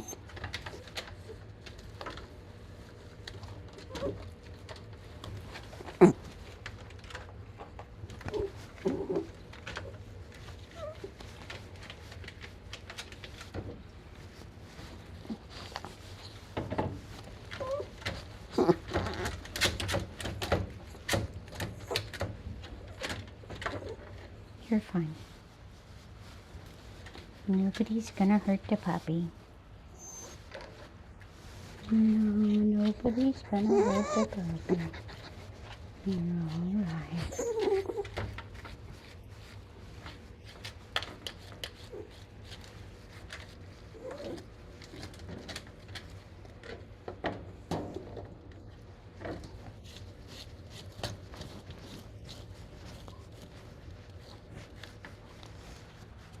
Maui has settled down.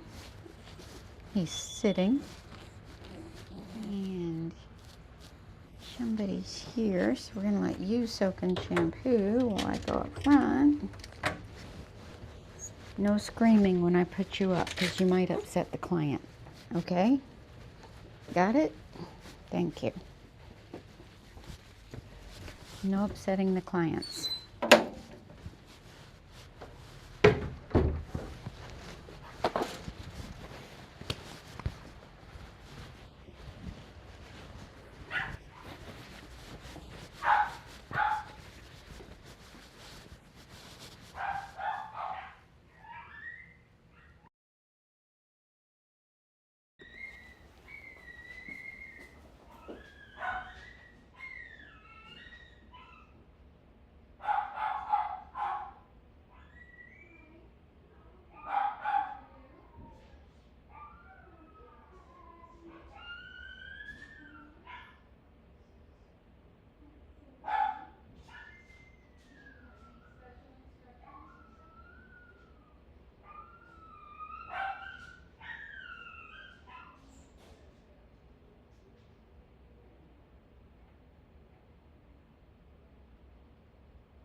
had to take a minute to book her appointments till the end of the year. And so that took a minute. Now, get Ace finished.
All right. You remember what we did on your nails last time? You remember how I told you you're a good boy? You remember? Yeah? It's a good boy. See? Good boy. You do remember. I knew you were a smart dog. I did. I knew you were a very smart dog. Yes, I did.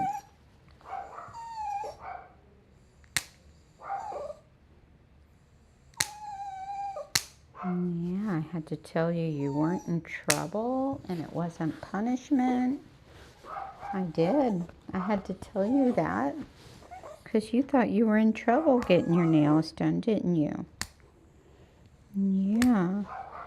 And I had to explain to you that getting your nails done is a good thing. I know. It's very hard for a puppy, isn't it? Yeah. I know.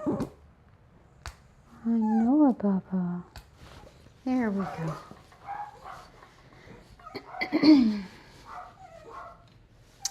We're not going to use the nail drill on you just yet. Maybe next time. We're just going to do it by hand, okay? Okay? Yeah? It's all right. Miss Suzanne won't hurt you.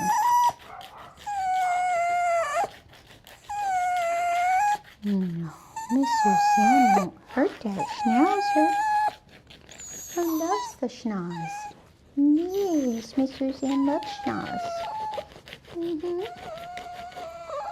You're the cutest little schnoz ever.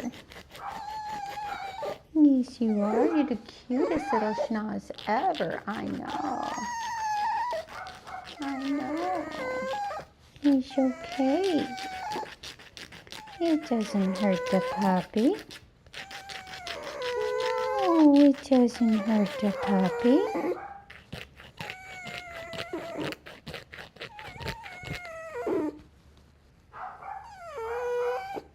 There. See? No big deal.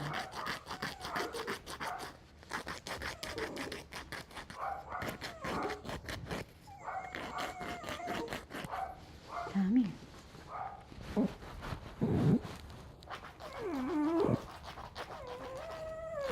That's a good boy.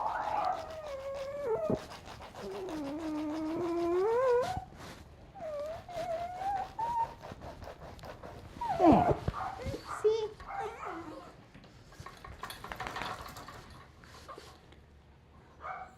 What a difference. Right?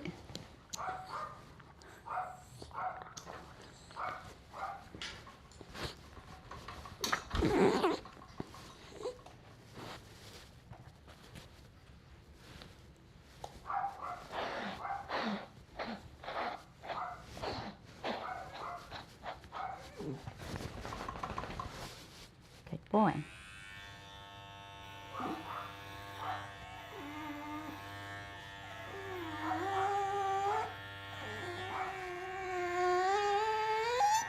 I know.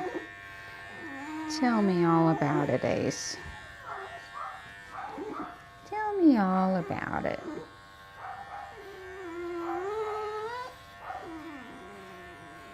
I know it. All right, turn. He's a very sensitive dog. He's very smart, though. Very smart. We were able to pick up right where we left off with the nails last time. Didn't go back to square one. He remembered everything. Such a good boy.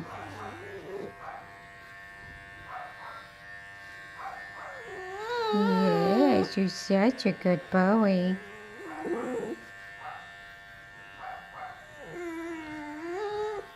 I'd recommend going back and watching the link that Debbie posted for his first groom, because it'll start off at the nails, because Kat was grooming him and she brought it to my attention that he was quite aggressive on his nails. So I said, you wash my dog and I'll do his nails. And I brought him in here. Because he had been tranquilized previously, I needed to assess his personality. So I went ahead and took over.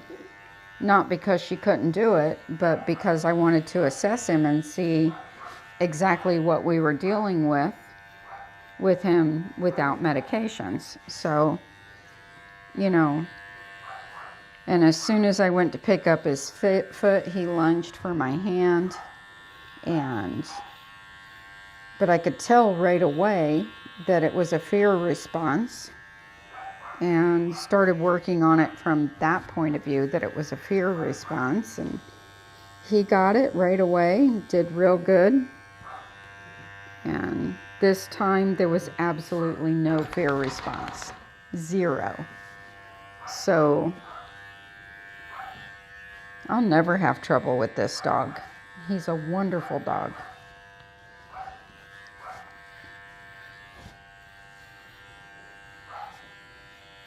And I think when, say, professionals like groomers who want to take the easy way out, or think they are, and have them tranquilized, are doing themselves and the dog a big disservice, and the pet parent.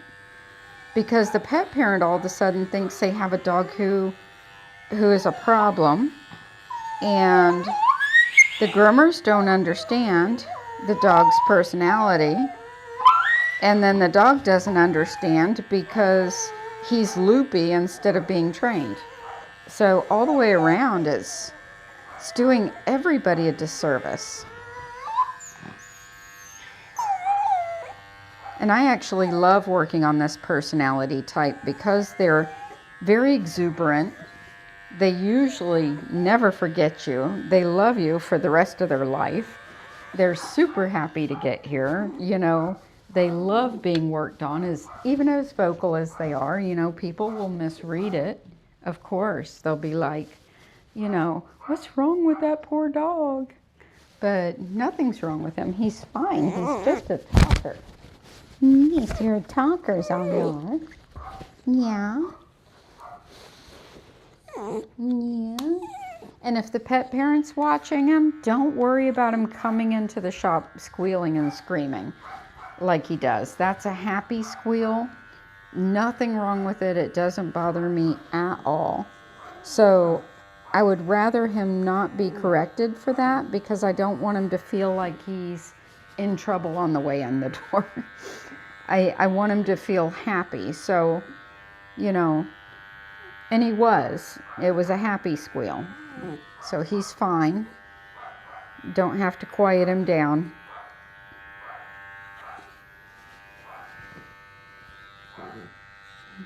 Just a happy, squealy schnauzer.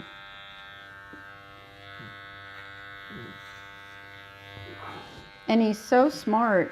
If he's had any obedience training, which I think he has based on his collar and leash, you could just put him in a sit-stay. So instead of like saying, shh, shh, shh, no, quiet, you know, you can say, sit, wait. You know that word, don't you? Yeah. And get his attention and give him something to focus on. And because usually, especially a vocal dog, isn't vocal when they're in a sit stay or a down stay. So just redirect him in a happy, positive way. And it will release some of that tension coming in too.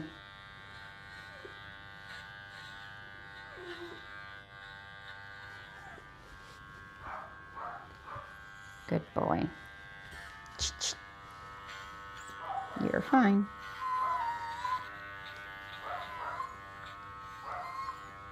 Good boy. I know. You're a sweet boy and I love you.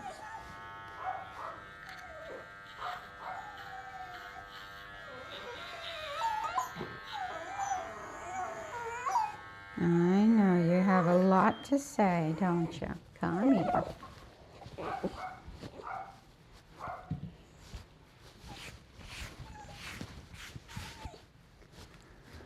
Zoom, zoom.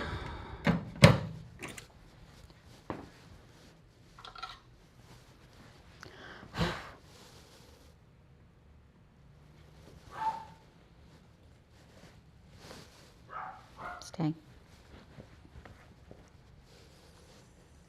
Also, when he first started coming, his nose had been shaved all the way down, straight down the whole bridge of the nose. So we're growing that out. It's going to be sticking up for a few months. That definitely needs to grow. Yes, it does.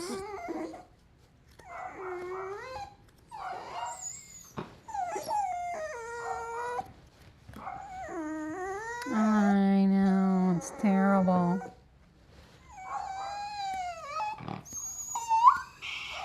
Absolutely terrible, isn't it?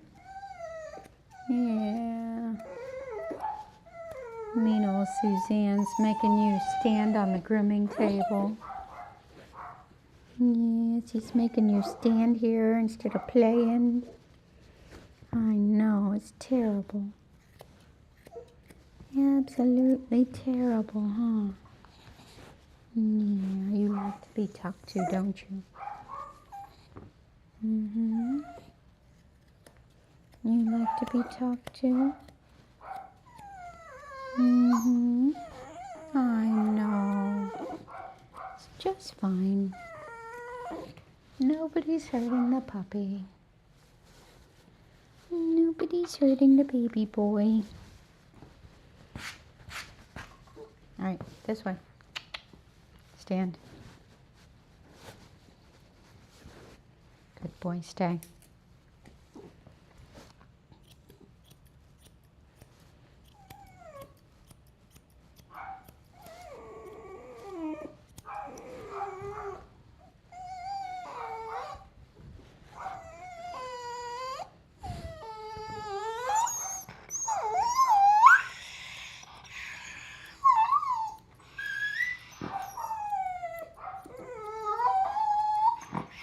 What are you talking about, sir? Hmm? What are you talking about? You're fine.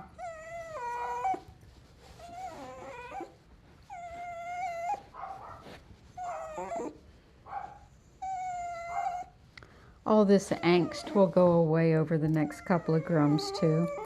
I mean, he'll always be a talker, for sure, but the tension will release. Yes, it will. And that's why I'm talking to him. Normally I don't praise this kind of angst, but he needs a little reassurance still.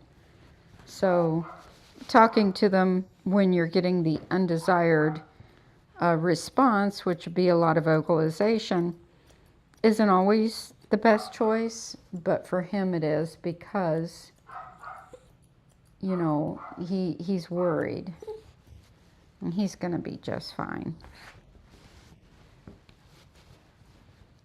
Couple more visits and he'll stop a lot of this, won't you? Yes, you will. Give me 5. Give me 5. You know how. Give me 5. You shake? Shake? Come on, you know how to do it. I remember you showed me last time you knew tricks. Yes, I do. I remember you showed me tricks. Give me 5. Sit. 8. Sit. Give me 5. Yay, good boy. You should, not today, ma'am. Not today. No.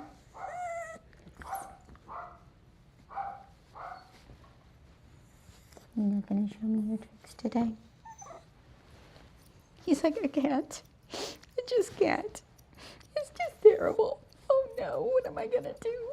Oh, I know. I know, it's just terrible. Stand.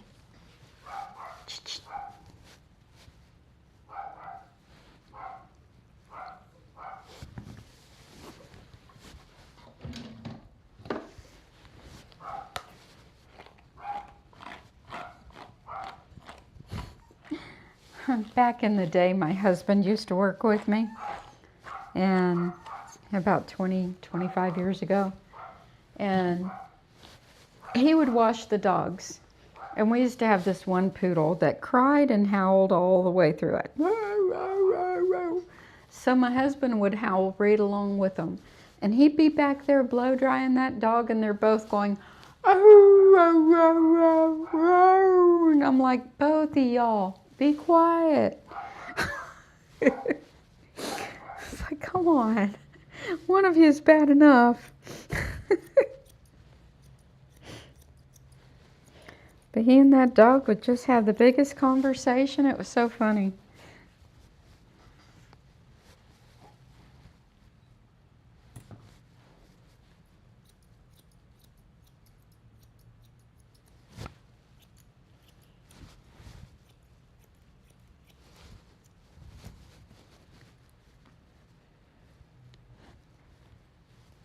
And he used to work the front desk a lot. And there was this little tiny poodle that came in all the time named Scarlet. And she weighed less than 2 pounds, and she would sit in his pocket in his smock while he was working the front desk, and she'd just be hanging out of his pocket.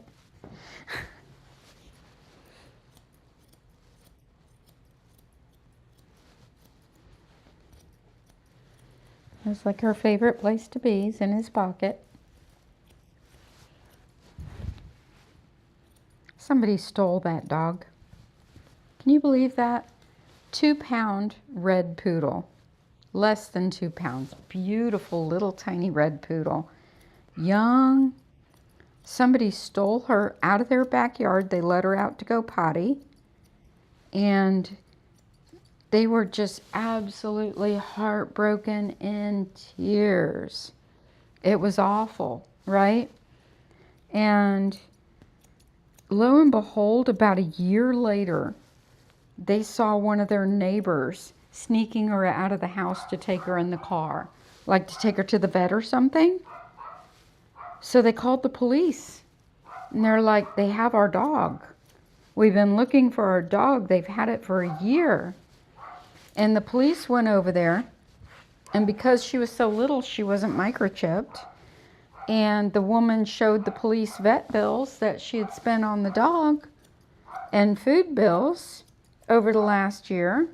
And the police would not return the dog. They said it's a civil matter. You'll have to take her to court because she's proving ownership with the vet bills. And she couldn't get her back. She tried to go to court. The woman said that the dog was abandoned and that she paid all those vet bills and that she wasn't going to give her back. And the courts did not make her give her back. Took her right out of the yard. Lady like 2 doors down.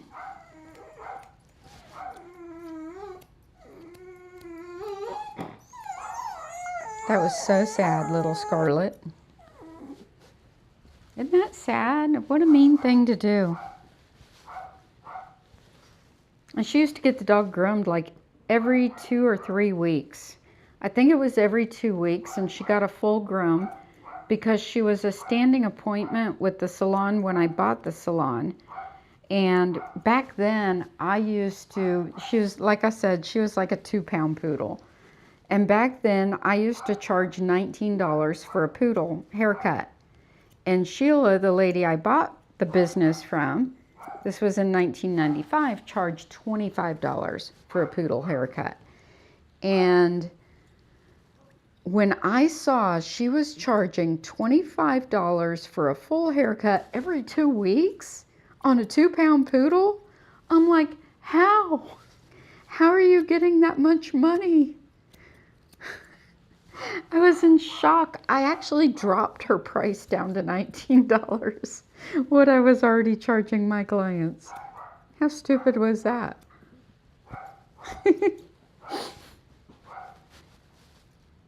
I now charge $85 every 2 weeks.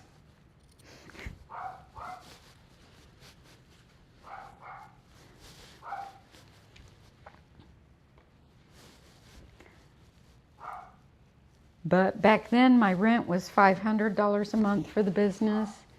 Now my rent is $5,000 a month for the business.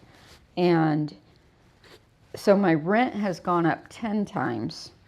My grooming fees have gone up for less than 4.5. So my grooming fees at $85 a dog now compared to $19 a dog then do not match how much my rent has gone up and everything else. So I brought home more money back then at $19 a dog than I do now at $85 a dog. Just saying.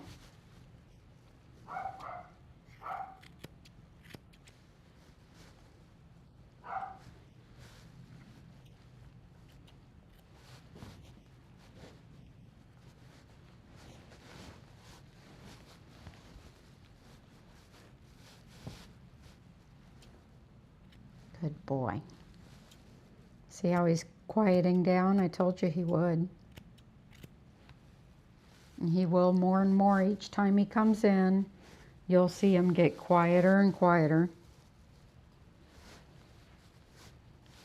Maybe not in the kennel, but on the table.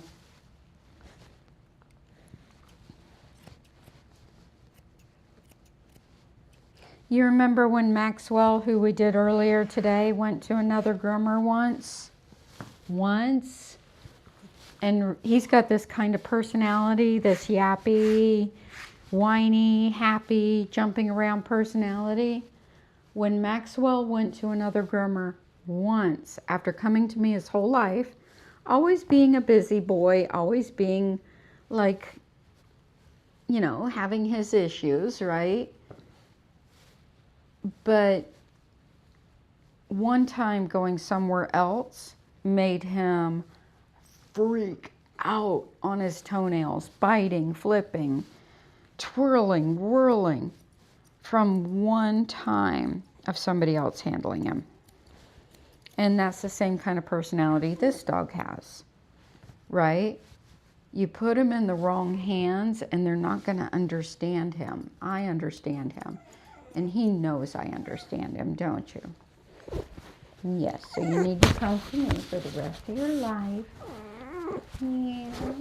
Or at least until you're 16 years old and too old to handle it, okay? Got it? You can be my schnauzer. And always come see me, yes. Because I love you. Don't burp on me. All right.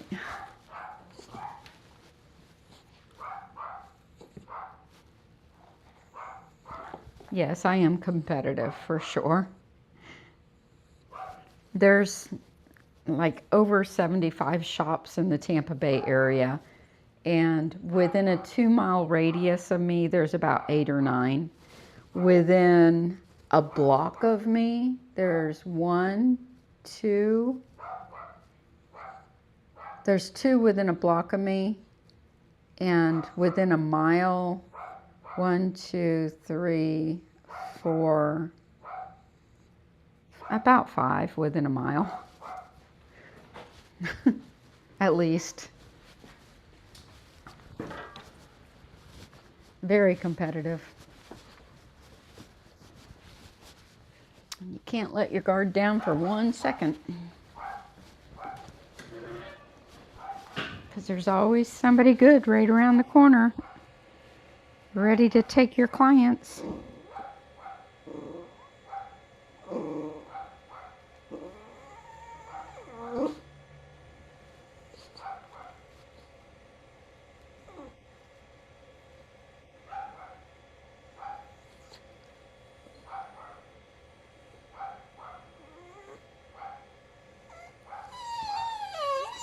All right, we're going to text your mommy. Just 1 second.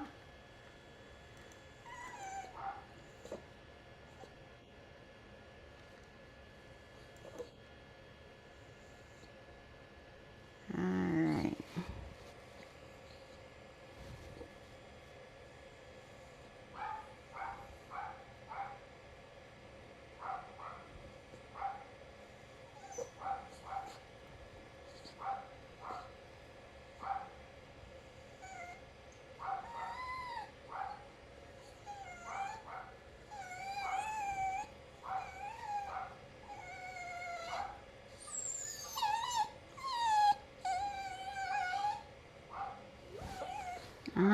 know, I know, I know. Mr. Talkie Pants. Yes, you little Mr. Talkie Pants is what you are.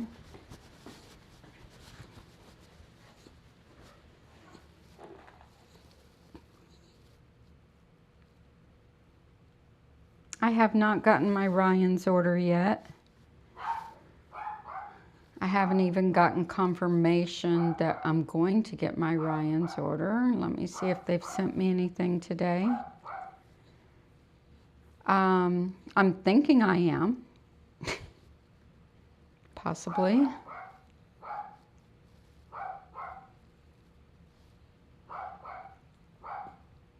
No, no response. They sent me an email yesterday. They've been off and on emailing me back and forth. And yesterday, like last week, they wanted to know what I didn't get. And then yesterday, they wanted to know what I did get. So I think we're making progress. You know? And then also, I was able to finally fill out a missing package thing with FedEx. I had not reset, but did a like complete power down of my Mac and then powered it back up like a forced restart.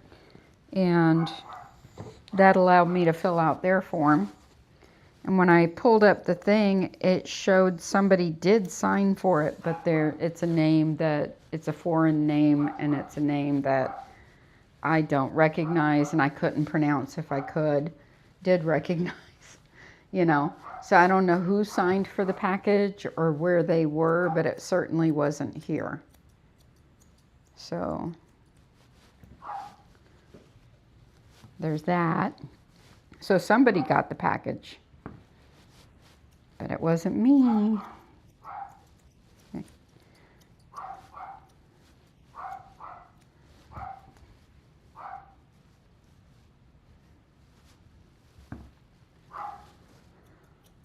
So we're waiting.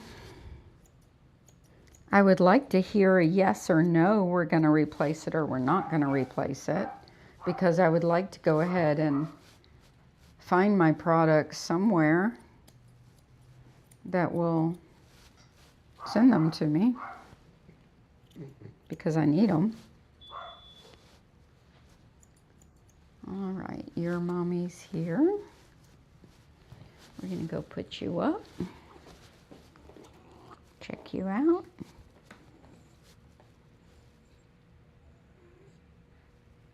Back there you can see a little Yorkie. She's a rescue named Sasha. She's next.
So on our website, we have a Yorkie page, and the pet parent picked out the haircut that's in the middle on this page, trimmed like Moses.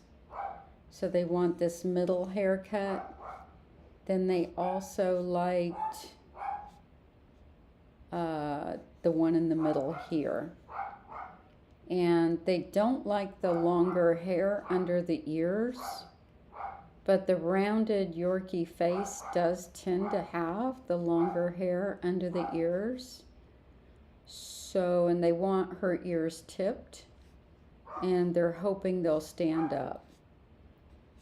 Looks like one might stand up, but I'm not sure if the other one will stand up. So sometimes if the ears don't stand up, they end up looking more like these. So, and then some Yorkies, their ears stand up and they keep hair on them anyway. So anyway, that's, she kind of looks more like this one right now. And we're going to try to make her look like this one. So let's see what we can do.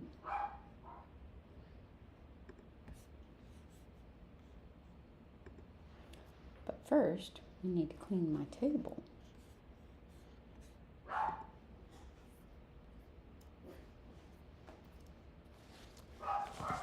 Almost, I think all of those are my own photography on that page. Let's go back and look. So they're all my grooming. Let's, oops, go over here. So I took number 1, number 2, number 3, number 4, number 5, number 6, no, I didn't take number 7. It's our client, but I actually, this Yorkie that's sitting up here, that, the puppy, that is Maya, the Yorkie's grandmother, right there. And this one over here, the show Yorkie, that's Maya, the Yorkie's great-grandmother. I took this picture, and I took this picture, I took this picture, and this picture, and this picture. I took this picture, and this picture, and this picture. I took them all, except Kat took the satellite ear one, and animal photography took the puppies, and then the show photographer took the show picture. All the rest are my own photography, which I really miss doing.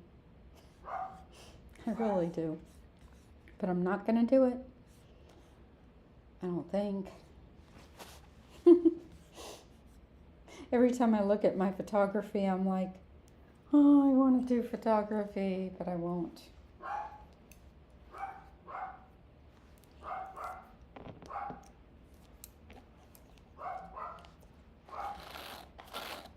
I texted Mitzi's mom yesterday and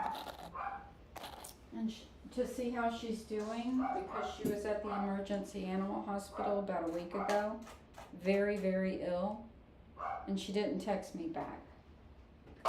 So I'm hoping nothing has happened to Mitzi. You're laughing at me, Debbie, aren't you? Because I said I don't think I'll do it. You know me. I won't, and then I will, and then I won't, and then I will. Dottie says, we'll scold you if you start again. Yeah, I know, right? But I love my pictures. I do.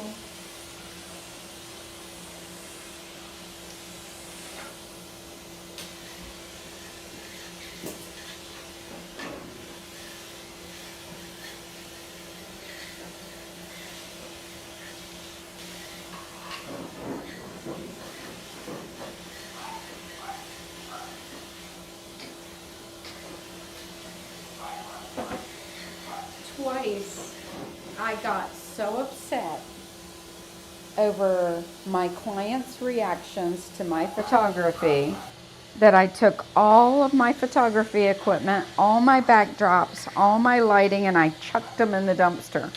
That's how upset I was.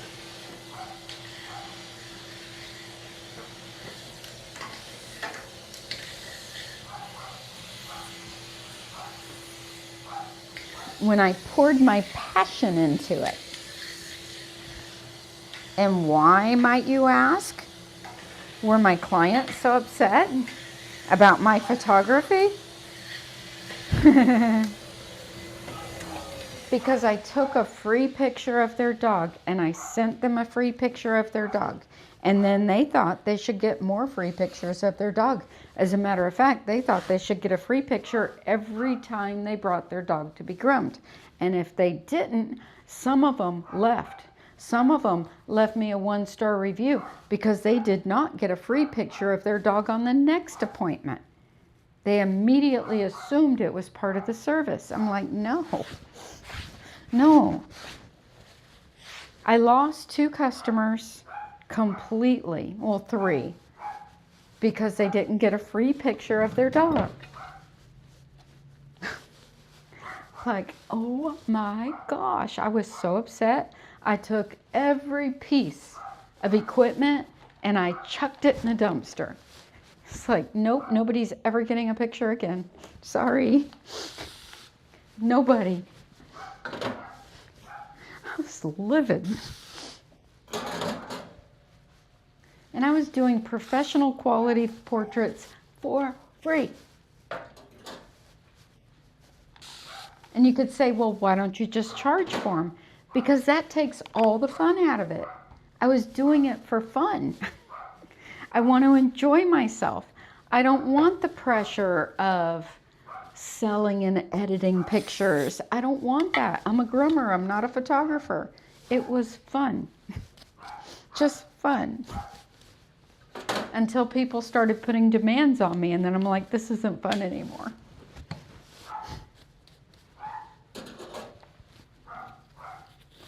And it was really funny. I was live streaming that day.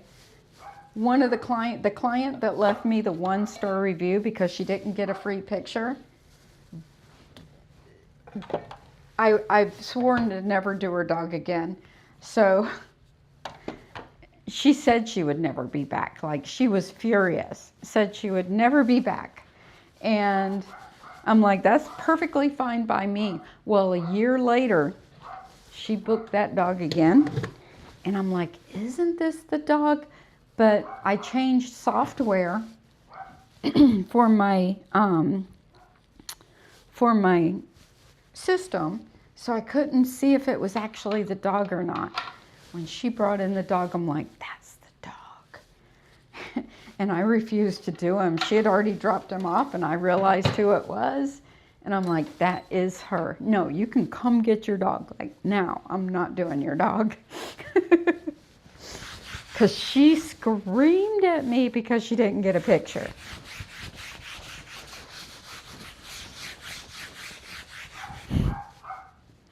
That's the only reason I brought him to you.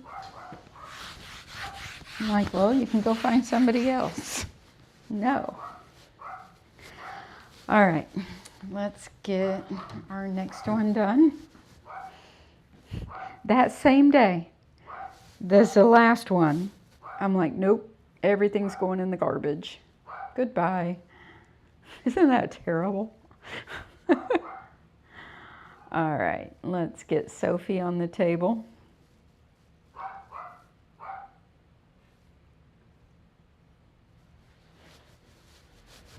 Mess with me, by golly. I don't play around.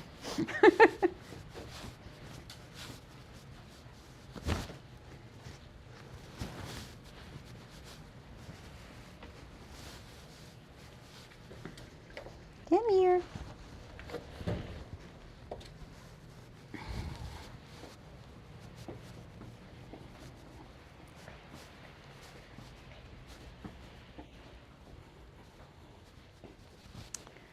All right, here's Sophie. It's like nobody's ever getting a picture again. Okay, so as you can see, the hair on the legs is really short. all the way up to here. Here on the front of the legs is really short.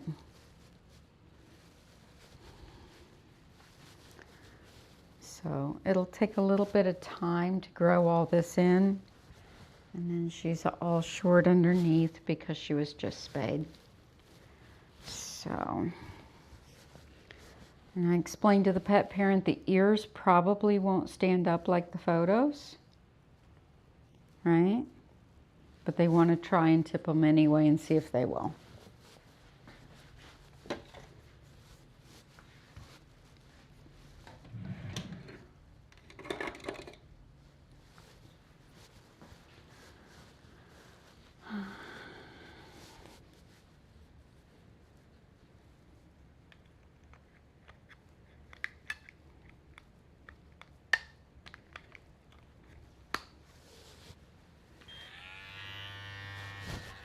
Oops.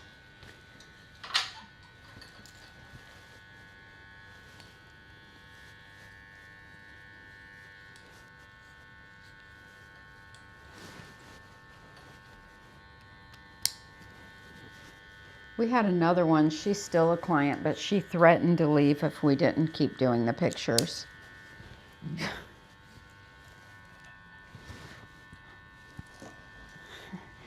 I was like, definitely not. All right, you, come here.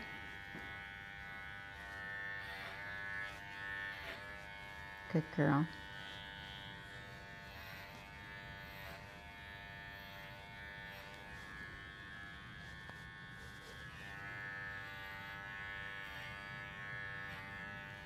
Good girl. That one went up. Think she's going to be a one up, one down kind of girl. Hmm?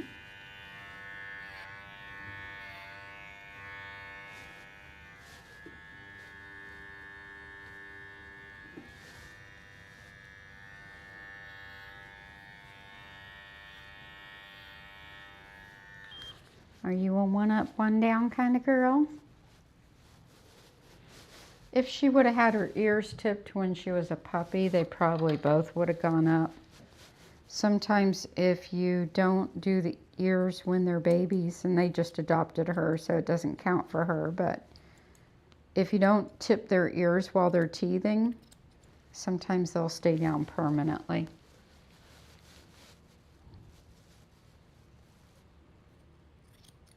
Good girl. So it could take a little more weight off them. I used a 7 blade instead of a 10. I normally use a 10 because I wasn't sure how she would react, if she'll start head shaking or not as a result of having her ears trimmed. So we'll see. I might go back over them with a 10 if she doesn't start shaking her head.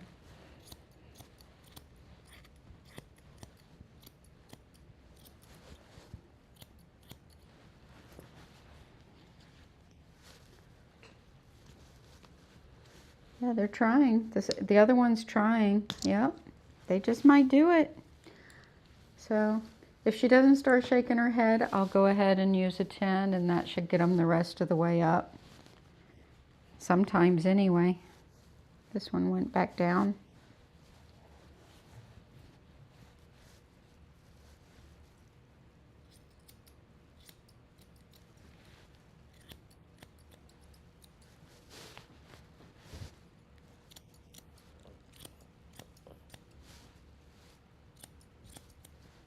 Good girl. You're very sweet. Yeah. All right, let's go put her in the tub.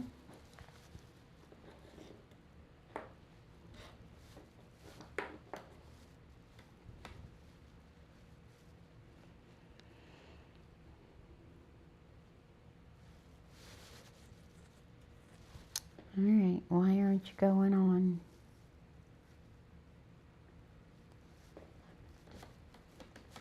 My tub camera doesn't want to come on. There it goes.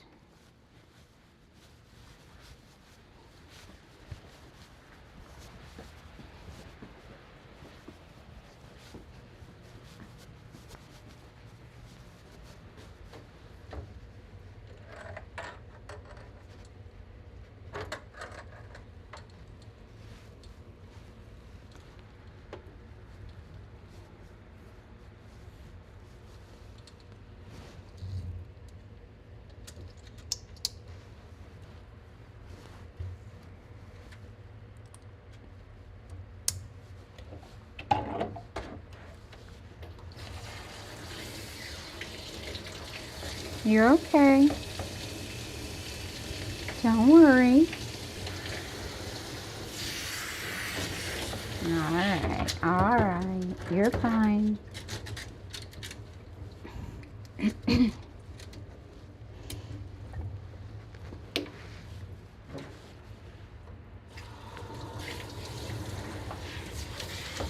Okay. It's okay. Just gonna wet your face. Oh, I know, honey. I'm sorry. I'm sorry. I gotta wash your face.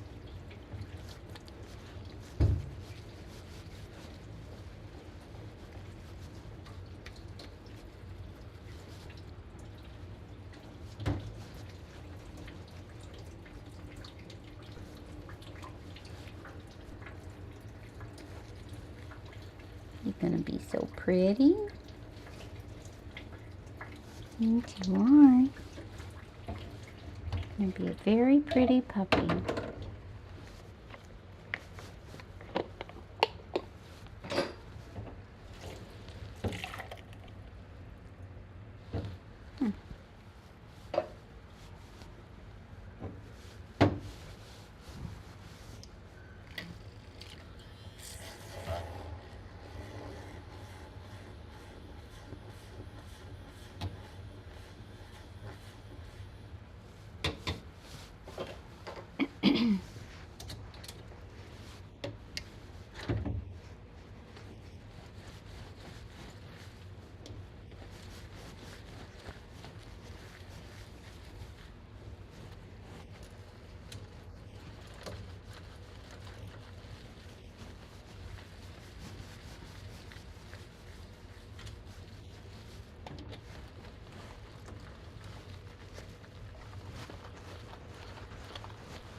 Her ears are switching sides.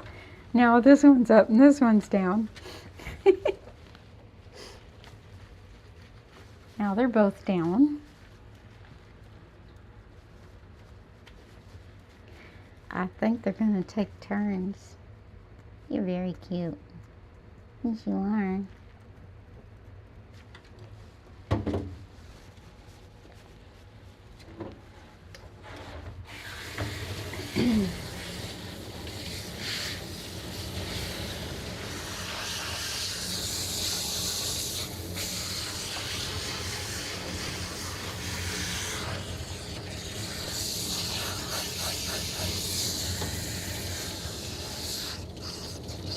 Good girl.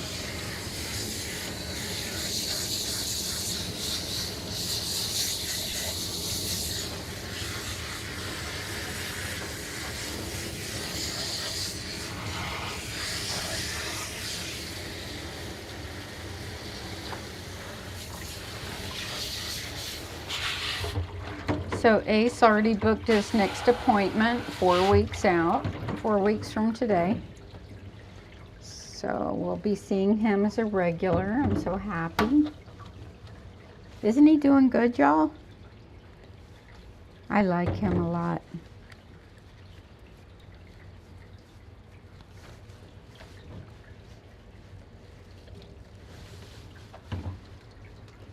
Really cool little dog.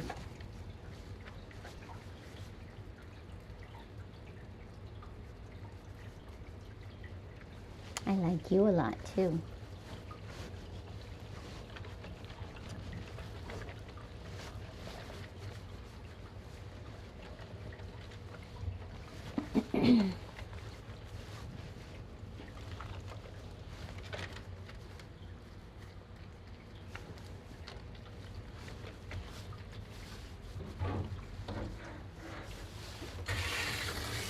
It's okay. It's not going to hurt you. You're just fine.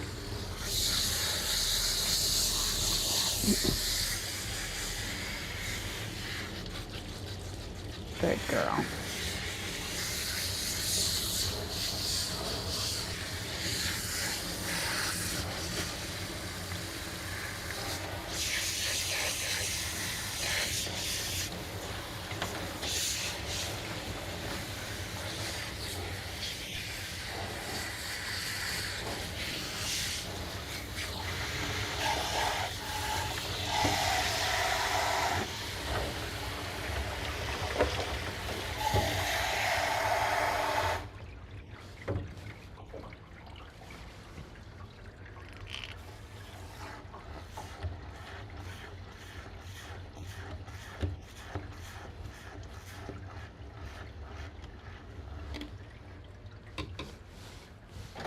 And that's something I noticed in those groups that I was complaining about earlier on Facebook. When the pet parents take the photography that the groomers did, where the groomer took a really nice, cute photo with a pretty backdrop and gave it to the client as a memento of their grooming, and the pet parent uses the photography that the groomer took and posts it on Facebook saying how unhappy and crying face they are about the haircut. And I look at it and I'm like, I could have done that haircut. And I'm like, that doesn't look anything different than I would have done, and they took the time to do the photography. And you're using their photograph to say what a terrible job it is. Are you kidding me? That's why I don't like it so much. I'm like, ugh. Like, you did not. That's why I take up for the other groomers. I'm like, wait a minute. You can't do that.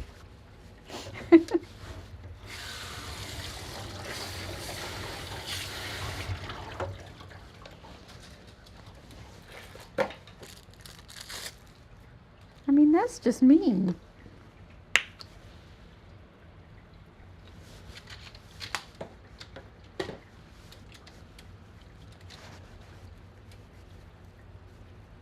Way back before I started streaming, it was in 2019. I had a fairly new client, and I was doing photography back then. And they had this darling little schnauzer, and he was like a brown merle kind of color. And every time they came in, I was taking pictures of him every month that he came in. He was so cute, and I was practicing my portraits before I was getting really good at it.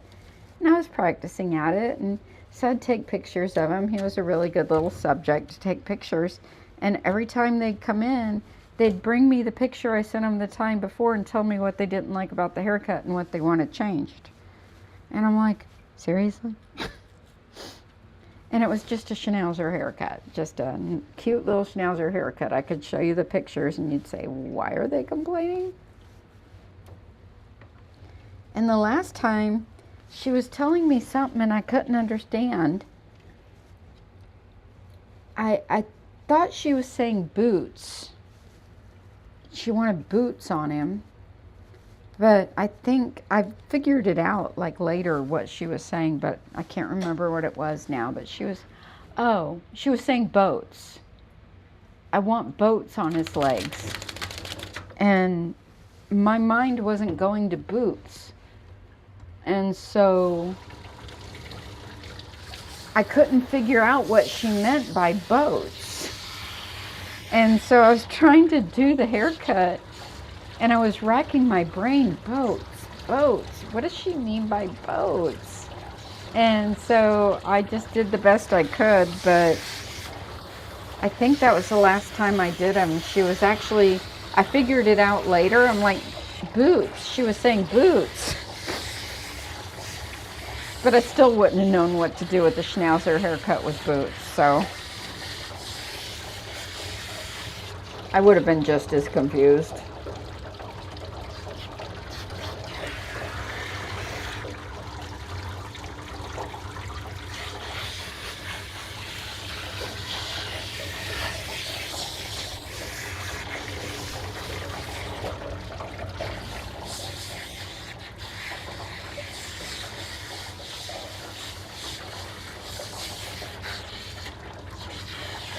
Actually have several of his pictures on my website, on my Schnauzer page, in my gallery, because there's really cute pictures.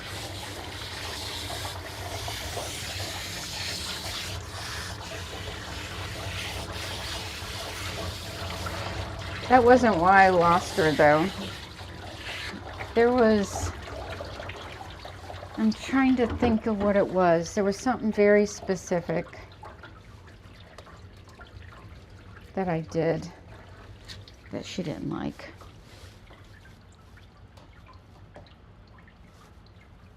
Had to do with a health issue with the dog. She had boarded him And there was something with the skin or something.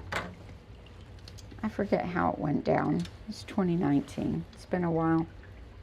But it was something to do with the skin. I don't know. But she got mad at me.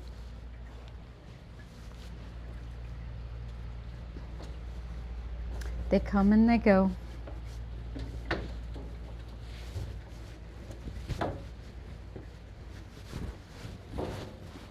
But she was never quite happy with me all along, so.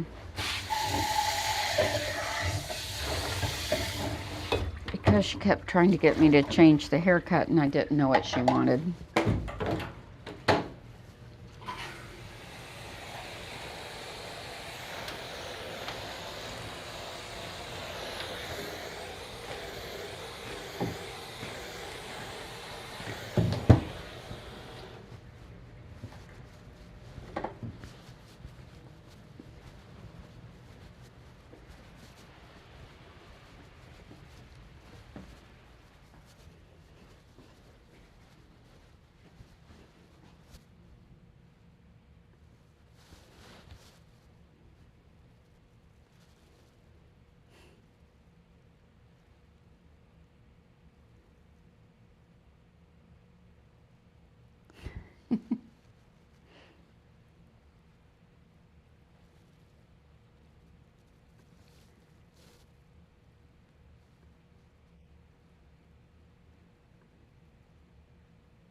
So here, I'll show you her dog so you can see what she was complaining about. So this was him. Oh, gotta go over here. Hold on, not that one. This one, that was her dog. And this was her dog. And this was her dog. And this was her dog. So she wanted the furnishings shorter than longer. So each one had a little bit different length of furnishings and a bit different length of a beard. But she was never happy, like ever. Always bringing me these pictures. Fix this, leave him boats. Like, what do you mean, boats? But I have his pictures all over my website because I liked them.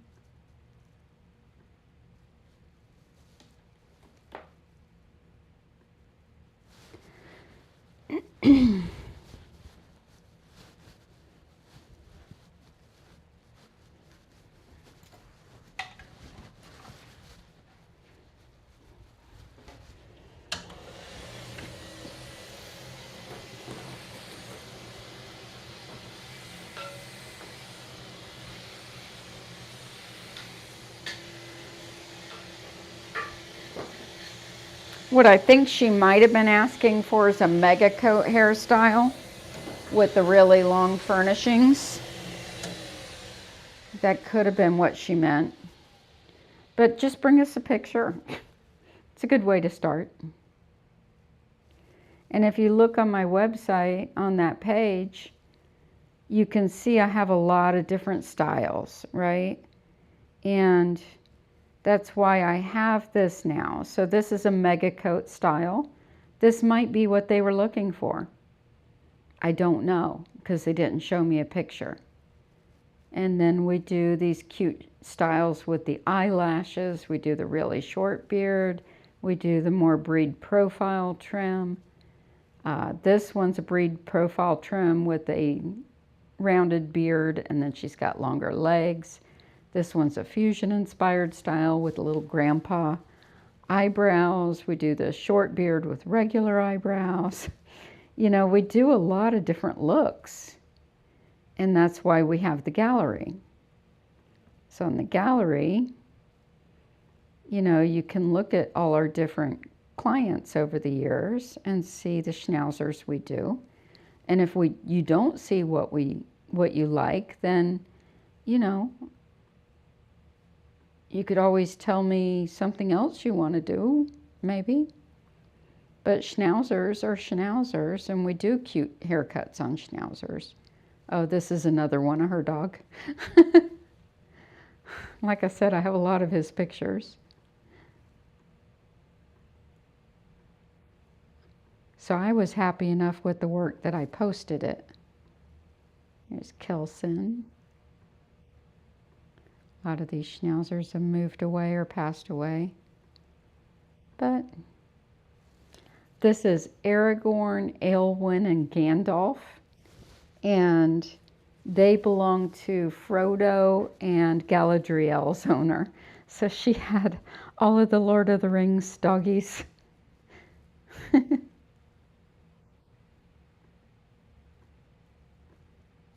All right, back to work.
So I see Greta's here.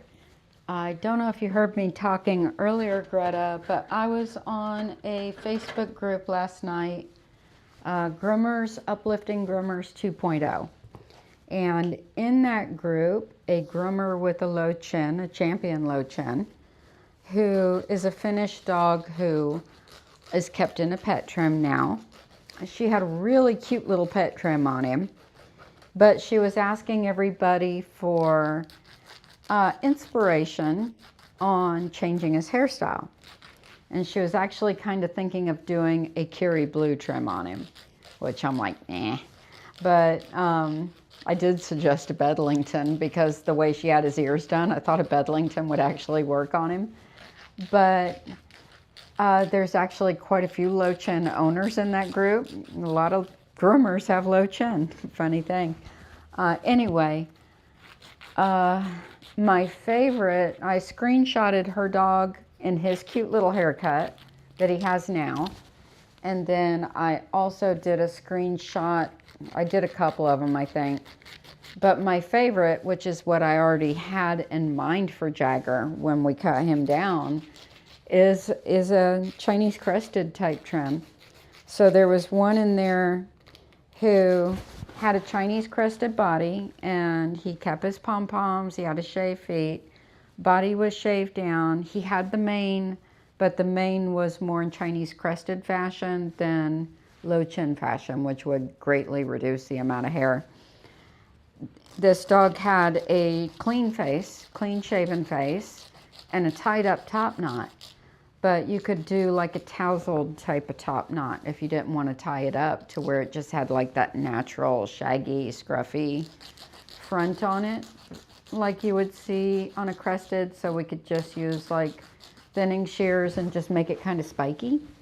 So I thought that was adorable. And that's what I pictured at first. You know, it's like, oh, we could do them in a Chinese crested pony trim, you know, with a mane, but not a big mane, you know, just like to breed standard, like up above the shoulders and just let it kind of flow down and around. I thought that that would be really cute. But I'm following that post because I want to see what other people come up with for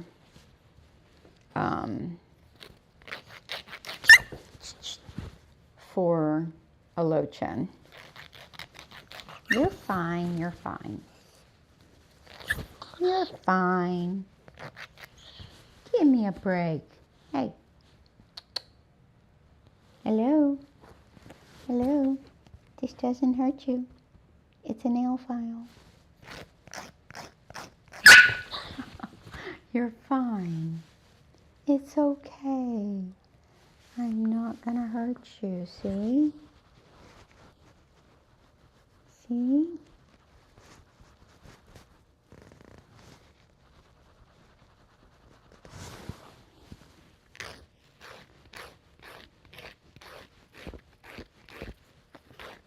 That's a good baby. See? I didn't hurt you. I didn't hurt that puppy. It's all right.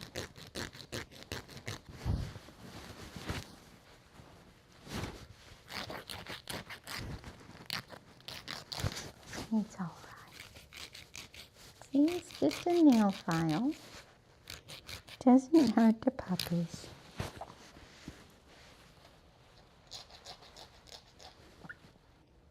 I think a crested type trim would be so easy because we would shave the face, we would shave all the way down the front of the chest, we'd get rid of the largest bulk of the mane, and then the rest of the mane can be thinned out.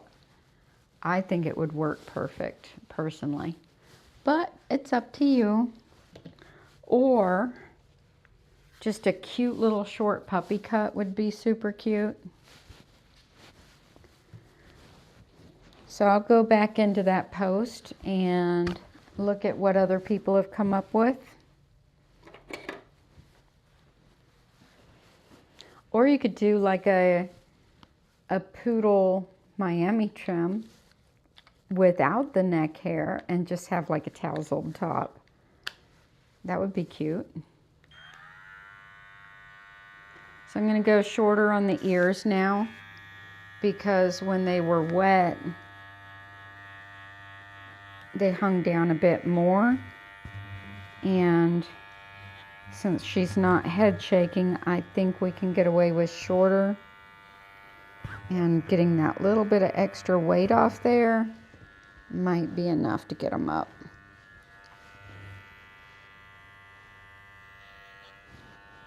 It's okay.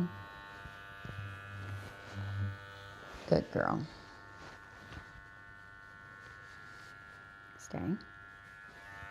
You're fine. I'm not gonna hurt you. See? Not gonna hurt the puppy. And sometimes when we're trying to get ears up, we'll actually shave down even lower in the ear, which I'm gonna do on this one because this is the more weighted one. We'll get them back up to a regular tipped ear later. But the more weight we can get off these ears while we're trying to get them up, the better.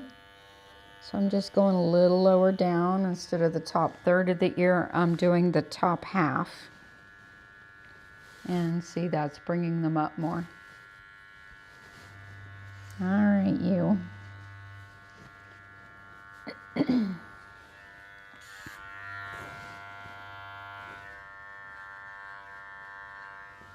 Good girl.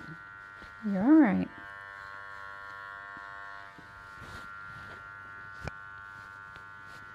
Stay right there.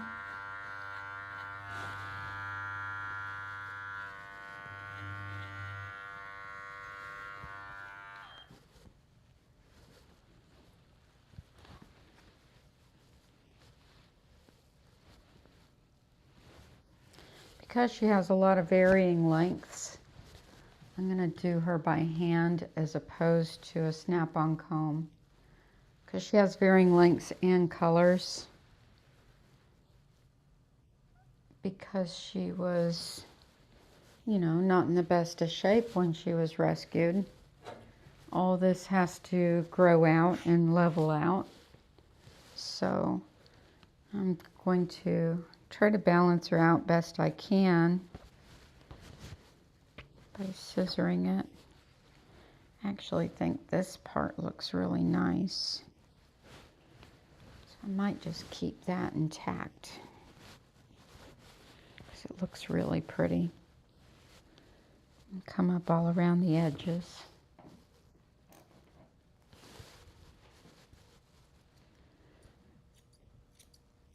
Good girl, stay right there.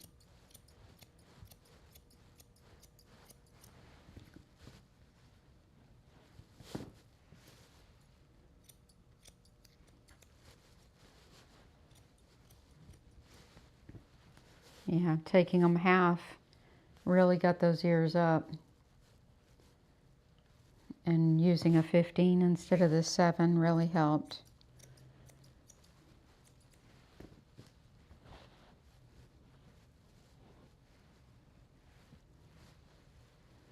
So some of these areas are still going to look kind of choppy after the groom. We'll get all those leveled out as the hair grows back in.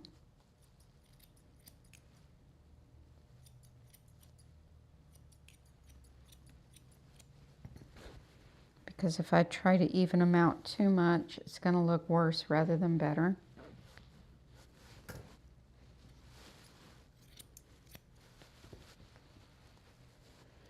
And pet parents said they really like her tail, but I would like to trim it up some because it's raggedy.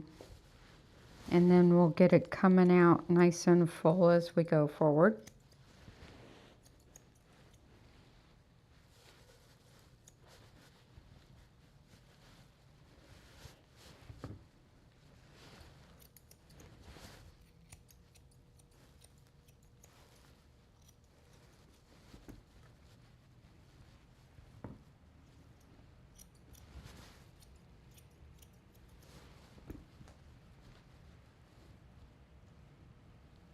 Here, baby.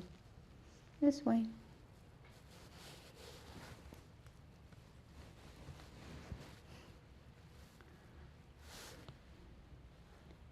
So I guess we're still show grooming Jagger for the AKC National show, right? Is that why we're cutting him down in January? Because I was wondering about that. Are we still show grooming him?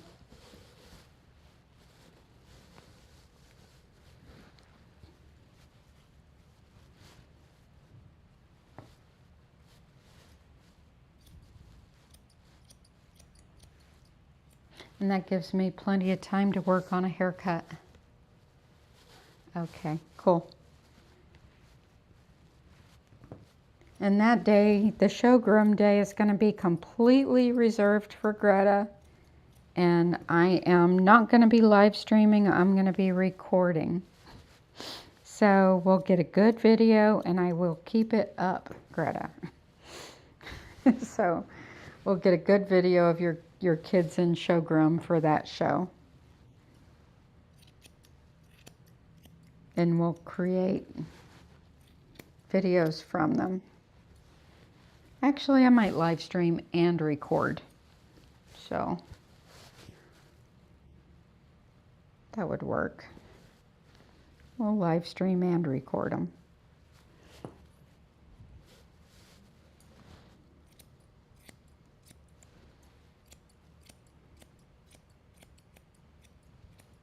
Good girl.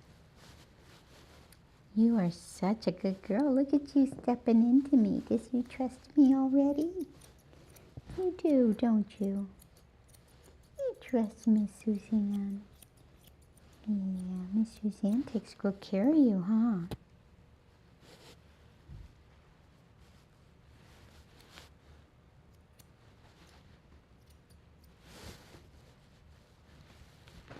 Yes, I'll have cannoli. Will we have her new girl as well?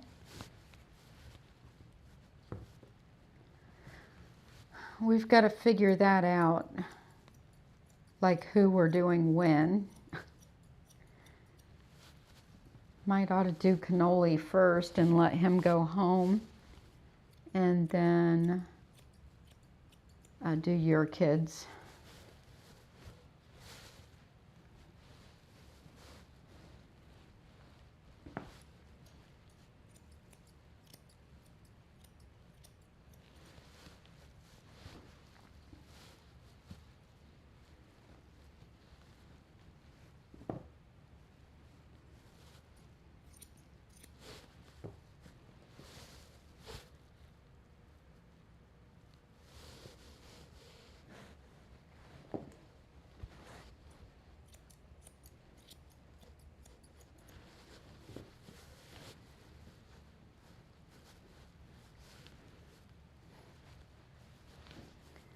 She looks like a whole different dog. With her ears up, doesn't she? Her looks like a Yorkie.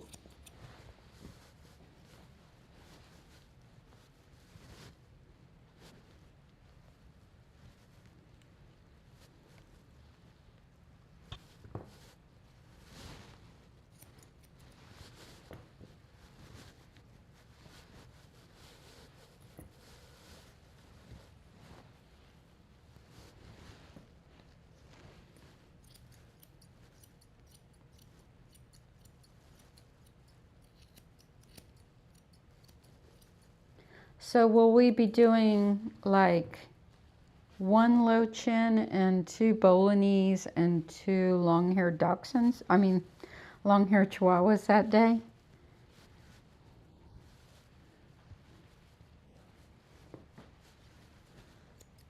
Are you itchy? Don't be itchy. Don't be itchy. No, don't do that.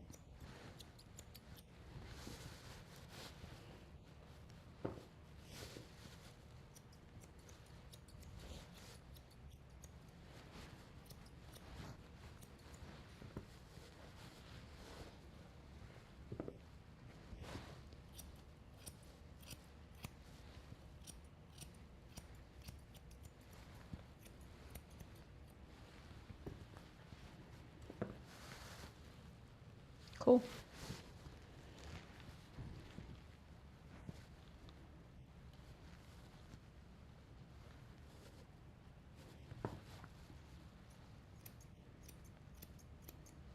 Can't wait to see Lucian again. The Lucian the Lochin.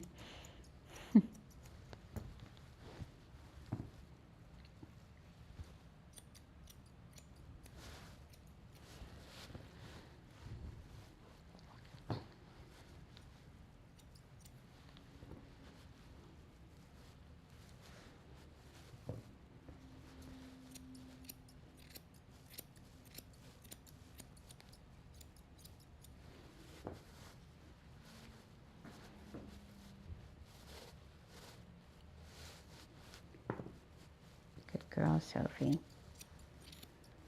You're being very, very good.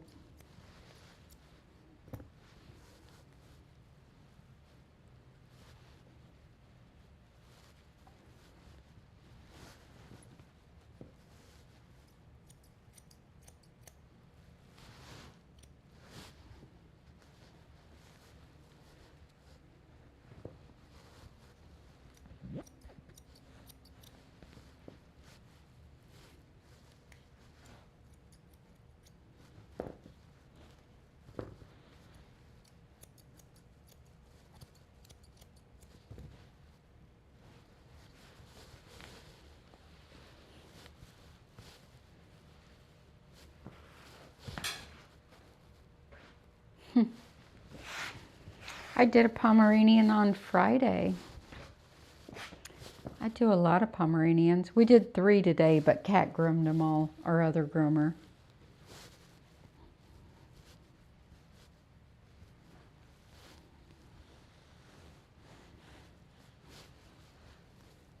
And I scheduled a very large Pomeranian for, I think, a week from Saturday.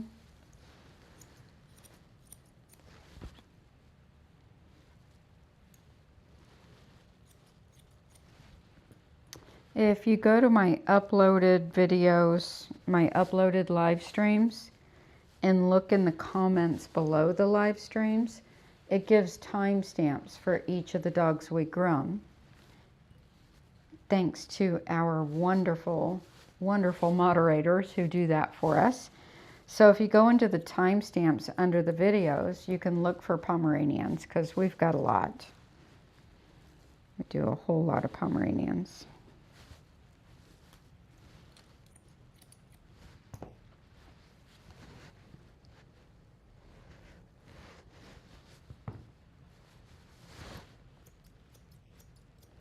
Or if you just want to scroll back to the beginning of today's video, we showed the 3 Pomeranians we had this morning in the back. So you can see them all. Adorable.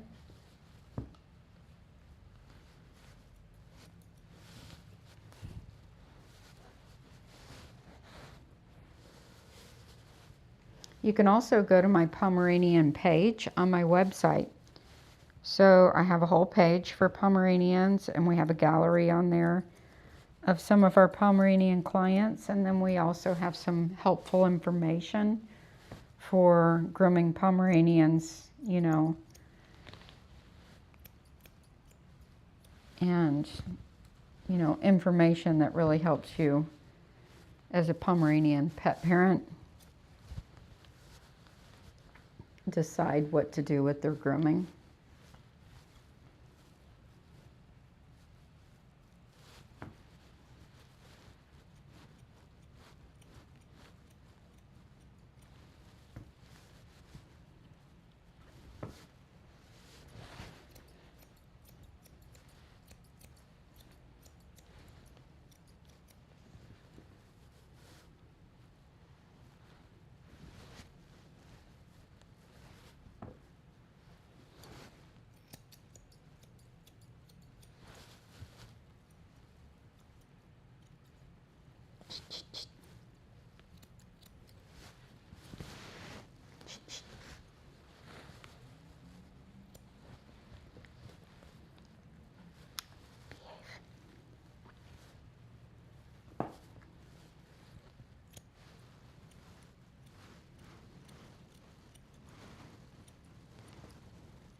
All right, she's a new dog.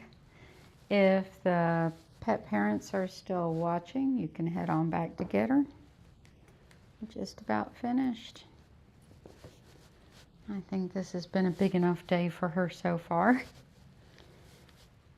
And then we'll tweak it as we go forward and get her looking better and better.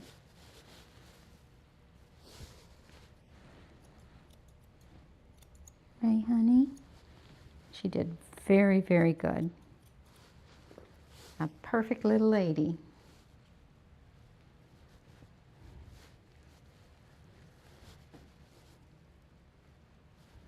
What a makeover, huh? Completely different dog.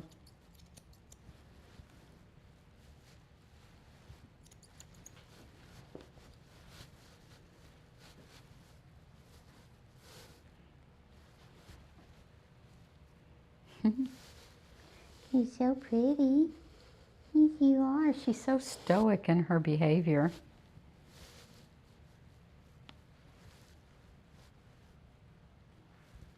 Yes, you are. You're very stoic. She's studying everything and taking it all in. All right, you. I think you're very pretty.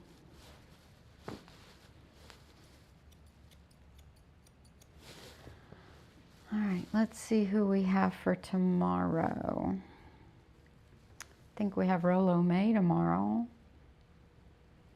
Let's see, tomorrow's August 20th.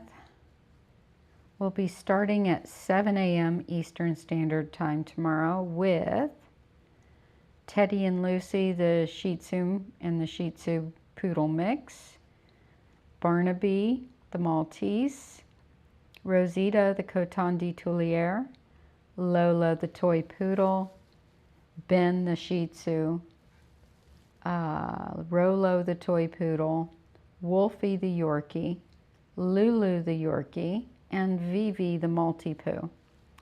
That's what we have scheduled for tomorrow. And then Kat has Bubba and Baxter, 2 Markies, Petey, a Shih Tzu, Finn, the Shih Tzu, and Max, the Papillon. So that's what we got going on tomorrow. It's going to be a busy, busy, busy, busy, busy day. So, let's see here.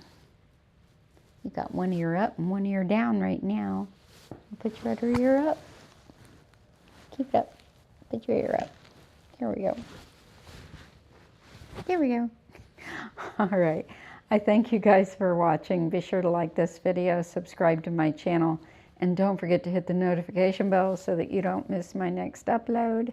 And I will see you tomorrow. Bye. Today's video was brought to you by our own company, Grooming Safer. I designed the Grooming Safer dog grooming harness with the intent to keep pets safe on the grooming table. This product aids in grooming dogs with collapsing tracheas, senior dogs with mobility issues, and wiggly puppies. The Grooming Safer dog grooming harness is also helpful with dogs who gator roll or rear up during the grooming process. The harness fits dogs from 2 to 35 pounds. We also have extenders for the dog grooming harness, enlarging it to fit dogs up to 115 pounds. I personally make each harness as they are ordered. Order yours today at groomingsafer.com.